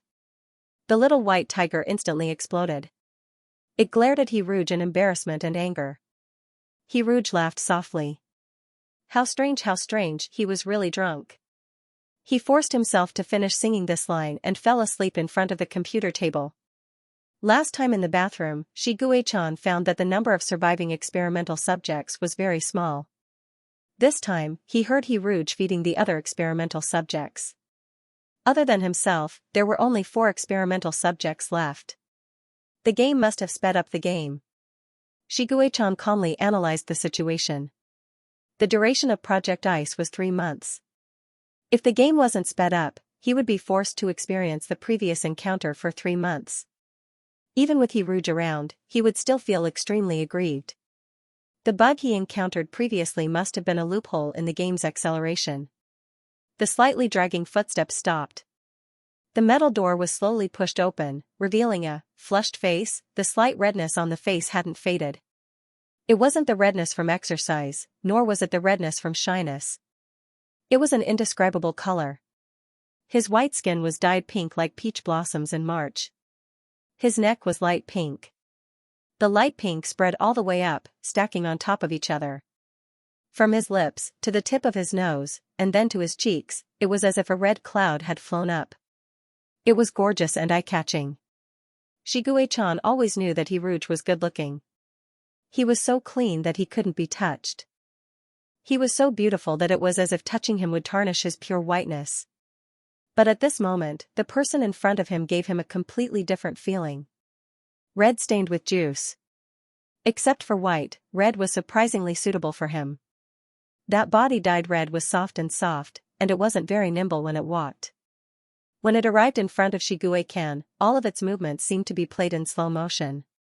However, when Rouge stood still, its movements suddenly became astonishingly fast. Rouge bent down without warning and approached Xianxia with the fragrance of wine. When the flushed face was instantly magnified, Shiguei-chan was a little helpless. His whole body stiffened like a frightened little beast. The hair on his back was about to explode with his trembling nerves. He was too close. He was so close that he was caught off guard and looked into those slightly tipsy black eyes. The watery eyes seemed to be filled with some kind of wine. It was sweet and irresistible.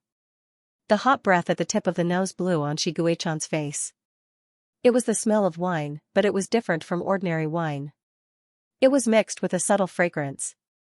In this delicate fragrance, Shiguei-chan saw the red lips open and close, and the frivolous words with unknown excitement came to him. "Baby, you're so cute." Because he was drunk, his words were a little slurred. Only the word baby was clear. Baby. Shiguei-chan seemed to hear a loud bang in his mind. It was a sweetness that could topple mountains. The red lips opened and closed again. Beautiful and pleasant words floated out lightly, like fine wine pouring from a crystal glass. When the song poured into his ears, a kind of peaceful and inclusive energy appeared with the song.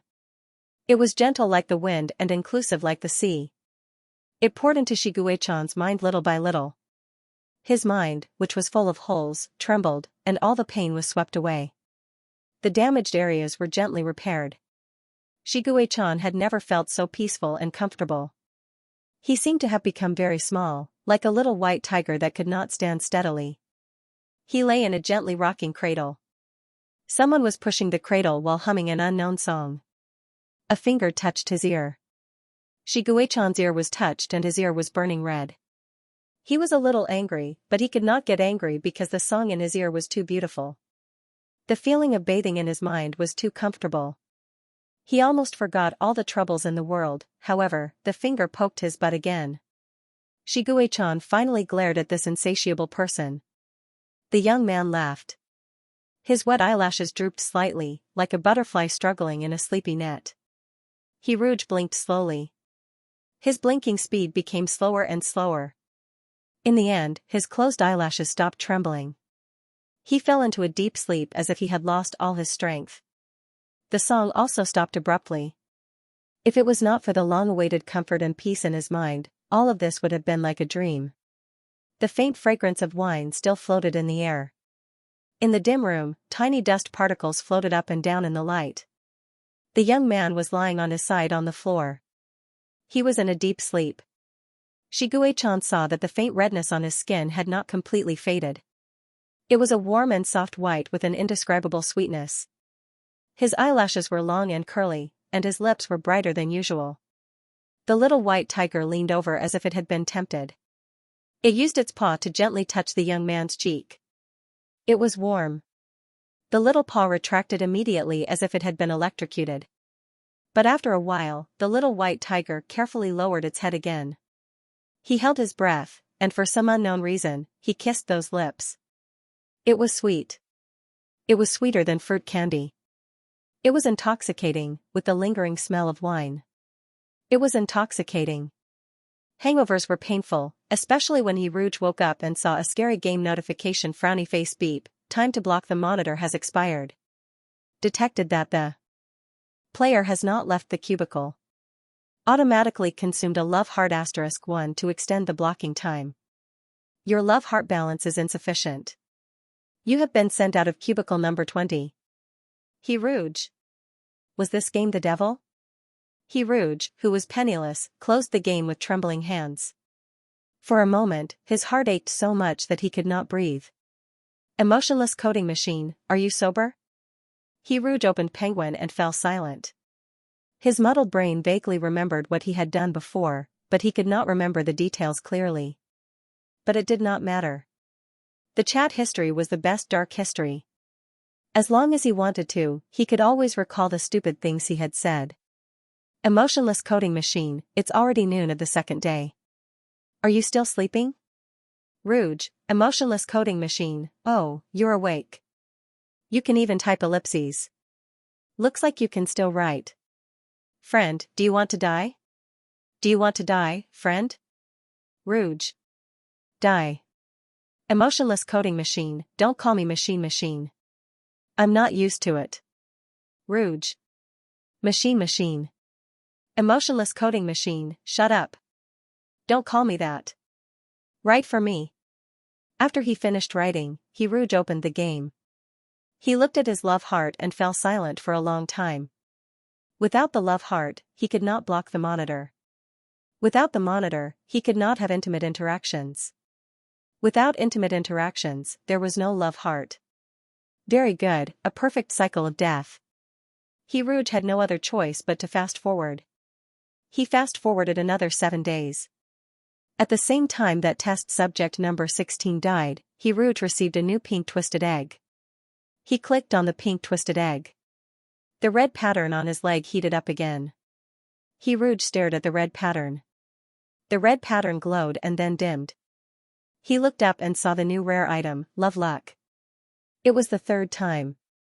The third time he drew a rare item. And he was very awake just now. He did not blink the whole time. He was very sure that the red pattern really glowed. Maybe I really got a gold finger. From then on, he could embark on the path of selling top-tier equipment to make a fortune. No, it should be like winning the lottery and becoming rich overnight. Rouge remembered the lottery ticket he bought yesterday. The date of the lottery was today. If his guess was right, then he would, I don't need to F***K anymore. He definitely knew how to write. Writing was his passion. He wanted to write until the world was filled with love. 10,000 days was too tiring, but 3 days was very comfortable. Rouge, who was overwhelmed with emotions, turned on the net excitedly and exited with an expressionless face. She didn't win. It felt good to be dreaming. In this materialistic society, people were cold and heartless.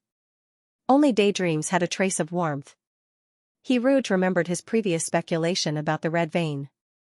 The red vein could increase his luck, but it could only be used once a day.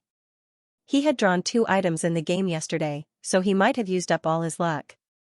Moreover, the lottery ticket was bought yesterday, so the red pattern did not take effect. If the red vein really did affect his luck, he could buy another lottery ticket tomorrow. After Rouge had sorted out the matter of the red vein, the fear of the unknown in his heart began to dissipate. It was replaced by a somewhat surreal joy. Luck was too illusory. It was like a gift from the heavens, but could it really fall from the heavens? If there really was a goldfinger like the red vein in this world, then what was the principle of its existence? What made it work?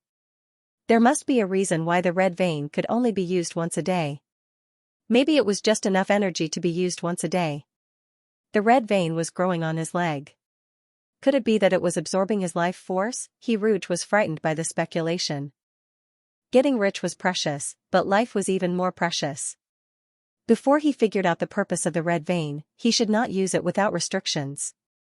Rouge stopped thinking about it. He pushed the frame of his glasses up and looked at the new rare item. It was a peach pink card. Name, Love Luck Quality, Rare Comment, this is a divination item used to test marriage and luck. The results may not be 100% accurate, but it works with sincerity. Instructions, tell the screen the type of person you like. Limit, can only be used once. Was the range of rare items in this game so wide? Could it be another item to cheat money? Rouge had accidentally clicked on a website to test marriage before. He carefully filled in his birth characters. When he clicked on the test, the payment interface popped up. Poverty had always made Rouge reject feudal superstitions. Rouge hesitated for a moment. The image of the game's Adonis in military uniform appeared in his mind. He whispered to the screen, it must be handsome. If he was not as handsome as the 2D character, then what was the point of dating? The 2D character was so good. He could wear a military uniform and be sexy. He could even become a little white tiger and act cute. I don't have to have a good temper. Because his temper was very good. But it must be good to me. Even if a person had been alone for many years, he would occasionally be caught off guard by the sudden surge of loneliness. It was just like yesterday when he was drunk and laid on the computer table all night.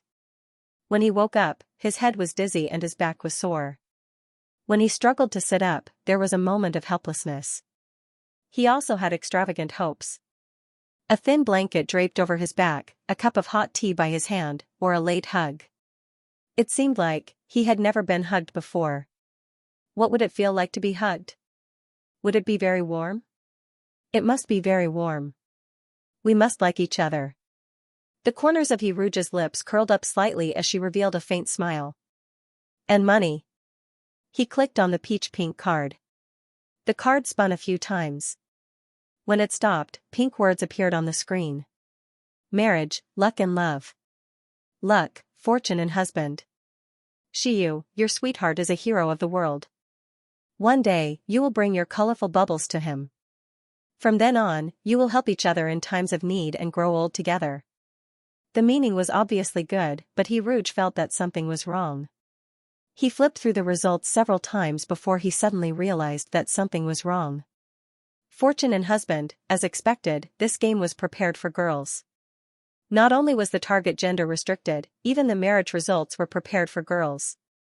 Rouge finished complaining about the trashy game, but still felt that something was wrong. What was wrong? He must be handsome.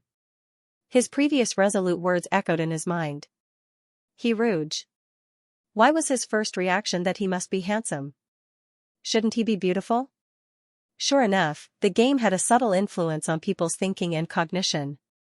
It was all the game's fault for leading him astray. Rouge believed that he was still a straight man of steel. After comforting himself, Rouge returned to the game. Because there was no heart, he could only fast forward. Soon, he obtained 8 unopened pink eggs and directly fast-forwarded to the end of the first experiment. Ice project completed successfully. Total experiment duration, 91 by 24 hours.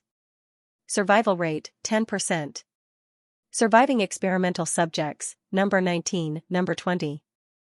Your performance in the experiment, excellent, did not violate the experiment rules, successfully prevented the yellow weasel from harming the experimental subjects. Your outstanding performance in the ICE project has been recognized by Scorpion. You have obtained the opportunity to participate in the second experiment, Wings of Death. This is an evil and crazy organ transplant experiment. The Fallen of Xinghai Orphanage believed that the insect wings were the core of Zerg's power. Zerg, who had low intelligence but strong physical strength, could fight against mechs with his flesh and blood because of the insect wings. If they could successfully crack Zerg's genetic code and spiritual sea, they could create a perfect combat machine. Wings of Death. When the god of death spreads his wings and soars in the sky, even the sun will be covered. Organ transplant? Transplanting insect wings onto the experimental body, Rouge suddenly remembered the bat-like monster he saw on the 4th floor when he completed the mysterious infirmary side mission. It was just a quick glance, but it left a deep impression on him. Could it be that his little white tiger would also become such a monster? How painful would that be? Installing organs that belonged to another race was like sewing and mending a rag doll. Putting aside the fact that the little white tiger would not be able to accept the final appearance, the rough sewing process alone would be unimaginably painful. This was a body of flesh and blood, not a rag doll that did not feel pain. Rouge could not bear to see the text description of the second experiment. If the second experiment was already so painful, then what about the other experiments? The third experiment, the fourth experiment.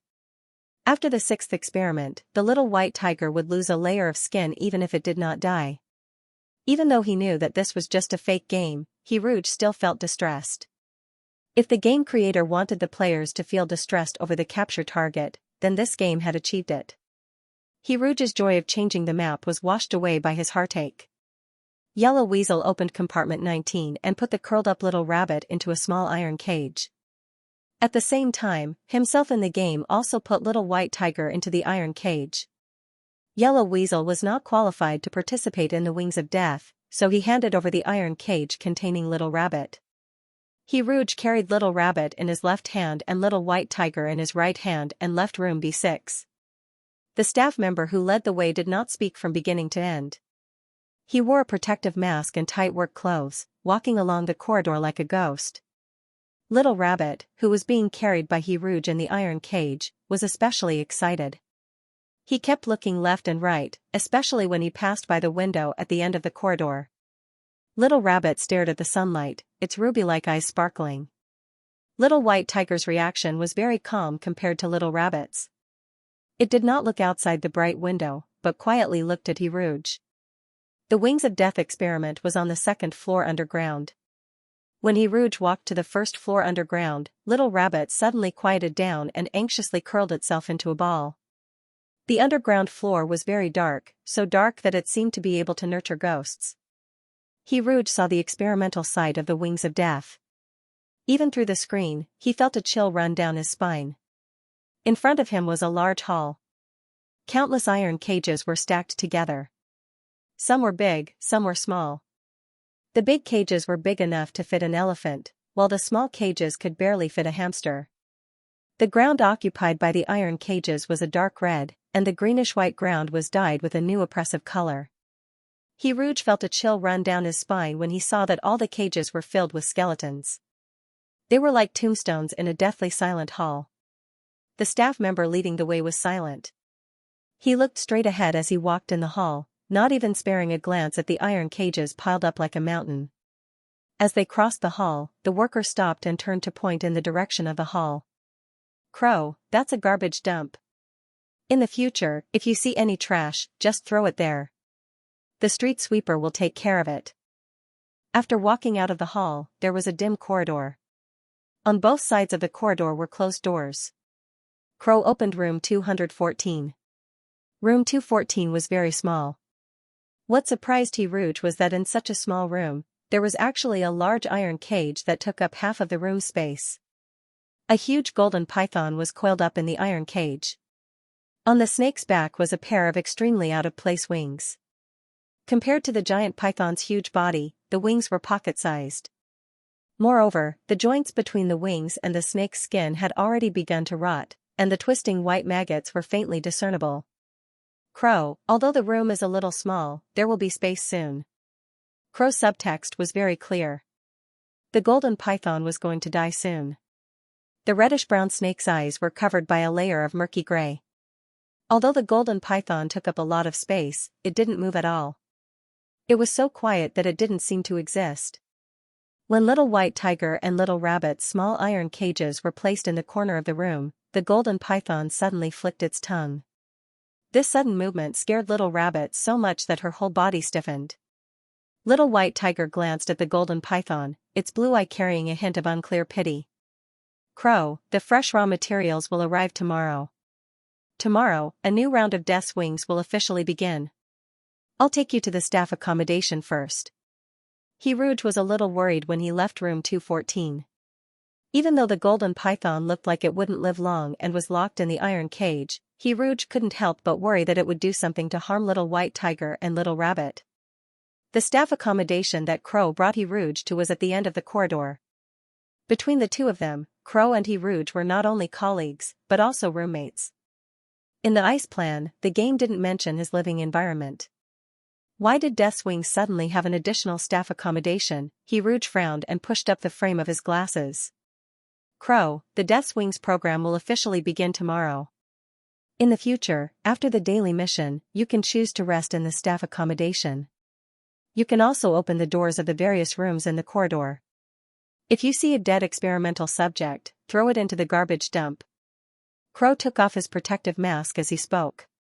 Although the other party had black hair and black eyes, his facial features were three-dimensional and deep like a Westerner's. "Crow, you can open the doors of every room in this corridor. Only the room at the other end of the corridor is not authorized. Even if you do, you can't open it."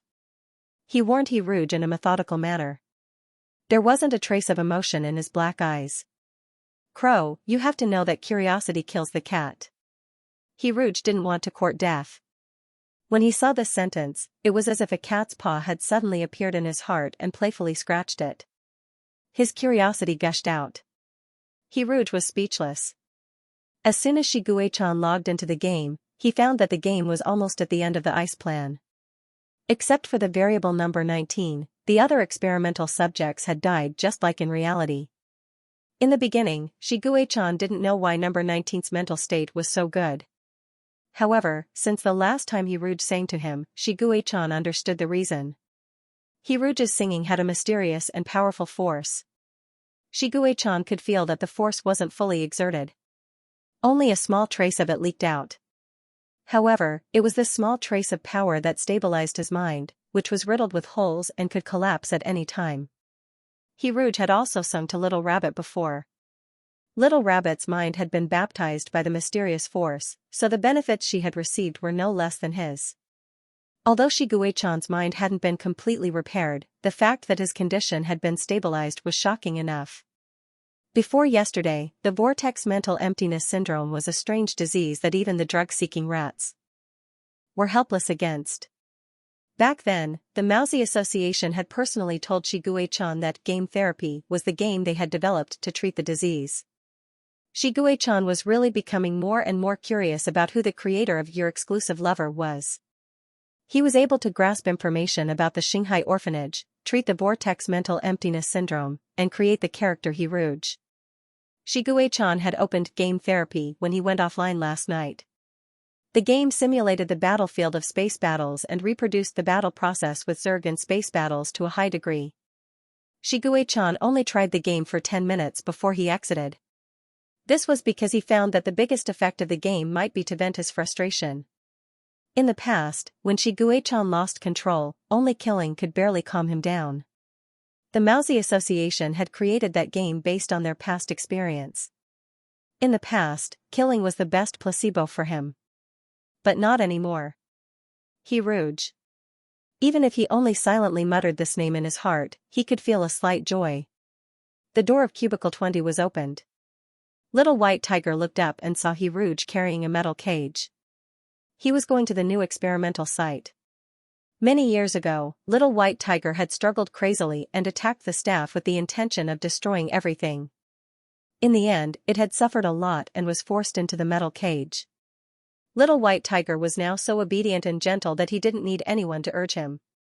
He ran into the metal cage on his own and considerately helped to close the cage. The metal cage was lifted up by that beautiful hand. Shiguechan suddenly had a ridiculous illusion at this moment. His whole world was in the palm of Rouge's hand. The soft palm that sometimes smelled like milk. Shiguechan hated the feeling of being controlled by others, but at this moment, he couldn't feel any disgust. In fact, he felt at ease. The cage started to sway slightly as Rouge walked, but it wasn't bumpy because Rouge lifted it very steadily and carefully. Little Brat number 19's excited chirping sounded in his ears. Shiguechan didn't immediately react. That little rabbit was so excited that it couldn't speak clearly. Until he saw Rouge's body, face, and hair were gilded by the sunlight. His long and curly eyelashes were also dyed gold. Half of the young man's face was immersed in the gentle sunlight, and his black eyes shone with a golden light. It was so bright, so clear, so warm, and so eye-catching. It was as if he had walked out of the light. Shiguechan was in a daze. From beginning to end, he didn't turn back to look at the sunlight outside the window that he had once yearned for. Guji, it's light, the little rabbit shouted excitedly. Little White Tiger stared at Rouge in a daze. Yes, it was light. It was the light that he wanted to spend his life chasing. Even if the next place he was going to was the experimental site of the Wings of Death, Shiguechan didn't have many negative emotions in his heart. After entering room 214, Shiguechan saw the familiar golden python. Back then, Shiguechan was the only survivor of the ice project. He was hostile to all the staff of the Xinghai orphanage, but he didn't hate the experimental subjects who were in the same boat. Perhaps the golden python didn't want to die quietly and didn't want to die without a trace. Before the golden python died, he told Shiguechan about his encounter. The golden python was called Xixing. He said it was because the golden scales on his body were like the stars in the sky. He had changed his insect wings 4 times in the Wings of Death organ transplant experiment. He said that he wasn't actually a failure. The first time he transplanted his insect wings, he fused them perfectly. He was very happy because he felt that he could survive. However, Xixing didn't expect that those people would cut off the perfectly transplanted wings from his body. The insect wings are too inferior. This experimental subject can try a higher quality insect wing. Therefore, new insect wings were installed on Xixing's bloody wound. The energy contained in the new insect wings was too overbearing, and his body showed a strong rejection reaction. Therefore, new insect wings were cut off from the wound, and he was reinstalled with the inferior insect wings from the first perfect fusion. Unfortunately, because of the higher level of Zerg's energy remaining in his body, he couldn't even fuse the insect wings, let alone recreate the first perfect fusion. The people who performed the transplant operation on him were very disappointed. They could only take out the worst insect wings and install them on him. He was abandoned. However, he clearly touched the hope of survival. They were so close to each other that he thought he could survive. The golden python was trapped in an iron cage, trapped in an unfamiliar rotten body. His eyes could barely see anything, but he still struggled to raise his head and said softly, "Actually, I was very happy when the first transplant experiment was successful.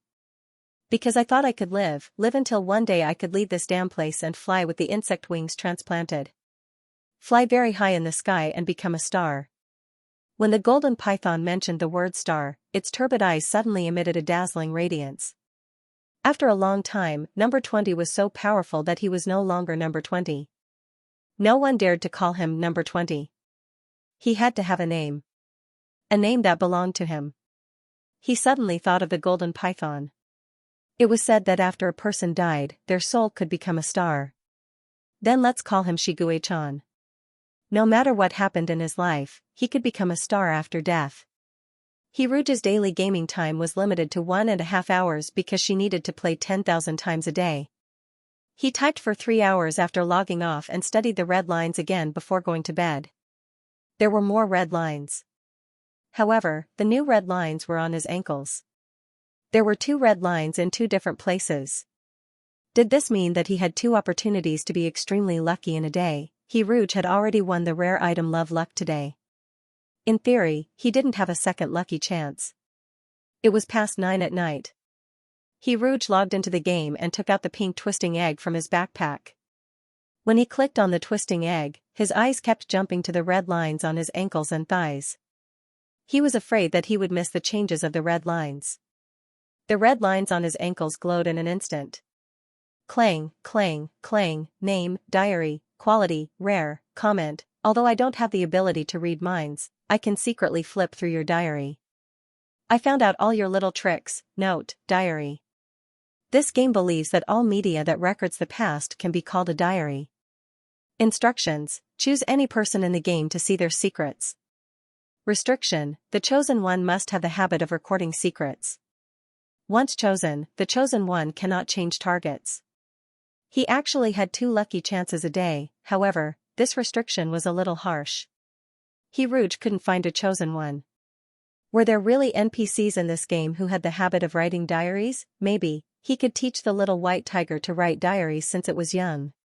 When the little white tiger turned into a human and wrote a diary, he could use the item to spy on the little white tiger's inner world. How did the little white tiger see him? He touched the little white tiger every day. He touched its head, back, and claws. In the future, he would even touch its butt, suck its belly, and play with its tail. In the little white tiger's eyes, was he a pervert who coveted cute breasts or a skilled masseuse? If the little white tiger could write a diary, the style would be, "Today, I was touched on the head. Oh no, touching a head won't make me grow taller." Angry. Today, my paw was pinched. My paw was reserved for a beautiful and cute tigress to hold hands with. Humph. Today, my butt was rubbed. Damn it, blame me for being too cute. Even my butt is so adorable. After a long time, the little white tiger became a great white tiger, but he still maintained the habit of writing in his diary. Today, when he tried to touch my ass, I bit his head off. Hiruge. This hypothesis is too scary, stop it quickly. Hiruge thought for a while about who the item would be suitable for. If he had to find an NPC, it might be Crow. Hiruge closed the interface of the pink twisted egg and went to the staff housing. Coincidentally, Crow was not in the room. Hiruge searched every inch of the room, from the ceiling to the bottom of the bed. He clicked on every item that appeared on the screen, but he could not find the diary. It seemed that he wouldn't be able to find it. Hiruge fished out a small iron cage from under the bed. It was a very small iron cage that was covered in dust. Name, iron cage, source, crow, status, old comment, it is an iron cage for crows. It is of great significance to the crows of the past. The crows of the past? This sentence seemed strange. It was of great significance to the crows of the past, but was it of no significance to the crows of the present? The iron cages in the game were all used to imprison experimental subjects. This iron cage should be no exception. Could it be that the experimental subject in this small iron cage was of great significance to Crow? After the experimental subject died, Crow secretly hid this iron cage as a memento. Death was like an extinguished lamp. As time passed, the iron cage that was once a treasure was placed under the bed and accumulated dust. The iron cage was so small that it was just right for a pigeon. Then let's arrange for the female lead to be an innocent pigeon. As a writer in Xinjiang, He Rouge came up with a sadomasochistic love story. Crow was the cold-blooded and heartless scumbag male lead. He had a sadomasochistic relationship with the pitiful female lead who was locked in a cage. He Rouge's eyes swept across the center of the iron cage. Suddenly, he found a few scratches under the thin layer of dust. He clicked on the iron cage with his mouse. After a few clicks, the dust at the bottom of the iron cage decreased and a line of words appeared. Black cloud billow. Other than this name, there were other strange scratches. When He Rouge was about to click on the mouse again to wipe the dust, the game screen suddenly changed. Crow, what are you doing? Crow was standing at the door, staring at He Rouge expressionlessly. He Rouge suddenly felt guilty as if he had been caught red-handed. You found the iron cage under Crow's bed. There was a name engraved in the cage. You felt strange.